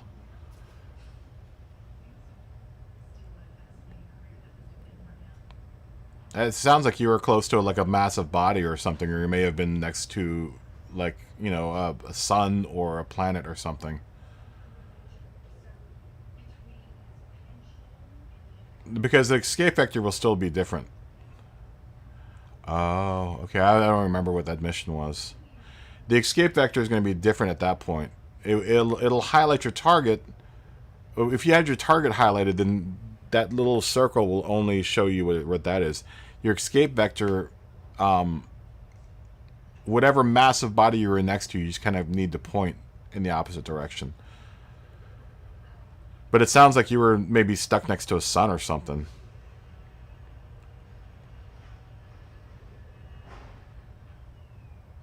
Oh, okay.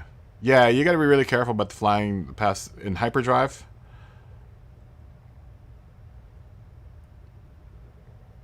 Yeah, exactly. Exactly what Psycho Mike says. Hold on, let me change my chairs here. Yeah, because it'll only give you an escape vector if you are stuck in something.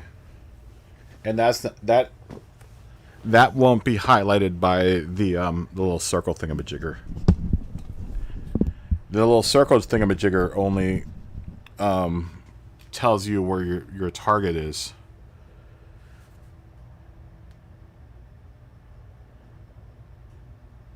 Yeah, that sucks.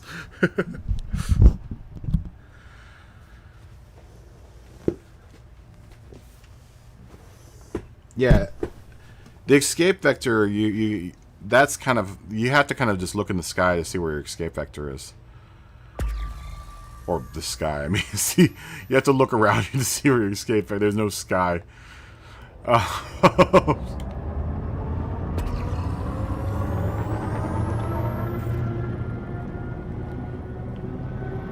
So yeah, it sounds like you were tied up with some sort of supermassive body of some sort.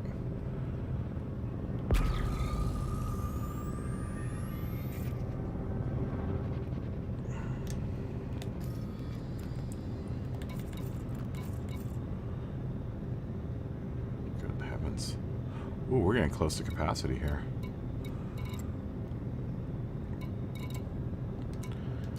I just need to crack open like 6 more asteroids. I just want to see how much money can I make if I fill up the Anaconda completely. That's kind of what this exercise is. I'm sorry, it might be kind of boring to watch, but Collector limpet expired. I'm going to make a whole lot of money though off of this payload.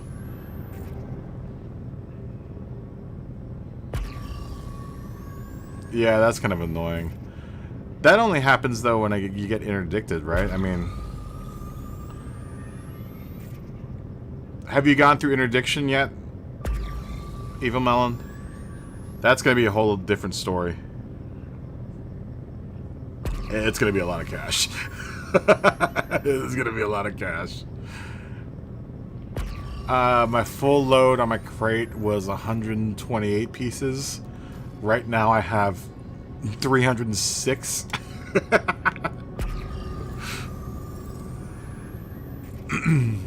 And the full load in the crate could get up to $200 million. So I'm guessing that this is going to be like a $500 million load. That's ridiculous. Oh, it's so funny.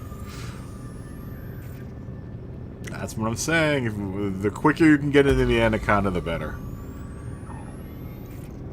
It might not be your favorite ship, and that might not be something that you might want, but I'm telling you, it's the best all around. Like, you can do anything with this ship, man. It's maneuverable, it's fast, it's got a long light year jump span.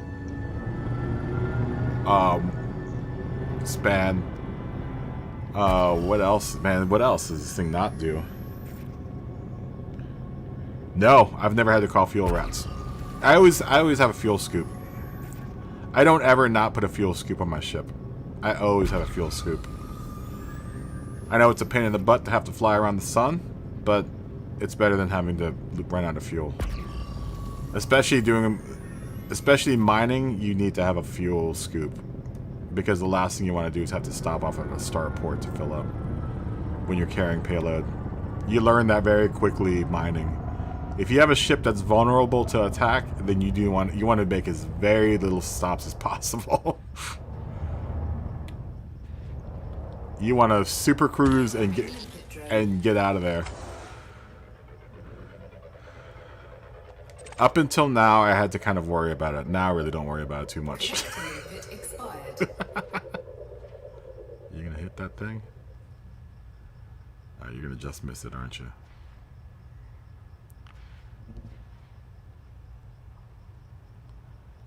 Damn, you collect some plasma drones.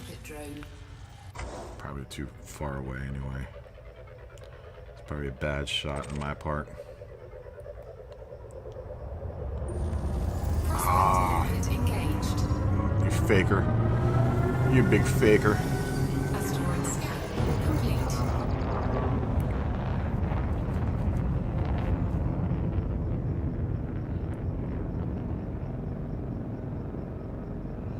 Wow. Yeah, I've never done the fuel rat thing. Ow. That hurt. Not really, but it hurt my ears.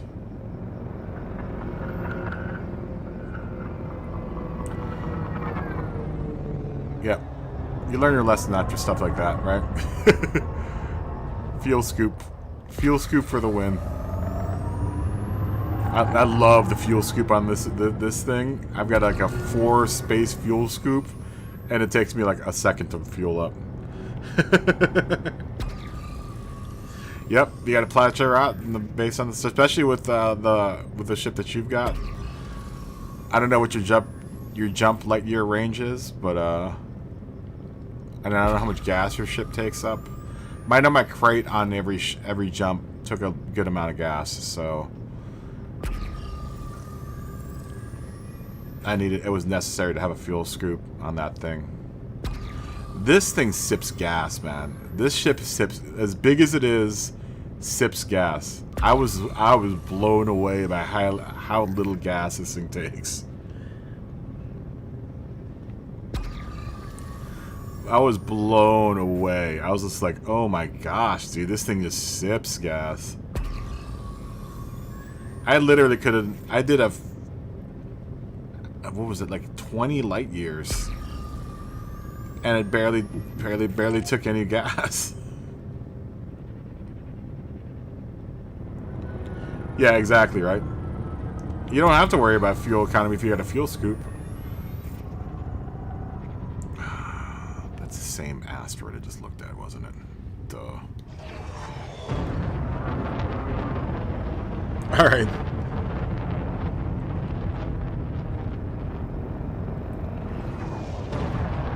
Actually, you know what? I'm going to go make a pot of coffee. I'll be back in a second. Let me make a pot of coffee. Because I need some coffee. Give me a second. I will also be right back. I'm AFK for a second. But I will be back in a second. I need something to drink. Let me just get up above here. And we're just going to chill out here. I will be back in one... Well, probably like a couple minutes. It's going to take a couple minutes to make coffee. But I'll be back.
Okay, I'm back.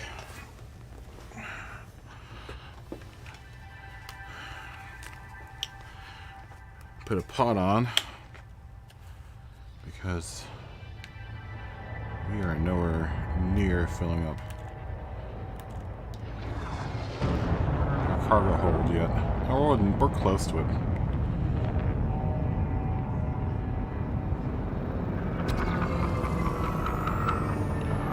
Close to filling up the cargo hold.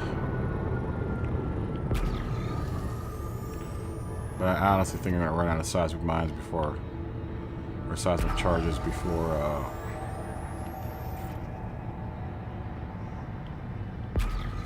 we might have to get another volley of seismic charges. Maybe I should put another seismic launcher on this thing. Just put it in a different fire group. I kind of like my one little beam laser though. Nah, we can't do that.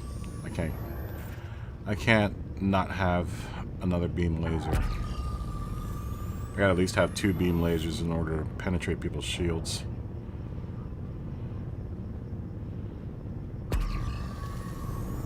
You're acting like... You're acting like it's something I want to go investigate.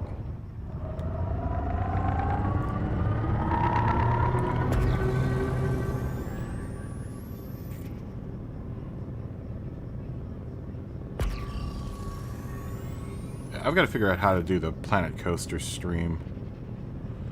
I don't know if anyone's going to want to sit there and watch me build stuff in Planet Coaster.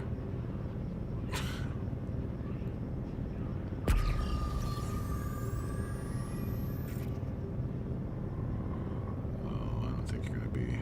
You don't look like a winner. And you're kind of acting like it, but I highly doubt you're a mineable. You might be.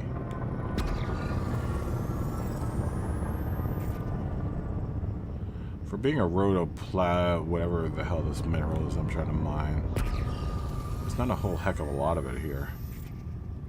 I ran into a whole bunch of other stuff.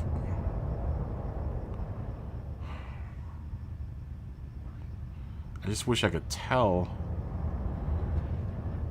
I mean, I see mineral deposits on that thing, but it doesn't look like something I can crack open.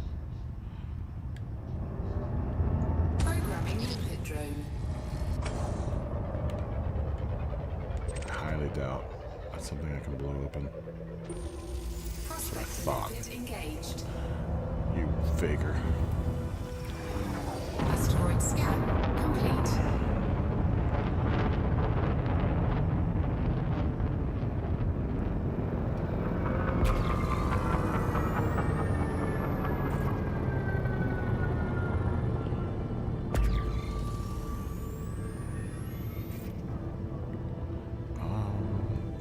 That one over there on the yonder. That could possibly be a asteroid.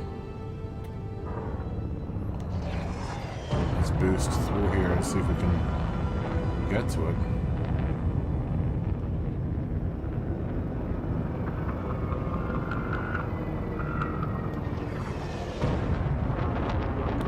I do miss City Skylines though.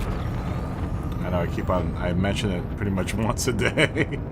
How much I miss that game, but I do really, really miss that game.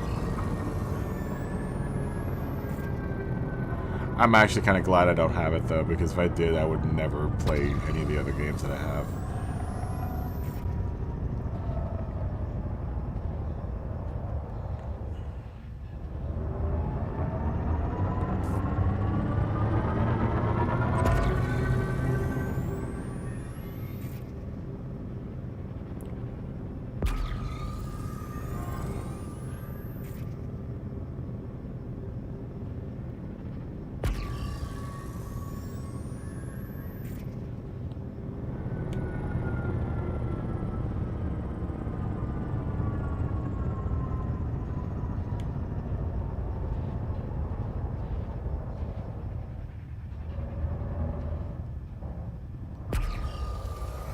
You.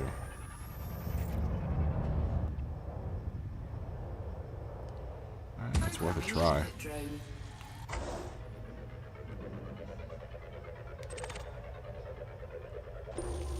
Prospector limpet engaged. I really like it. I really don't like how I can't tell whether or not this thing has fissures on it or not. It's definitely more challenging than mining for anything else. I'll tell you that much right now. These rocks kind of are really hard to decide whether or not they've got content or not.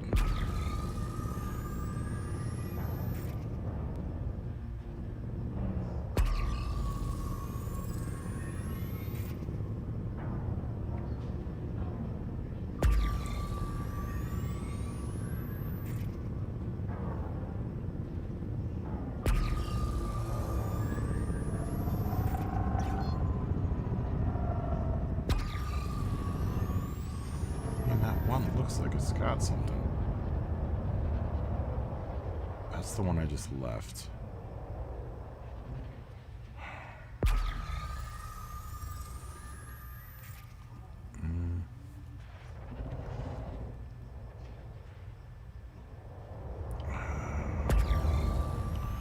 No, I just looked at that one, didn't I?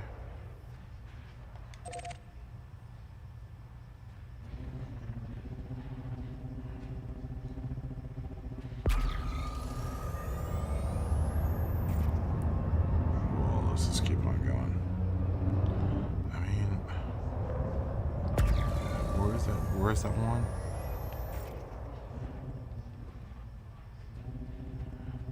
Is that the one I just looked at there?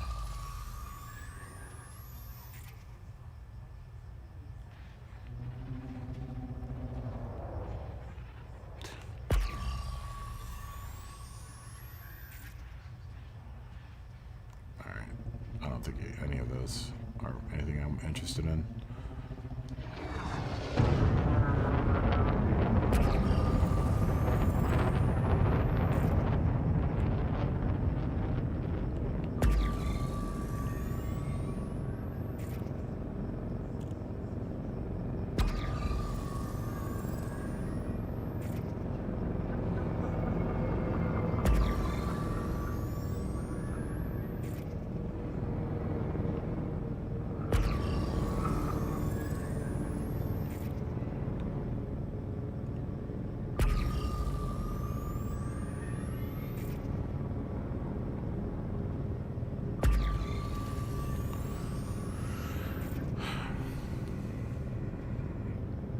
Gotta be something in here. We're 138 kilometers out from the center of this hotspot. This is a dual hotspot. I mean, I guess it has paid off a bunch. Can't really complain too much.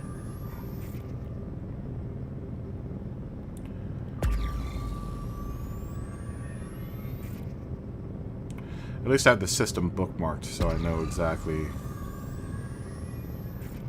I'm sure there are plenty of other systems out there that have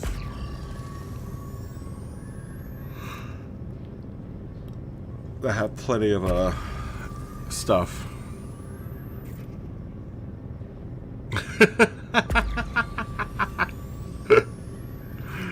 How hard of a track is it?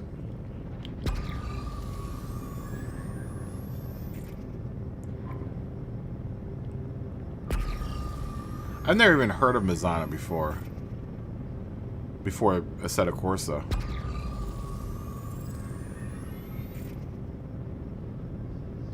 I want to look at the track layout of Mizana.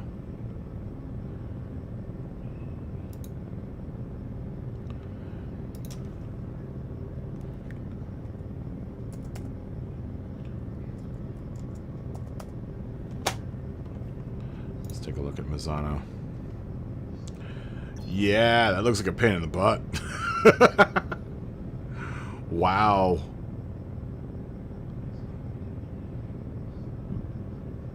That looks like a tough track. That's a lot of turns, man. And it looks like there's one 90-degree turn in there.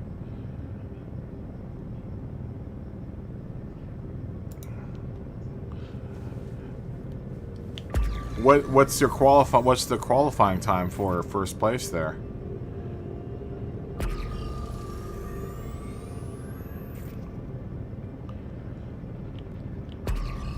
Was the wet tire test hard?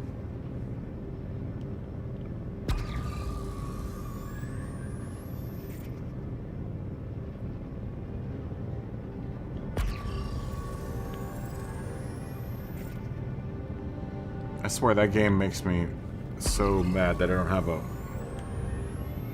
a wheel. I wish I had a wheel to play that game.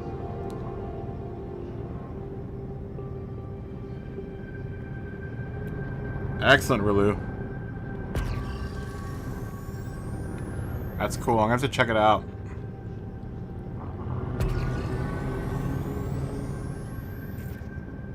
I need to start doing some more video editing, man.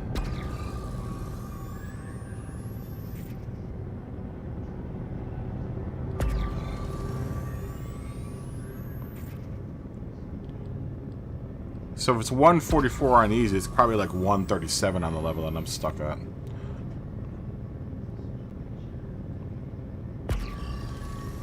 You know, I make all my thumbnails in DaVinci. I don't know what you're editing with, Rilu, but making thumbnails in DaVinci is super easy.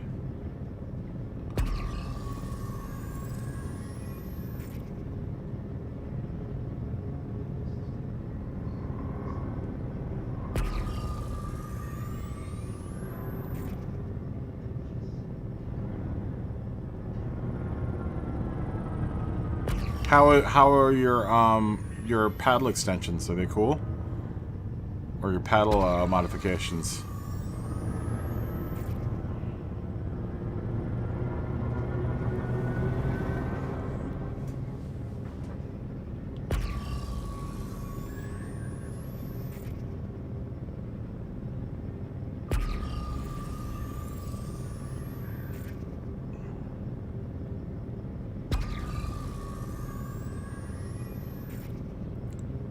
Can't wait to get a wheel.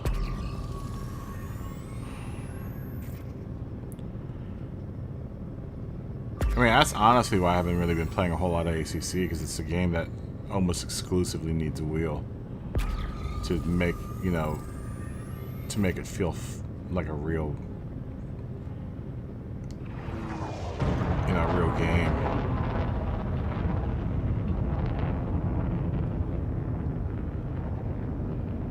It's still a nice wheel, but I'm sure they probably skimped a little on the paddles.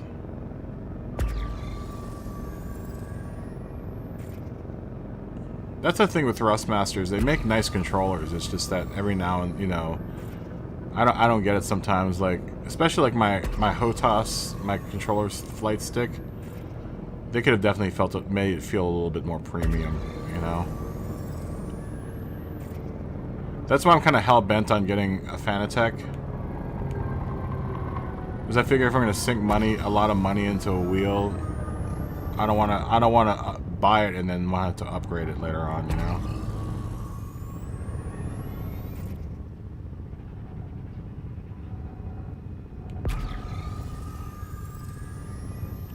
But at this point, any wheel would be good.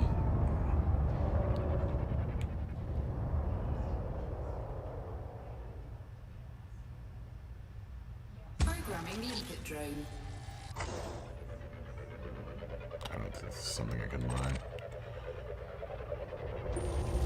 Prospect limpet engaged. Asteroid scan complete. No, you're telling me, dude. You're preaching to the choir, my friend.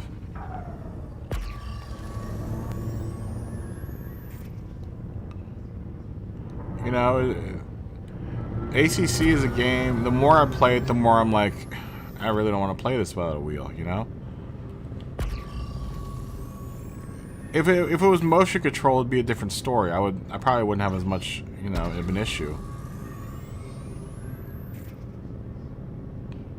But, you know, I'm sure you probably have long forgotten the days of using a controller to play racing games. But just imagine doing something like the race that you're doing on a control pad when you haven't really used a control pad in a long time. I honestly don't know how Scott drives as fast as he does with his dual shock.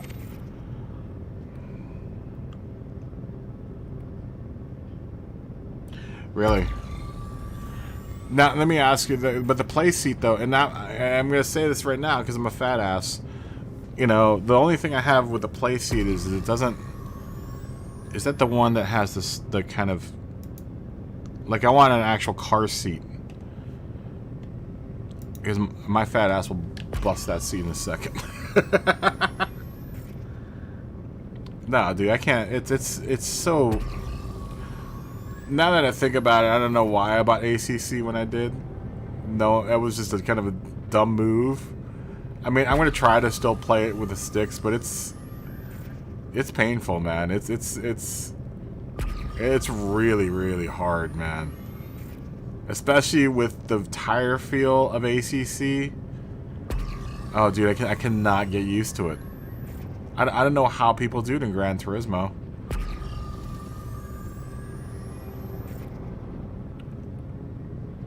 That's probably one of the reasons why I wasn't really into car racing games on the console, because you know I didn't have a wheel, and I used to remember how much I hated playing with the sticks. That's why when I found out Gran Turismo, you could control Gran Turismo with the motion control, it was like the skies opened up, sun, you know, the clouds opened up, the sun started shining. I was like, oh wow, this is dope.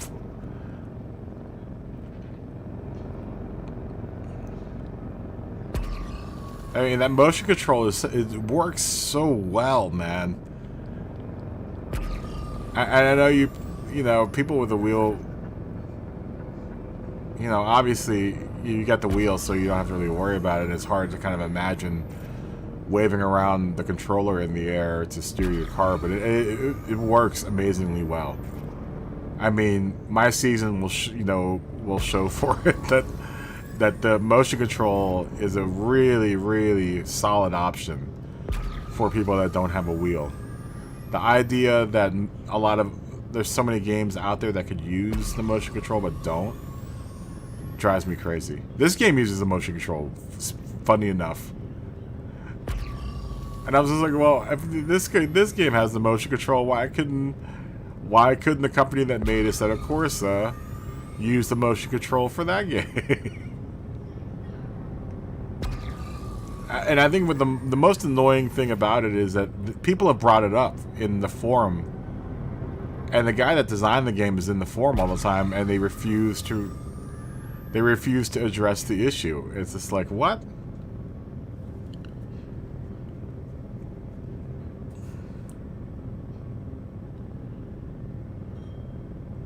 Yeah, I mean, it becomes more immersive with the wheel, you know.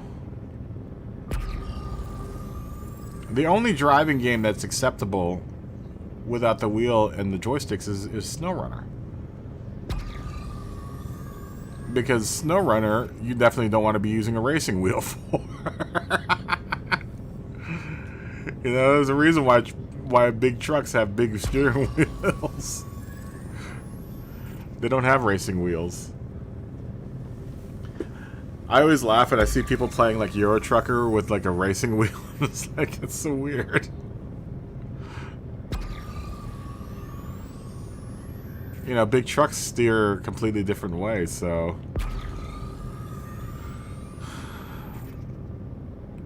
Yeah, but SnowRunner is the only game that'll accept, the only driving game that'll accept playing with a stick.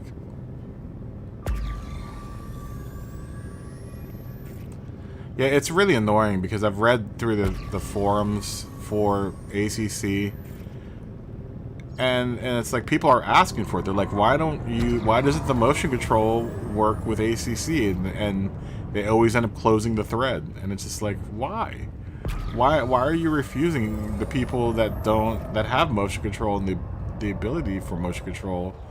Why are you denying them that ability?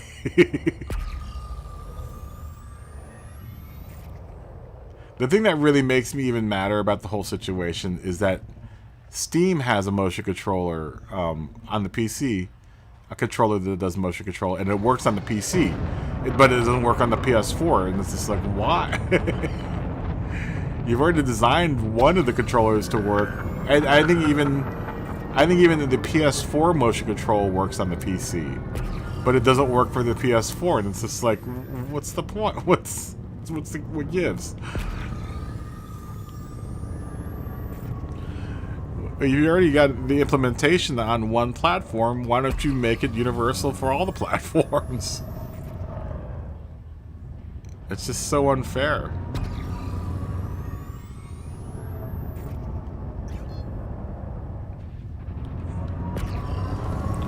Now I gotta hand it to Sony for putting the motion controller on the controller, because I think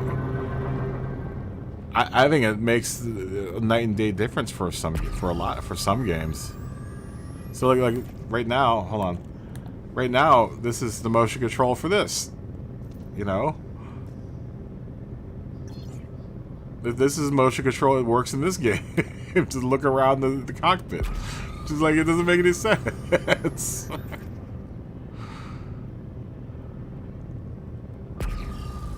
How hard can it be? Just tell your program to accept the motion control. It can't be that hard.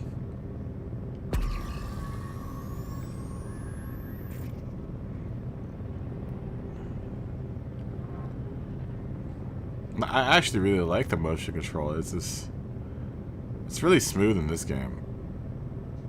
This allows me to like look around the cockpit, which is kind of cool. I can't look all the way around, but I wish I could. What's that seat doing that way?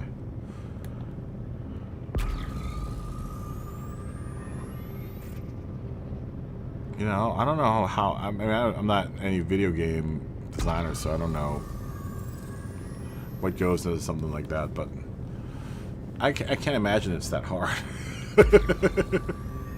especially if your game already accepts it on some level.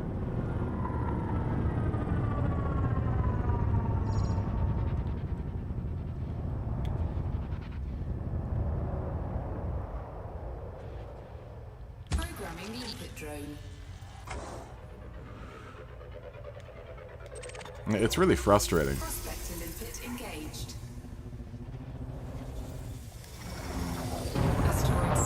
Really, really frustrating.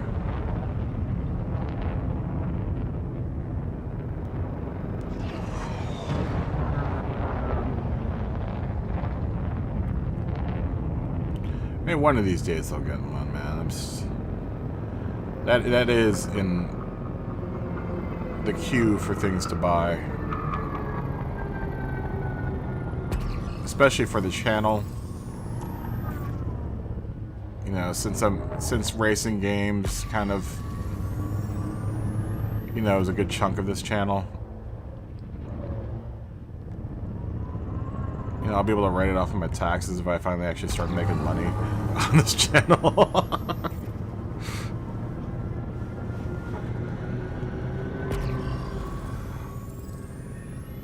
That sure would help.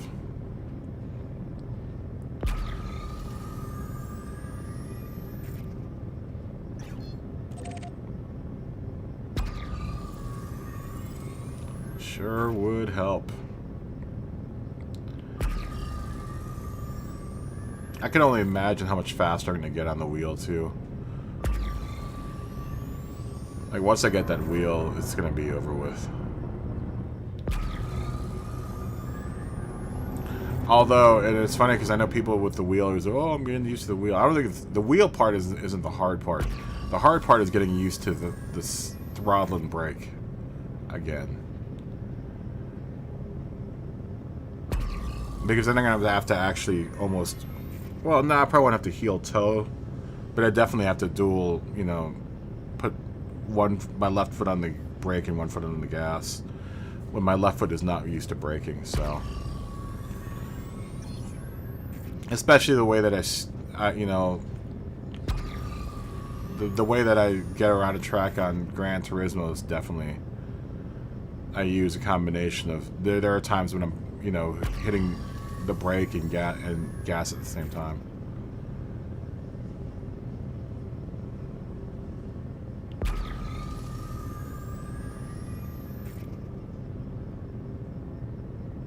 Yeah, I definitely won't get a clutch.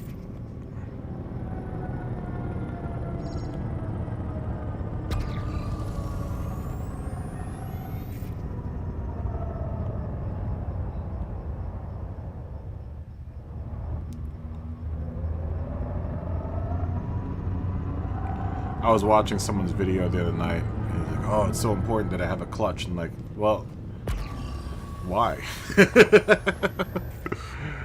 They haven't driven with clutch in racing in like 20 years.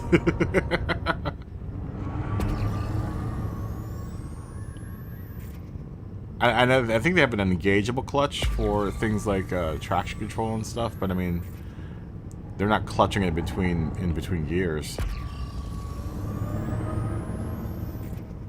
I can understand for the purposes of rev matching, you would kind of need a clutch. But so many cars rev match by themselves anyhow nowadays.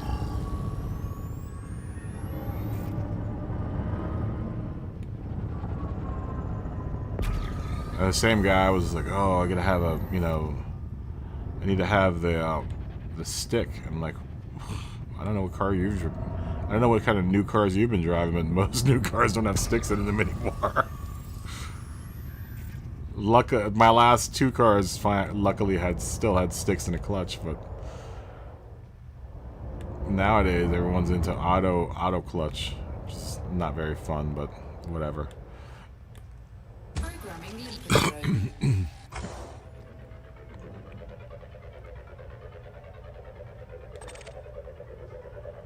Do miss my R32.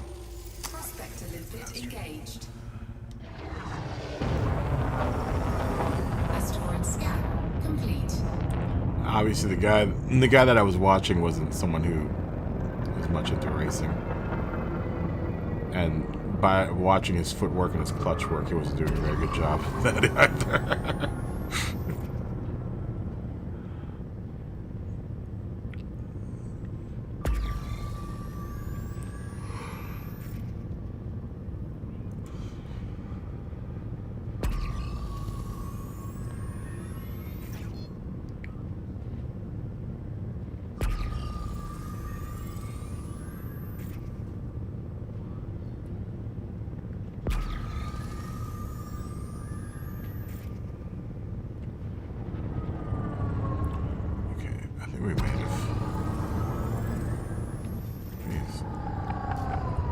Seismic charges do I have?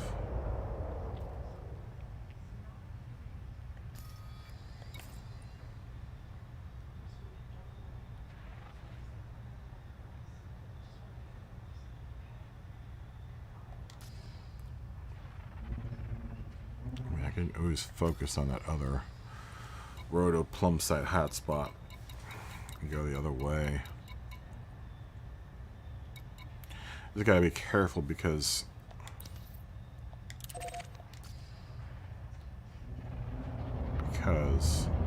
there is a oh,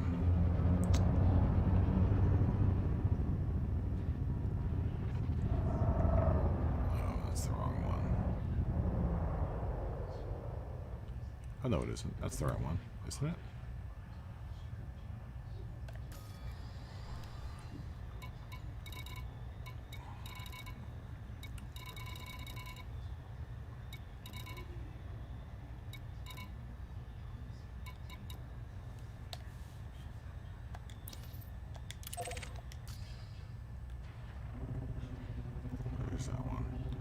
Gotta be careful because if I go in the wrong direction, I'm gonna end up in that.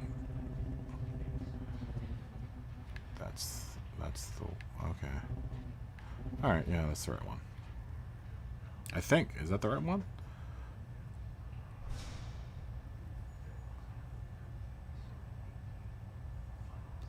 If I go in the wrong direction, I'm gonna end up in that high resource.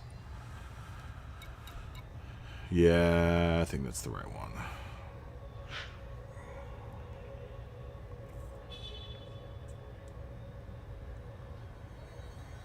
Yeah, because there's a resource extraction site here that's right next to that other hotspot.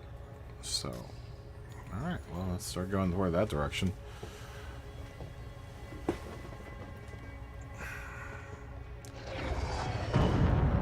most people don't mine here because of the resources extraction hotspot. Crap. I didn't mean to do that.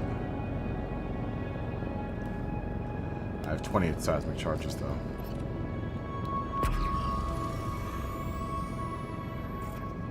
We've been launching about 4 to 5 of them into an asteroid, so in about... Well, we might have enough to fill up the payload here.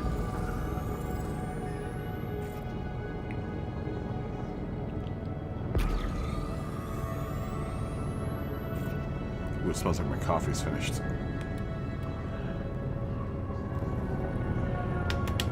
Getting a cup of coffee. I'll be back in a second.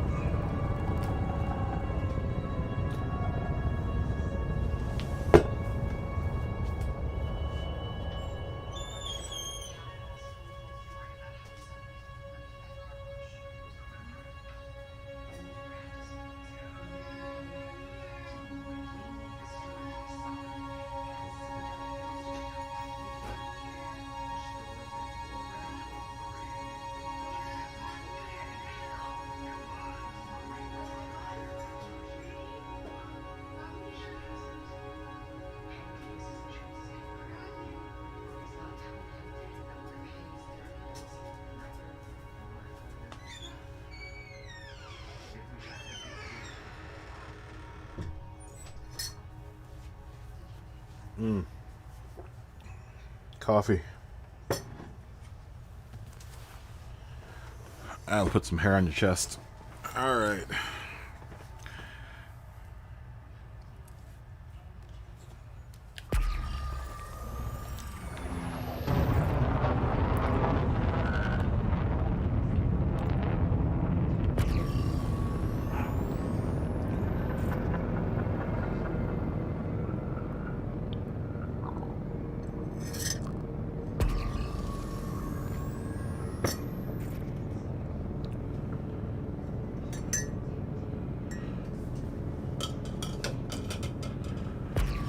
Oh man, the life of a space trucker.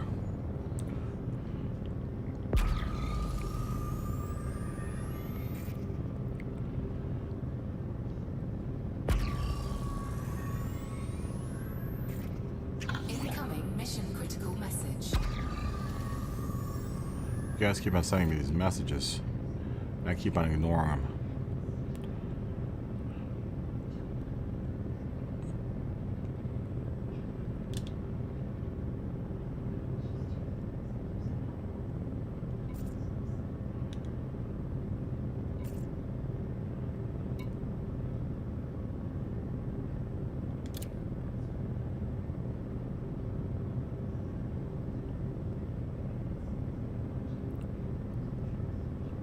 Might be something lurking out there. That sounds like aliens to me.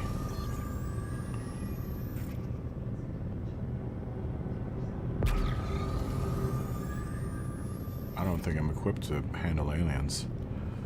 The Thargoids are supposed to be pretty tough to deal with.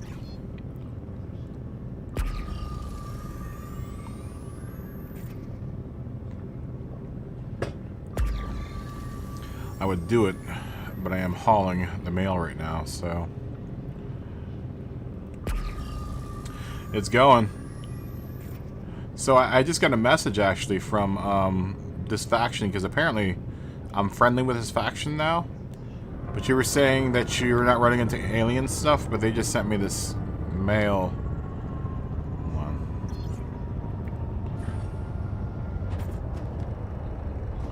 About this black box salvage operation.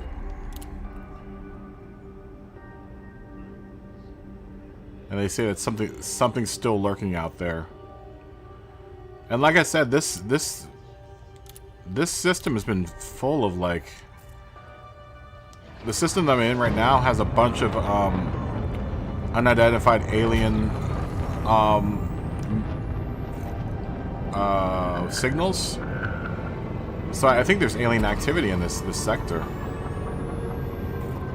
I know it's called the Anti-Xeno Initiative, so that has something to do with aliens. So if you're looking for Thargoids, come to HIP 17694. Something tells me if I were to do some of the missions in this, then I'll end up running into the Thargoids. I need to do some of the Guardian missions too to get some of the upgrades. Have you done any engineering to your ship? To your Viper?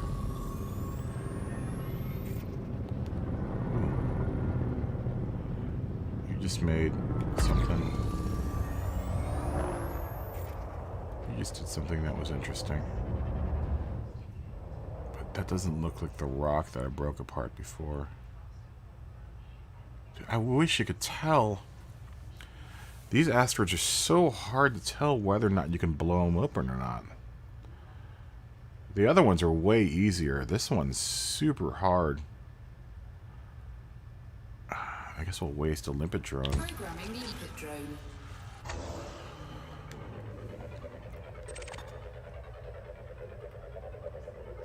Oh, of course we miss it.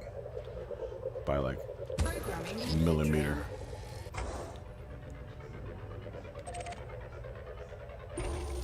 Prospector limpet engaged.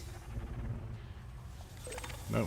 Waste a limpet drone. Asteroid scan complete.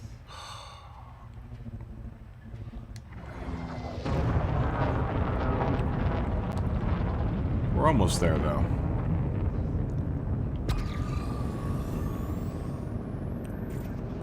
I don't know how full I'm going to be able to get this Anaconda. I might have to jump to another site. There's no reason for me to leave this site though, because it's a double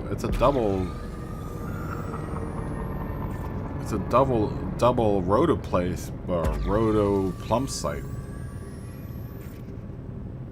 Like I have two hotspots sitting right on top of each other, so there should be a ton of stuff here.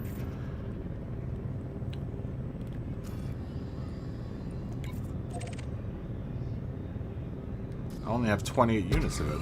For something that's supposed to be a hotspot, I've only run into 2 asteroids that have it in there. It's really frustrating.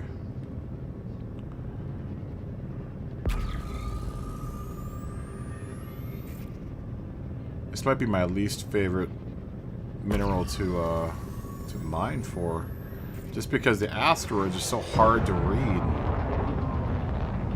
They all look the same. All the other minerals are pretty easy to spot. Actually, they're really easy to spot. Because you can fly up to the asteroid and tell whether or not it's something you can blow open or not. These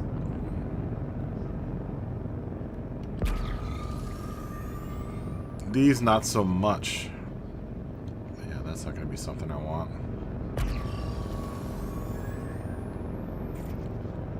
This is because the asteroids that you want to blow open, let's see, they do this weird color change thing, but they'll also do it if they have, it's kind of hard to explain unless you've been doing it for a while. They'll go from like yellow to black to almost blackish green, and that's how you know whether or not you need to blow that asteroid open. And they'll also be a certain shape. But one of the things that's a telltale sign on whether or not you should even consider blowing open an asteroid, usually, is that you can see these crack marks going all over around it. These asteroids are made in a way that you can't even tell. You can just barely tell whether or not they have minerals inside of them. They really all kind of look the same.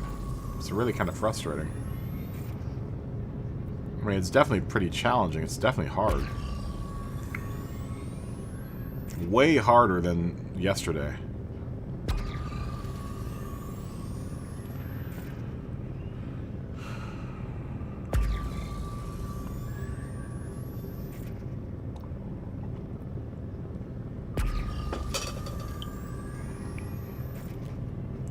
Do you play in solo play, Mike, or do you play online? I guess you said you played online. I might actually, I don't know, I might start playing online. Because like you said, it's really rare that you run into the universe is big enough, or the galaxy is big enough, I think most everyone's going to spread out. Unless you're someplace like Jameson, or... Jameson's probably the most popular one. But since the whole carrier update, I think a lot of people have moved off out into other regions. Because I see people's carriers parked all over the place around here. Especially in this system. There must be like 30 carriers parked in this system right now.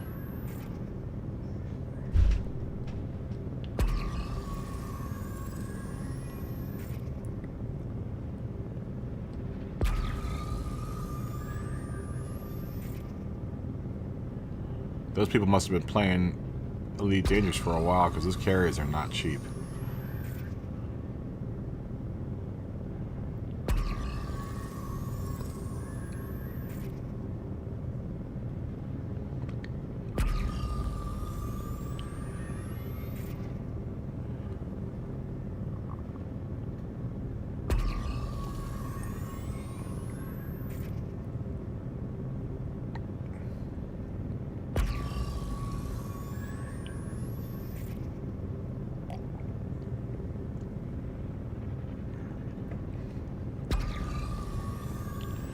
I must be going right over some of these meteors or asteroids.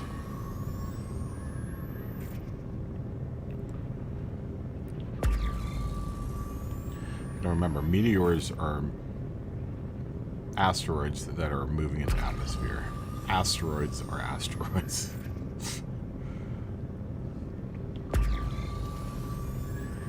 Pretty sure that's where the word meteorological comes from.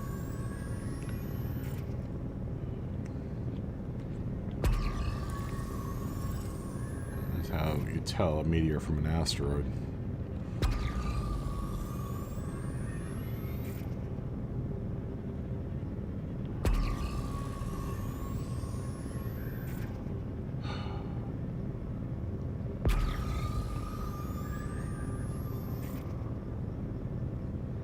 I really don't like mining for this particular... I mean, that could possibly be one over there.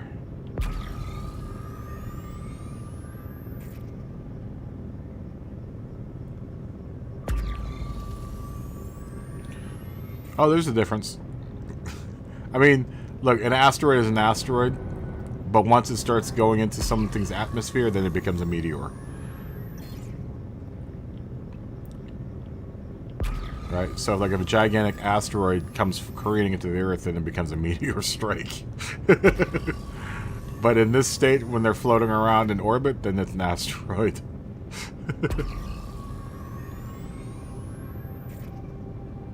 Yeah, exactly. Exactly. Oh, this one might be one. I just saw a little bit of green in there.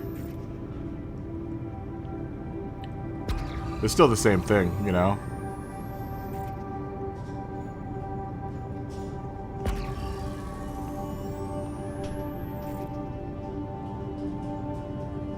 You're behaving like it's something I can blow open.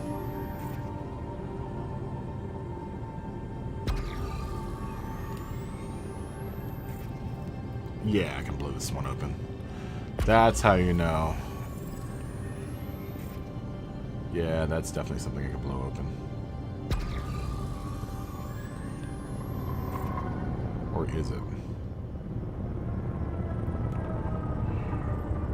See, the other asteroids, usually you can tell.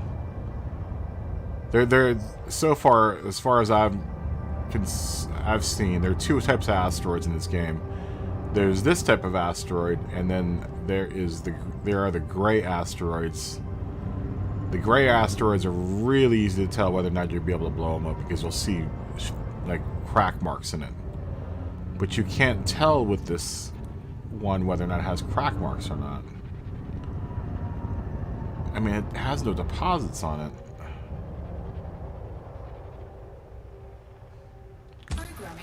drone. I'm gonna waste all my limpet drones trying to find out. Nope. Prospecting. Oh, that's so annoying.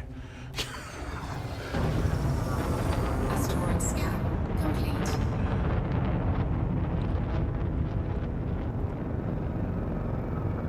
Oh yeah, I got that on. And I actually went all the way out to your. I went to Ohm City and they didn't have any anacondas, so I went to a station that was close to Ohm City. I had to make a jump out that way anyway, so I made the jump out to Ohm City, and I was like, well, Michael said that whole sector, I could get an anaconda for cheap. I did. I actually got I think it was like a 15% discount or something like that for this thing.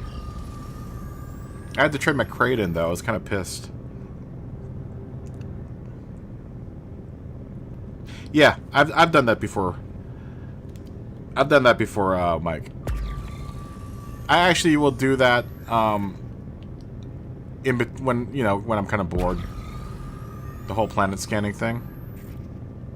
It used to be that you could just fly by the planet, and that's all the scanning that you would have to do. But now they've nerfed it so that you have to actually do the detailed scan of the surface scan. Yeah, I think I got this anaconda for 1,300,000 some odd thousand, or 133 million. Normally it's 145 million. But like I said, I just traded in the anaconda or the crate. You're right though. This ship is dope, man. Here, I even got this stupid thing. Hold on. Let's go on to. I even got I got the spoiler. I got the wings. Let's zoom out here. Zoom is this button. She's a good looking ship.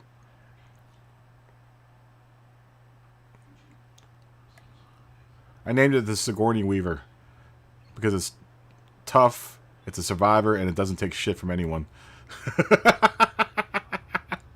This is what I like the most about this thing. Go down.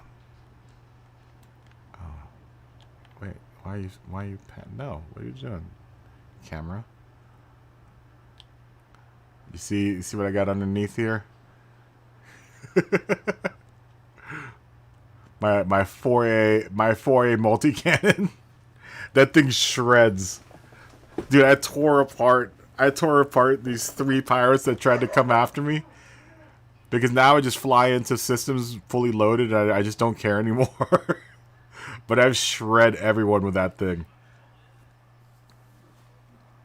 Yeah, I got mine for like 135 million. Galaxy price is 145, I think, on this thing. But I got it for like 10 mil off. Which, I mean, that's enough. Yeah, I've got mine outfitted with the, in the extra large spot, I got that multi-cannon. Then I have 3 more multi-cannons somewhere.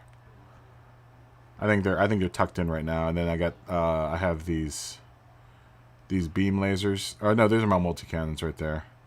And then I have a 3rd one somewhere. I've got too many hard points on this thing. What did you do with all your utility spots though? Yeah, I need to start doing that soon. I need to get in. Honestly, I'm trying to get into Jameson first. I want to make my billion to get into Jameson, and then base out of Jameson and start doing all of my engineer missions, because eventually I want to turn this thing into an exploration vehicle. Really? So your power plant? Oh, you know what though? I'm doing mining, so I think I tried to do all shield boosters. But it takes up too much, it was taking up too much power out of my power unit.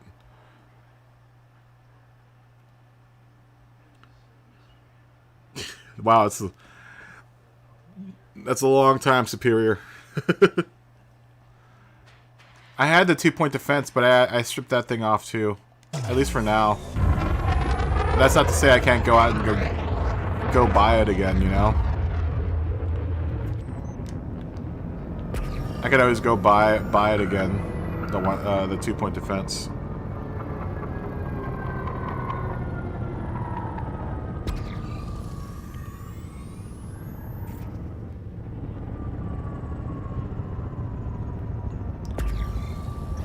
But right, how I have the ship set up right now, it was taking up too much power, so I had to strip all of my...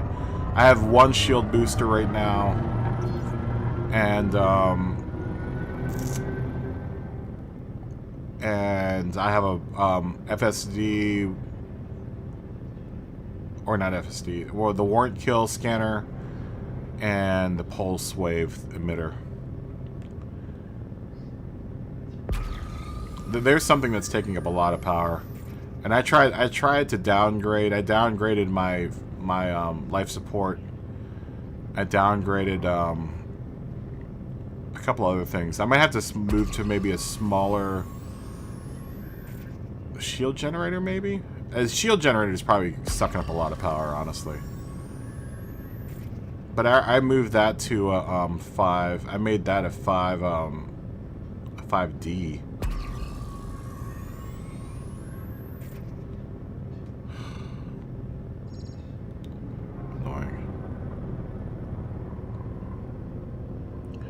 Oh, you have a D-rated power plant? I have an A-rated power plant. I wonder why I'm sucking down power. I tried to play the balancing game, but it just didn't work out with all the shield boosters.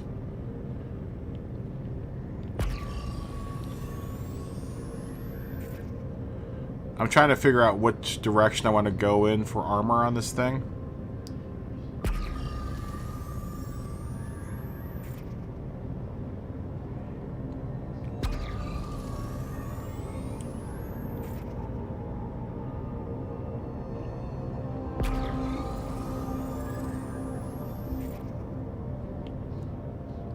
I definitely want to get my armor engineered. I want to get my power plant definitely engineered. But I don't think I have to. I think I have to go in order. So I think I have to do the frame shift drive first. I mean, it would be smart because it seems like all the engineers are all the way across the galaxy. So I'm going to have to do a lot of jumping to get around them to them.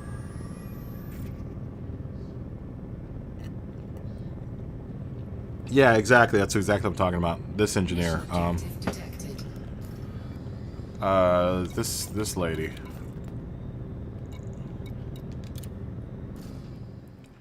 Is it? Yeah, it's is it this one or that one? I don't know. I don't have any of them. I only have these ones unlocked right now.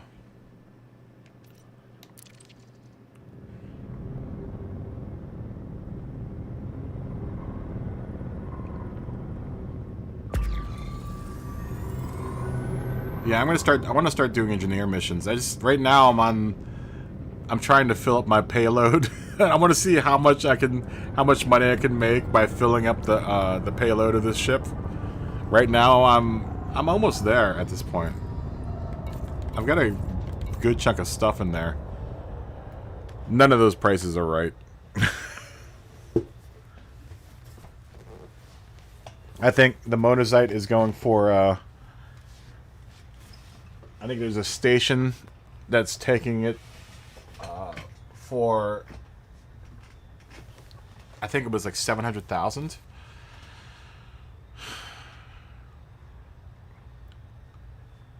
Oh, really?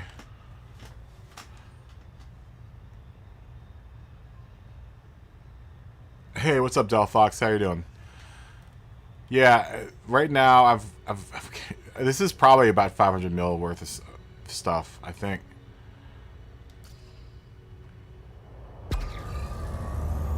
I think. How are you doing, Del Fox? Yeah, Felicity Forrestier is going to probably be the first person I go to. Because all I have to bring her is meta alloys. I might actually, hopefully, whatever station she's at, I'm going to try to set my ship going that way, if I can get rid of this stuff. It's just when I was in Ohm City. Hey, Cal, what's up? I'm mining, right now I'm mining, road plum site. And like I said, it's a pain in the ass, man. I might actually just jump out of here. Because this road plum site stuff is hard. I might go back to my other hunting spot. I really do not like dealing with these asteroids, or yeah, these asteroids. What's up, Callum?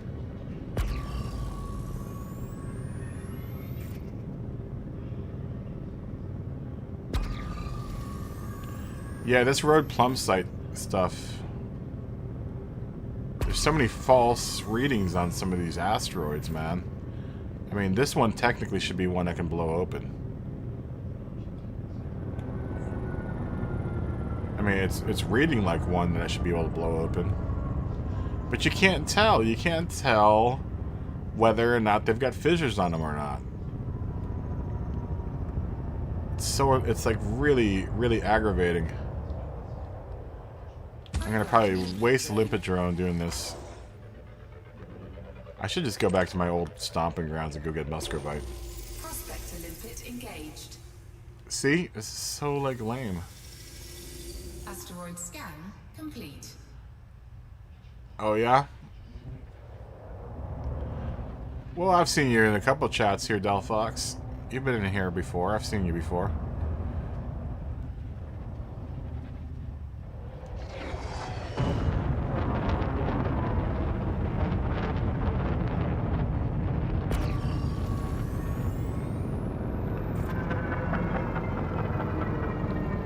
I might actually go back to the old spot that I was at. I kind of want to destroy some pirates anyway.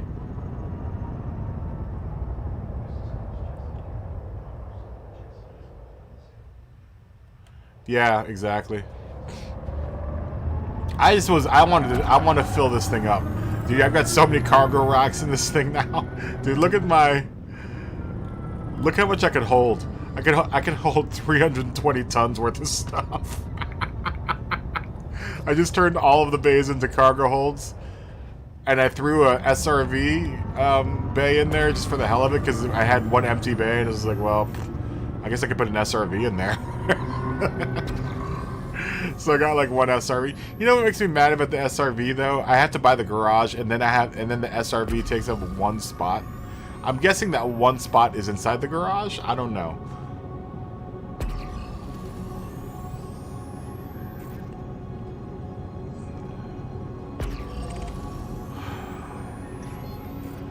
I might just go to this other spot. Yeah, forget this. I'm gonna go to, because I can find that other mineral so much faster, and it's only like a maybe $20,000 difference. I want to blow up some pirates anyway. I love jumping from spot to spot with this thing. Oh, okay, so that's what I thought. So the SRV takes up a spot in the garage.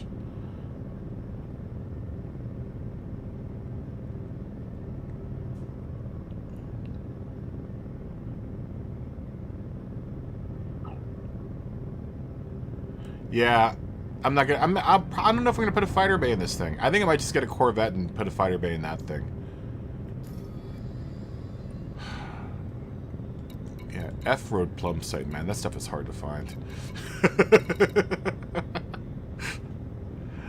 Let's just get out of here for now. Frameshift drive charging. Now I invite pirate interdiction right now. 3, 2. I would love for a pirate to mess with me right now.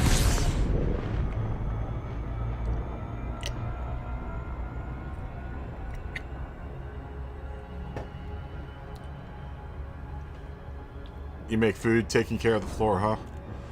Good for you, man.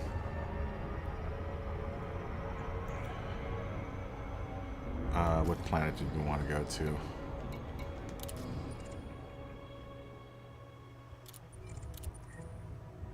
Yeah, I figured as much. I was just like, It took me by surprise for a second. I was like, wait a minute, didn't I just buy a garage? Why do I have to? Why is this SRV taking up one spot now? So I was mad, so mad. But I was like, oh wait a minute, maybe that spot is inside the garage. It's like, what's the point of buying it? What's the point of buying a garage if we got a spot already? All right, please mess with me.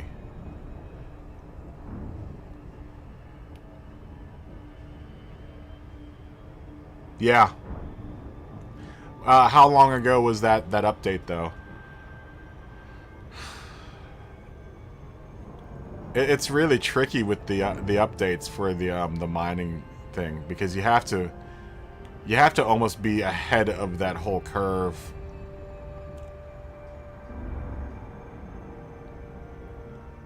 Because I've gone there when the update has been like 26 minutes.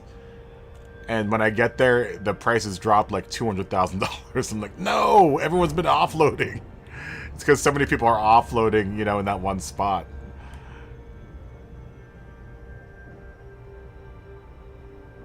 Okay. Where is my little honey spot here?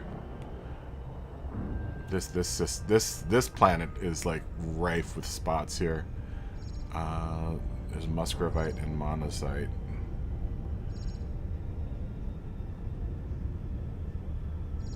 Okay, yeah, we're gonna go for this spot right here. That's like a quadruple hot spot right here.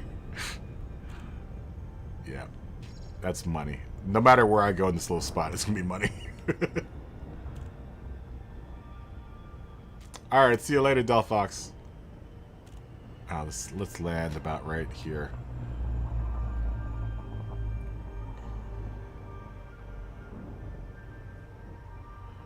Yeah, mine can do a 20 light year jump, and I think it's probably because of all my cargo bays.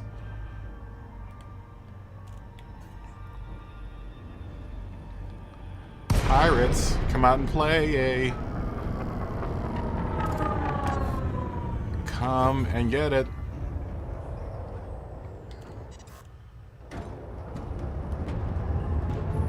Come and play. I'm out here. I've got plenty of stuff. meet the parade of multi-cannons. Where was my friend? No one gonna scan me? No one's gonna scan me? Oh, come on. Yeah, that's the first thing I'm doing, is I'm getting the FSD upgrade done. What fun is that? There's no one wants to scan me, huh? Oh man.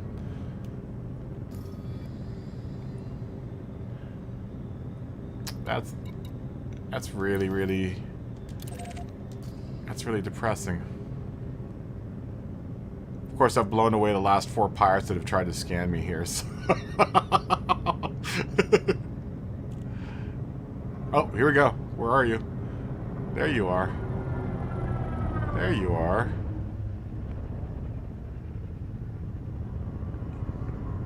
There you are. Hello. Hello, friend. Do you have shields? Do you have shields? We won't for long. Little sidewinder. Oh, it's a cobra.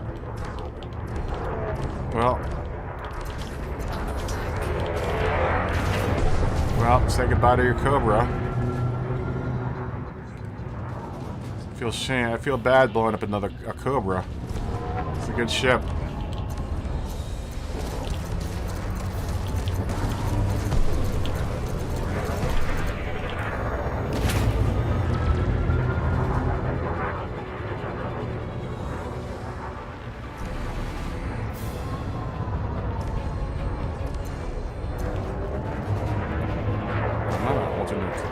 Standard flight control.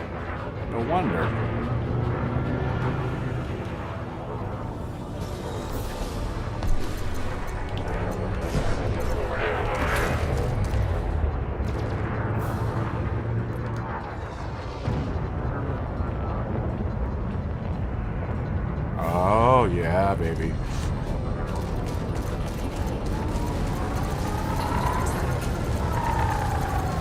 Ooh, that must hurt.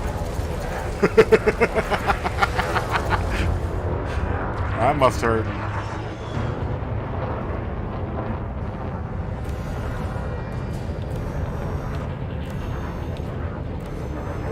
Oh, is mine a beam laser, not gimbaled? I guess it doesn't matter. Bye-bye. Oh, do we not have shields anymore? Do you not have any more shields? Do you just have that weak armor that you got? I still have plenty of shields.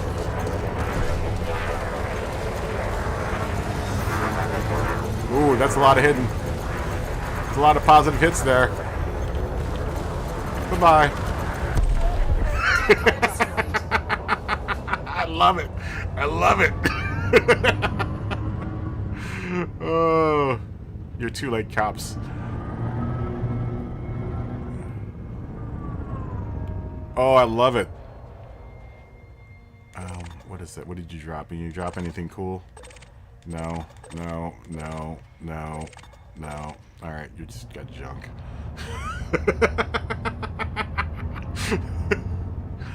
Oh, I love the Anaconda. Cargo scoop deployed. I really do love the Anaconda. It's so unfair. Scan detected. It's so incredibly unfair. Alright, the wrong button. Cargo scoop retracted. So unfair. I feel bad.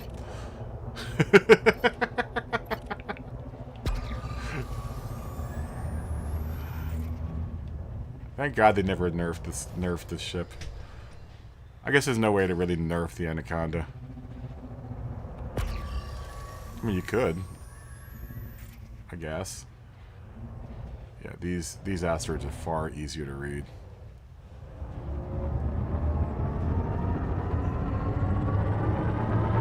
It's the best ship for everything. There's not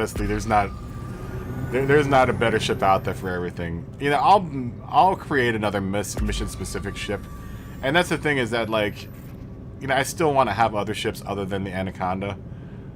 But this ship really does everything really, really well.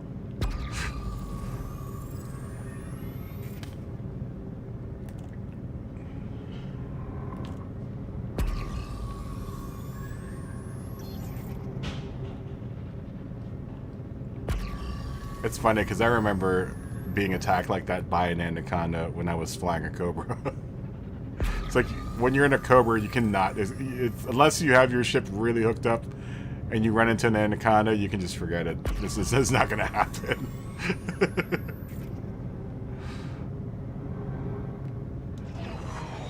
That is a losing proposition. I mean, unless you've got like an Eagle could probably do some strafing strikes. You know, you could probably strafe for a little bit.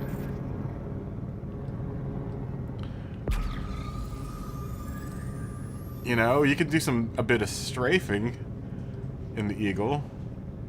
But if you come up against a ship like the Anaconda, you can forget it, man.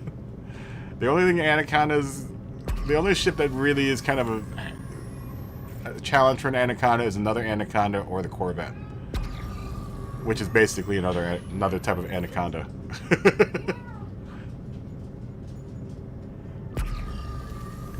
I do want a Corvette. Let's see this one, Mr. Baked Potato.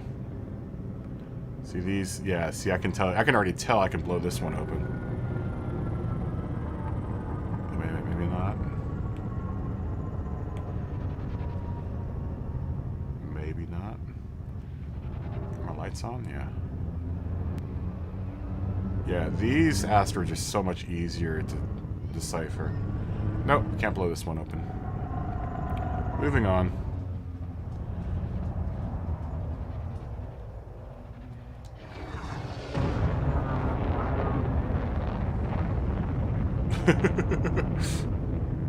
I mean, that's the thing is I could get a fighter bay for this thing.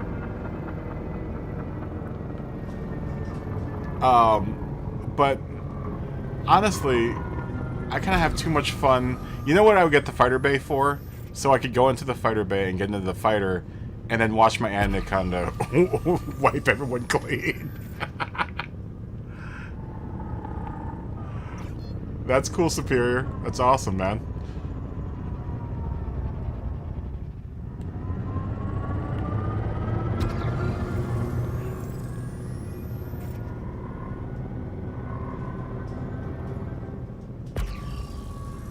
I only have one view, is mine's the cockpit view.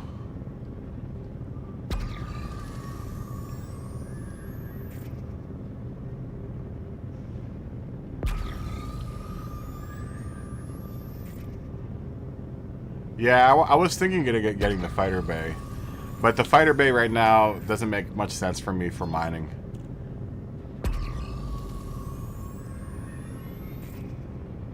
I mean, as it is now, I've been able to ward off pretty much anything that I've run into at this point. So the fighter bay might be a little much for me mining.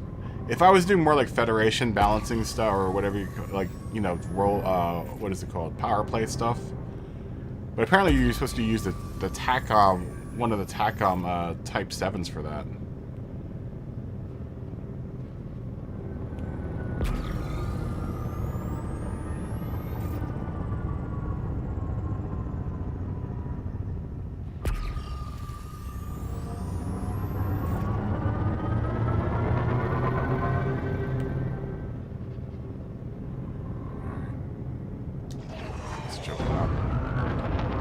Get some altitude. I just like watching dudes getting blasted, man.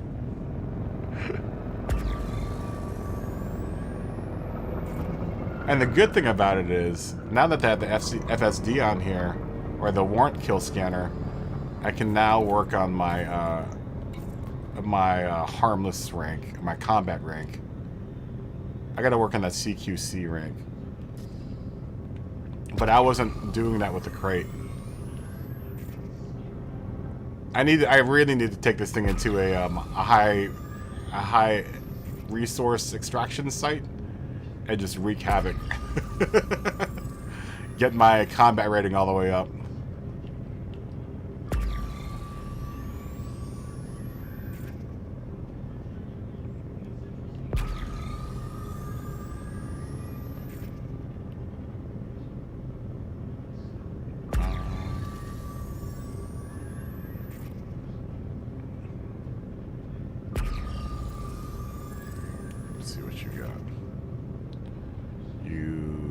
Possible.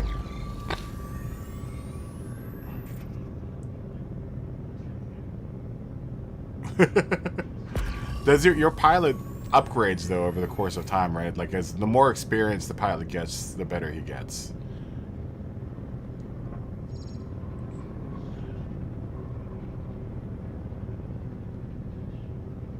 Do you just have one pilot?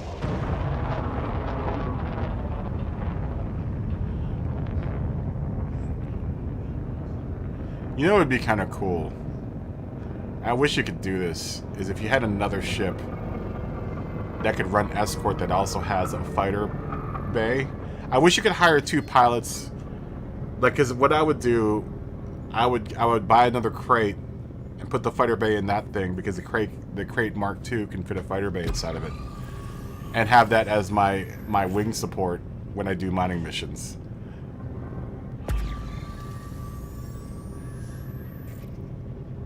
Because the crate, when you hook the crate completely up, that's got 5 hard points on it too.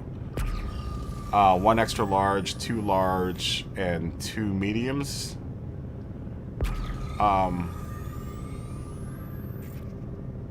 That thing can be a pain in the ass to deal with too. But that would be cool if you could, you know, if your pilot got good enough, you could put them in one of your other ships that you own. And have them pilot that, and have that run as your support ship. And I don't know why they haven't worked that kind of integration. They haven't integrated that in yet. I mean, that would make sense if you had like multi ships. Is to be able to put your pilot into one of the ships that you own, and use that as a support ship.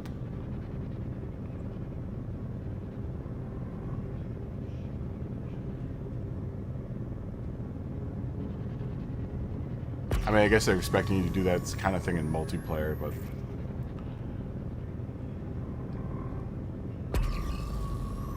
Yeah. Yeah, that makes sense. I know in my other playthrough on the PC, I had a pilot... I had a fighter bay in the crate, and I did exactly that. I just got the cheapest guy I could find, and just had him, you know, gain experience over the course of time, so I didn't have to pay him as much money because I'm a cheap ass. Expect high quality for cheap.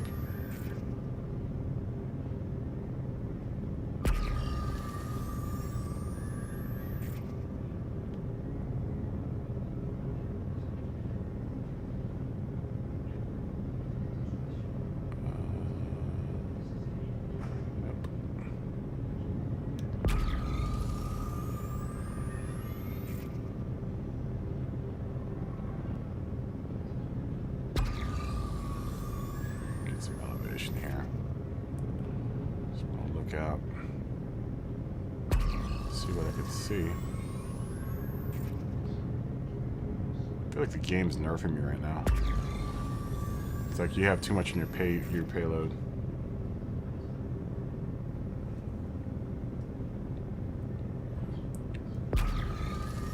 Is the Federation version that much better?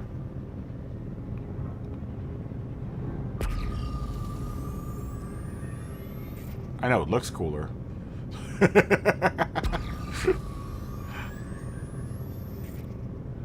I want to get a chieftain, man.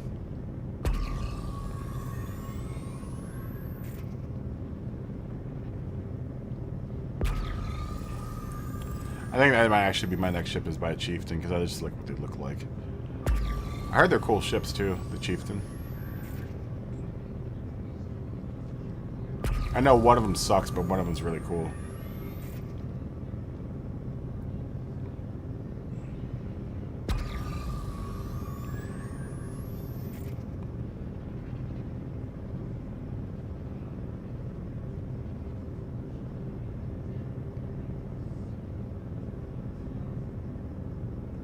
Ah, okay.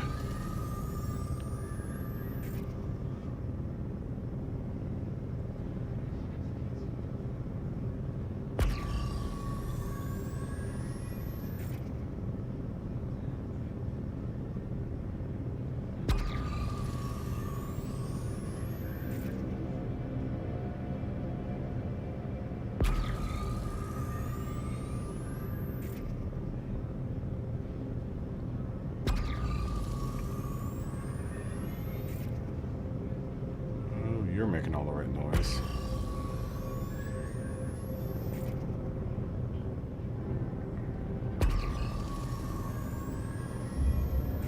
Yeah, you're definitely making all the right noise.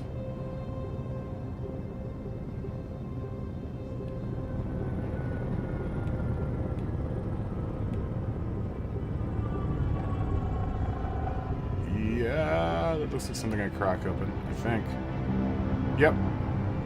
See, this is so much easier. See those cracks right there? That is what you're looking for. That is so hard to detect on those other asteroids. Programming the input drone. It's so hard to see that on those those red asteroids, man. Here it's way easier. Yep. Prospector limpet engaged. Good old Alexandrite. Trading for about 700,000 right Asteroid now. scan complete. Something tells me, though, that I'm going to have to make multiple jumps to get rid of everything in my payload. But I don't mind. I kind of want to do this. Flying around isn't too bad after doing this for a while. I actually don't mind flying around the galaxy. Initiated. Because then I also get to map the galaxy and make a ton of money off of that.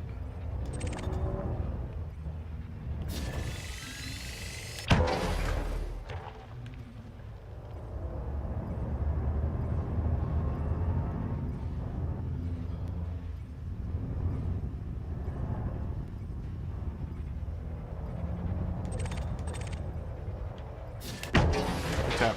Oh, you bastard. Man, I'm gonna have to fill up on... I'm going to fill up on seismic charges again.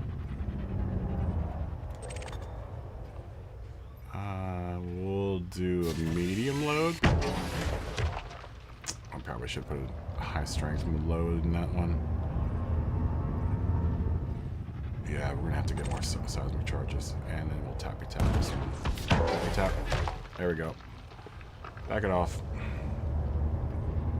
Cargo scoop open. Cargo scoop deployed. Change to that. Let's go ahead and launch our.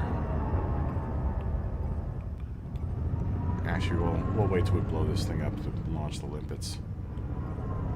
We want our little limpet friends to get blown up.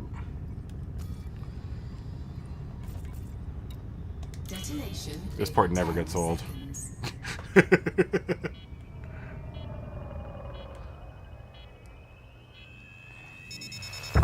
ya. Hater. That never gets old. I know, that's what I'm saying, dude. You know how much money I'm gonna make? Programming limpet drone. Dude, look how full my ship is right now. It's ridiculous. I haven't even reached my cargo capacity yet, and I still have like 100. I've still got a bunch of limpets in here. Holy smokes! Because normally what I do is I'll mine until I have about 10 limpets left. This is gonna be like a 3-day excursion just trying to fill up the cargo bay. I'm gonna make a fortune off of this. Normally I'm dumping limpets like left and right because I'm trying to make space in my cargo bay.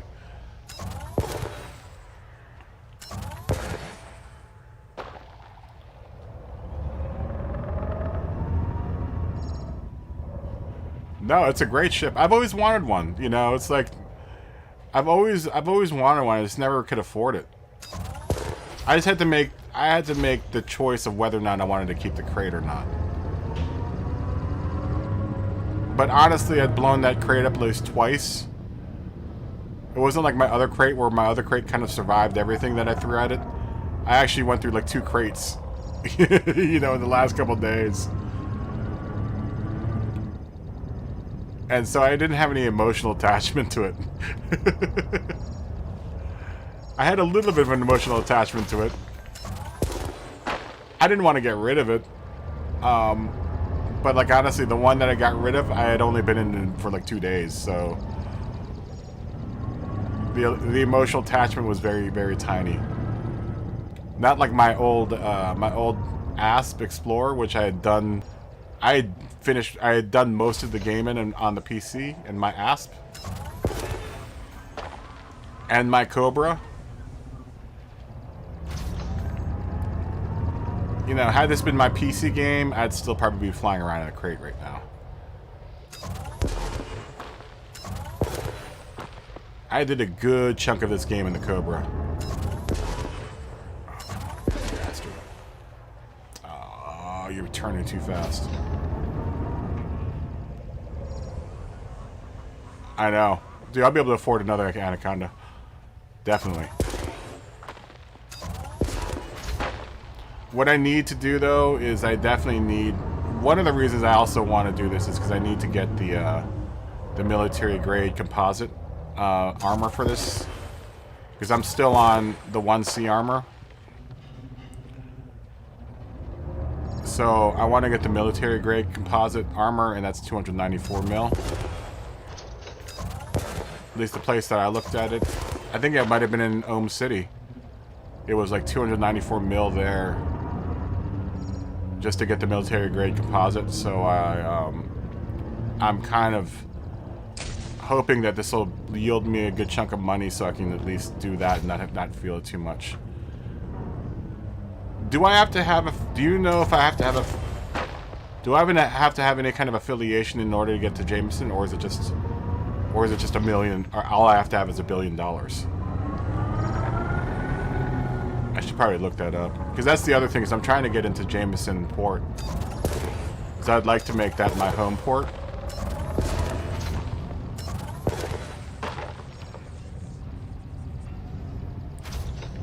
But I don't know if you have to be a certain rank or level, or if you have to have some sort of affiliation with some sort of group. But I know in order to get into Jameson Memorial, you have to at least have. Yeah, I know you have to at least have you have to have $1 billion, and that I know. Whether or not you need to be ranked up is a whole other story.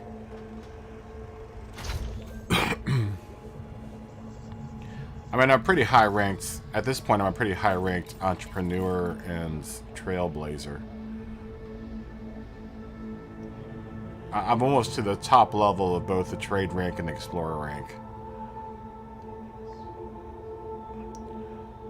At some point, when I get to the top end of entrepreneur or the trade rank, I'm gonna probably switch into combat and just to get the combat rating all the way up.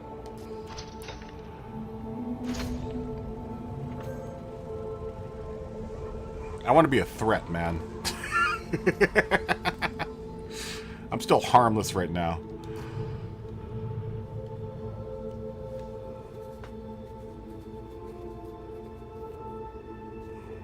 That's kind of why I got the kill warrant scanner on this thing, so I can get paid for all the pirates that come to try to take my stuff. I made some good money yesterday off of it. I think was it yesterday or today? I can't remember when.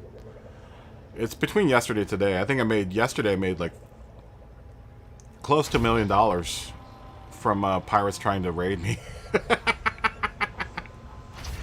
So it pays to have that, especially since I have the utility spot for it. Why not, right? It's like multitasking. I work on my my combat rating, and I also make money off of it.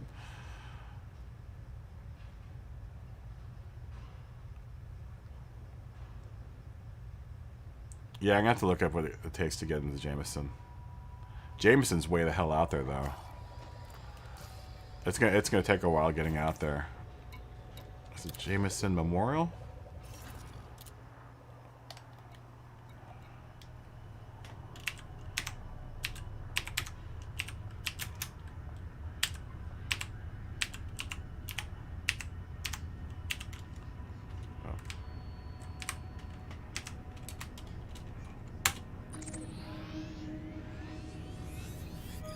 Yeah, it's this one. Yeah, so it requires Founder's World Permit.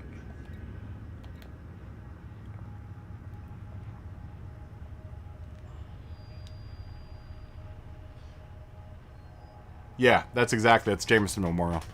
It's all the way over in Desra.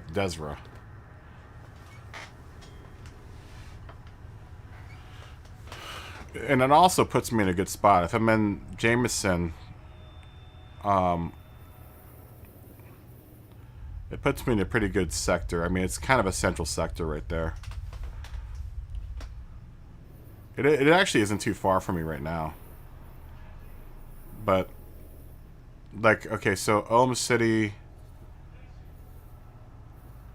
I have it bookmarked. Ohm City is over, where is it bookmarked at? There it is. No, that's not it. I've got it bookmarked. Where is it? It's LHS 20. Yeah, so you actually aren't too far from Jameson and LHS 20. Jameson isn't too far from you. It's probably about 5 jumps. I don't know, depending on how far your ship can go. It's only like, it's not too far from you where you are at.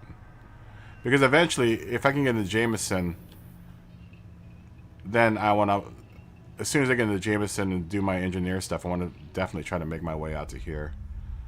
I want to go into Sagittarius A, and I'm trying. One of my friends is going all the way out here. I want to go to the Abyss. I want to go to this, all the way to this other side of the galaxy.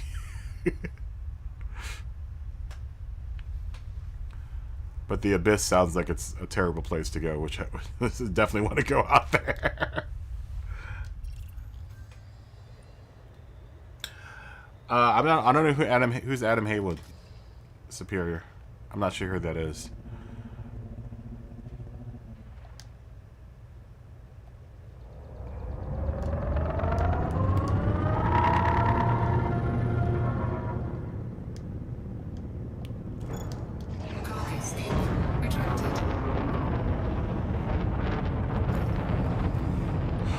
ahead and put my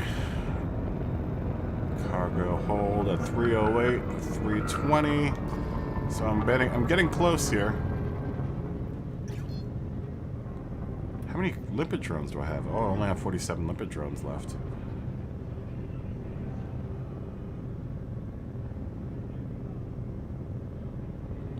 Yeah. I missed my ASP actually. I had an ASP. I think most everyone's had an ASP Explorer at some point in time. That's what my buddy's flying in. He actually just got into Sagittarius A. It's funny because he was one of the guys that was playing Gran Turismo with us. And he got sucked into this game, and I was just like, see you, dude. I'm never gonna see you in Gran Turismo ever again. But this is what he sent me. This is where he is. He's pretty close. He's on the edge. He's trying to get out to Beagle Point, which is all the way out there. But he sent me these pictures from where he is. And it looks so dope. Like, that's super sweet. Look at that one. That one's dope. That one's sick, man. I don't know where he got that one, because I don't think he's gotten to the center yet.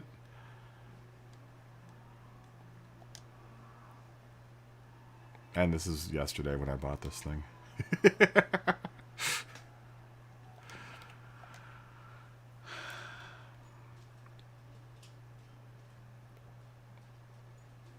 Yeah.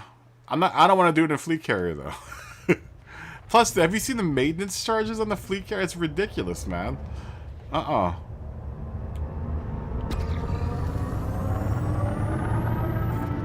I don't see myself buying a fleet carrier for a while. I know that's the end game for a lot of people, but I really don't have any interest in the fleet carrier, to tell you the truth.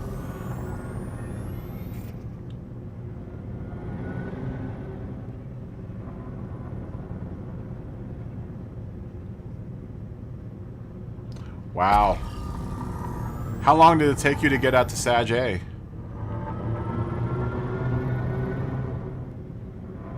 I'm looking to get to Sag A and then go beyond Sag A.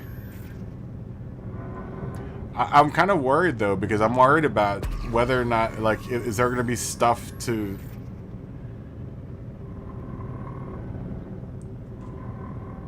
Yeah, I'm not really interested in the fleet carrier.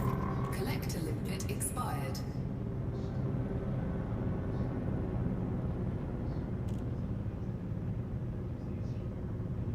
I mean, that'd be kind of cool.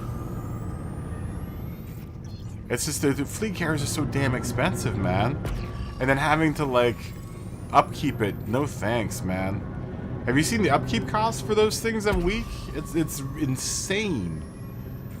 You have to have a lot of money lying around, and it's got to be kind of parked where people can use it, so people, you know, you can get paid back.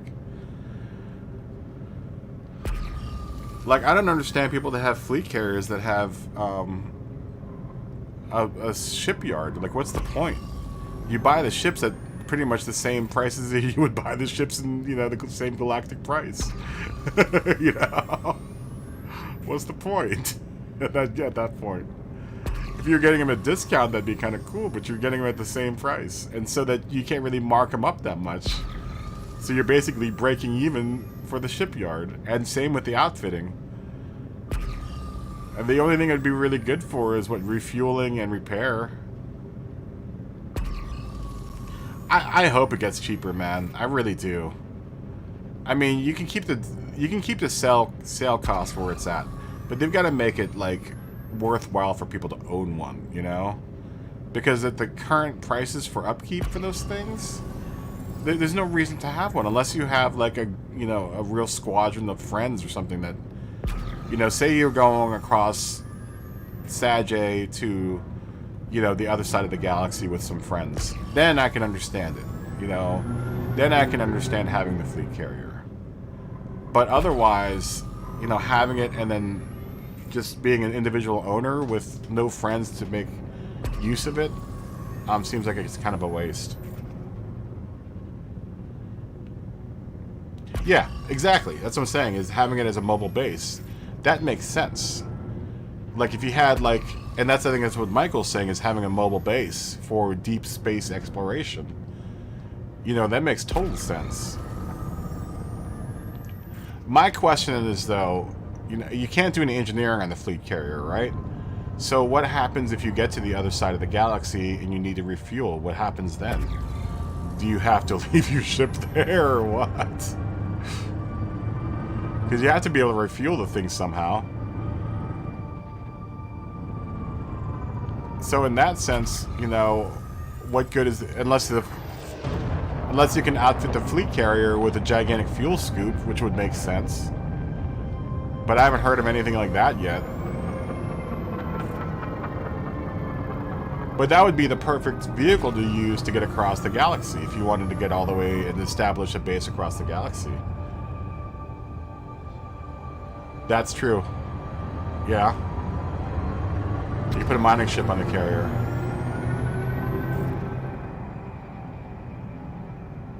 That's very true. You could do that. I didn't think about that. But see, you see what I'm saying? That's the only reason you would want the carrier, right? Is to be able to go, you know, across the galaxy and have a base of operations. You know, that would be pretty dope. That would be pretty dope.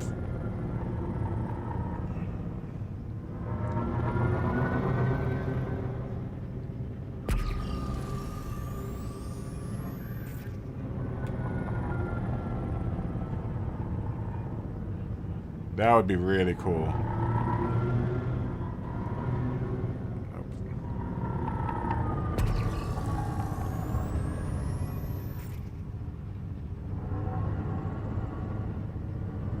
Let's see, I've got one or two choices. How many seismic charges do I have left? Because I could end this expedition now and just start selling. I've got 119 units of monocytes. That's almost as much as my old ship used to be able to carry. I still have plenty of room, though. I still have another 12 units I can take, and I still have 47 limpets taking up space right now. I mean, I can honestly dump some of the limpets. I don't know. Let's see how much more mining we could do in this minefield.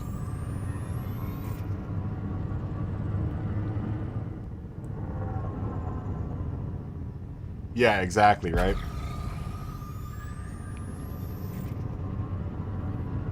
That's another, you know, case for the fleet carrier. It's just I wish it wasn't so stinking expensive.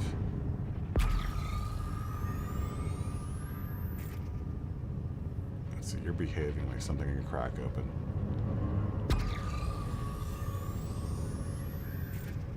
But no, you're not one.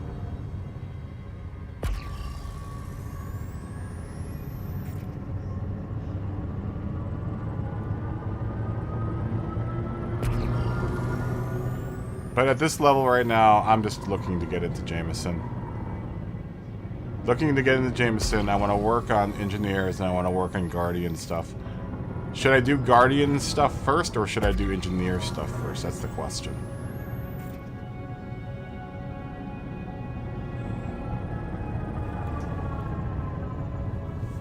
I mean, I could probably do the Felicity thing pretty quickly. And now that I have an SRV, I can definitely do Guardian stuff. The only reason I couldn't do the Guardian stuff before is because I didn't have an SRV. I didn't have an SRV in my crate. I dumped that garage for the ability to carry more cargo. I also saw a sweet, like, not an exploration mission, but an escort mission where you take people into Sagittarius A. Okay, that makes sense. Yeah, I was thinking do engineer stuff first.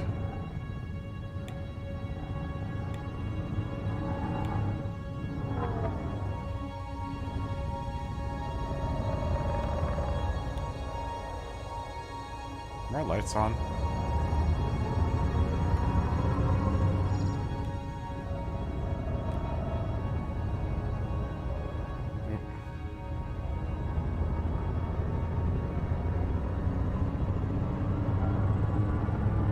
Yeah, that's pretty. That's a really decent. What are you flying?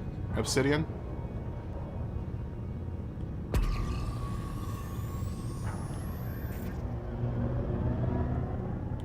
Yeah, I'm gonna do the Felicity's mission next. I think.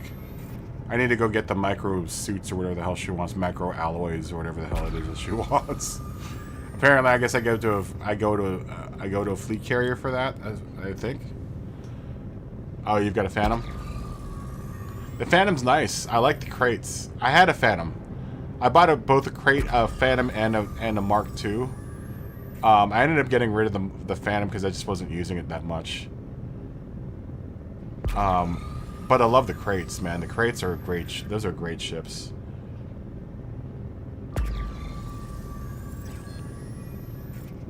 Okay.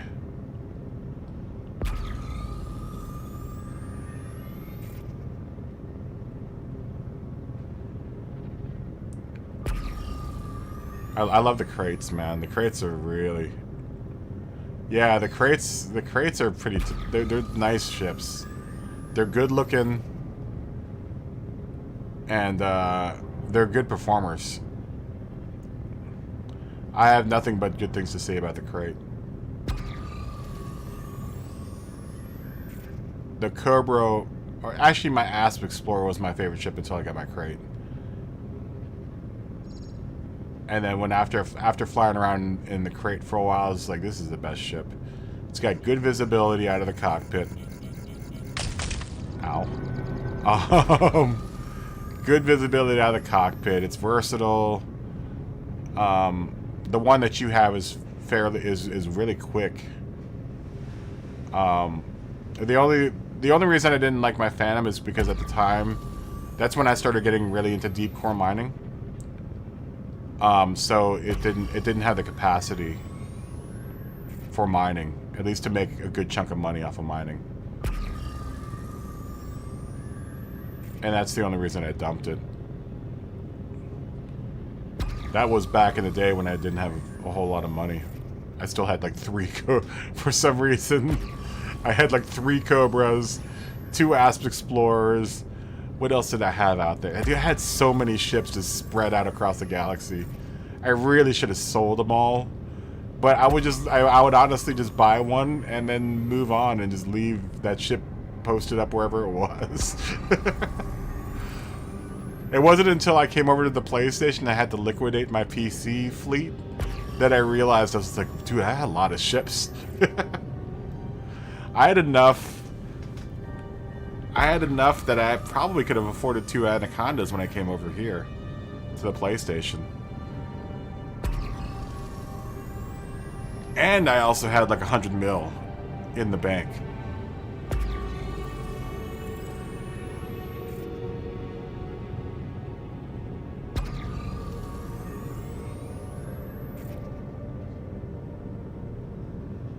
Yeah, I was thinking of getting a Python for this, but honestly I was just like, you know what, I don't want to have to build up. Like, I didn't want to have to get the Python and then build up to the Anaconda. I was like, I have enough money to get an Anaconda. So I was just like, forget it, I'll just buy an Anaconda. I mean, this is my only ship right now, so I've got plenty enough in the bank to cover it for insurance. So I was like, you know what, I'm just gonna buy an Anaconda. It'll be the one ship it'll be my grinding ship for now until I can afford to get other ships. I want to get a Python though. I do want to get a Python.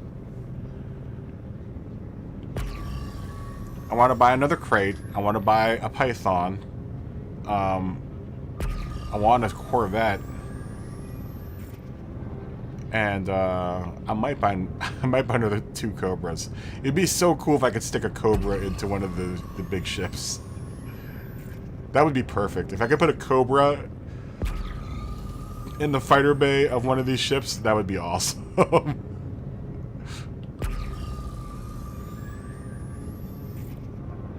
I have a sentimental attachment to the Cobra.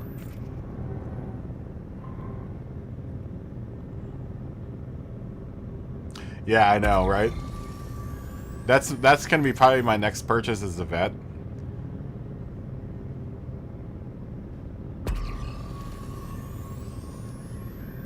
and just outfitted for combat. That's all I'm gonna do in the vet is combat. And just tear people up.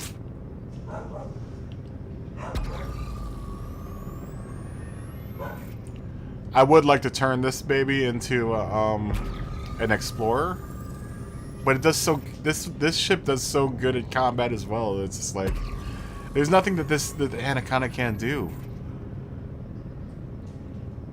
You know, for mining, it's great for mining too. And I know it's a little hard to maneuver, but once you get used to, you know, especially if you've got 7A thrusters, this thing is almost every bit as agile as my crate was. You know what I like about this ship, especially for mining, is that it's got a really thin profile. So I can get in between, like I could probably fit between these two guys. Let's see. Can I fit like this? I might be able to fit like this. Let's see. Nah, we're gonna bump. Yeah, we're gonna bump. Nah, I'm not gonna be able to fit. I could probably fit like this though.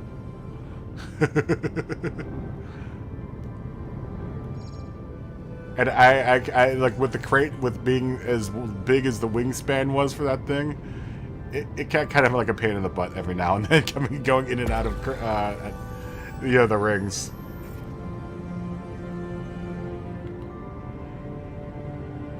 Yeah. I don't know about that though. But you know what though? This is I'm coming from the old school of Elite Dangerous where, you know, before the vet came out, this was the end game. Before the vet and the fleet carrier, back in the day when this game was still pretty new, if you had an Anaconda, that was it. The game was over. You had won the game. And it's still kind of like that, you know? Except for the fact that the vet has got more weapons. And granted, if a vet and the Anaconda ever met each other in combat, the Anaconda would probably be toast. But not many people have vets.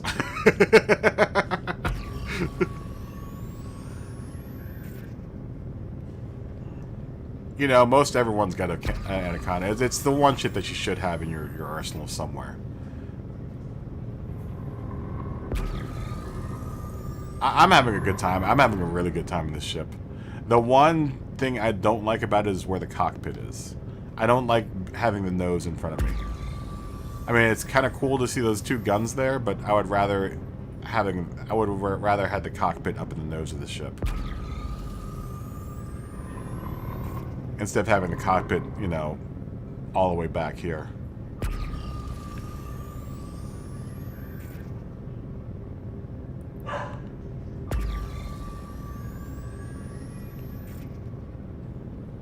Yeah, back in the day, everyone was like, "Oh, I got an Anaconda." You know, I'm like, damn it, I want an Anaconda.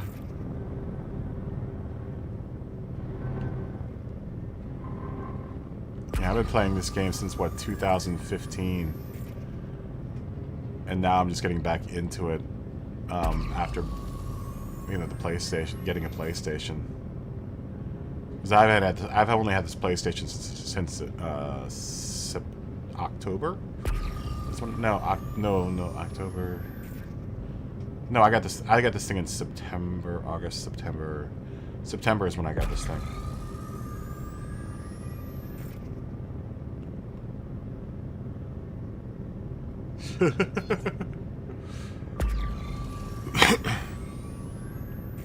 Yeah, I don't know how I feel about the bridge being where it is. Because I'm used to the crate. I'm used to being, you know, I'm used to the crate. I'm used to the asp, where you're in the very, very front of the ship.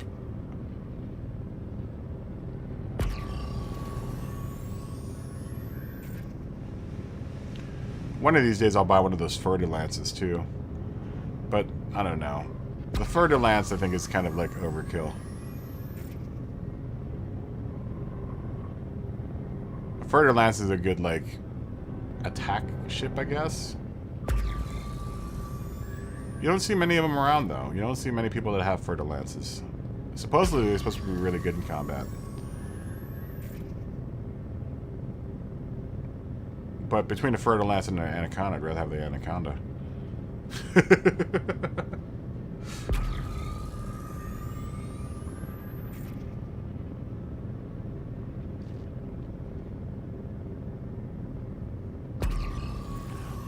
For being a Musgravite hotspot, I'm not really running into much Musgravite.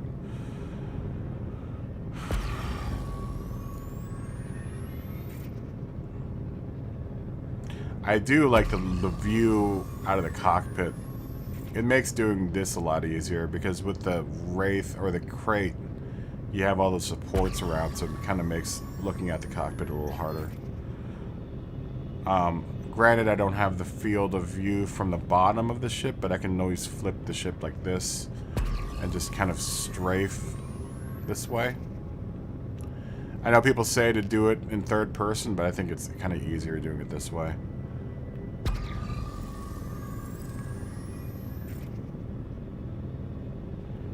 I just think the third person camera controls are just too wonky. It's more frustrating for me to have to deal with that.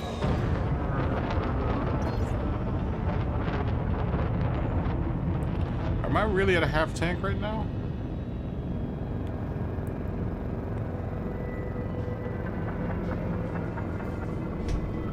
Maybe I'll blow open one more asteroid and then call it quits.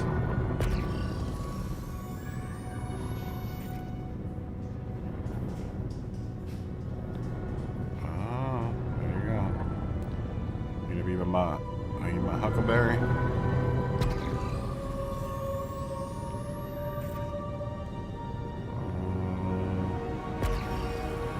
You're a big faker.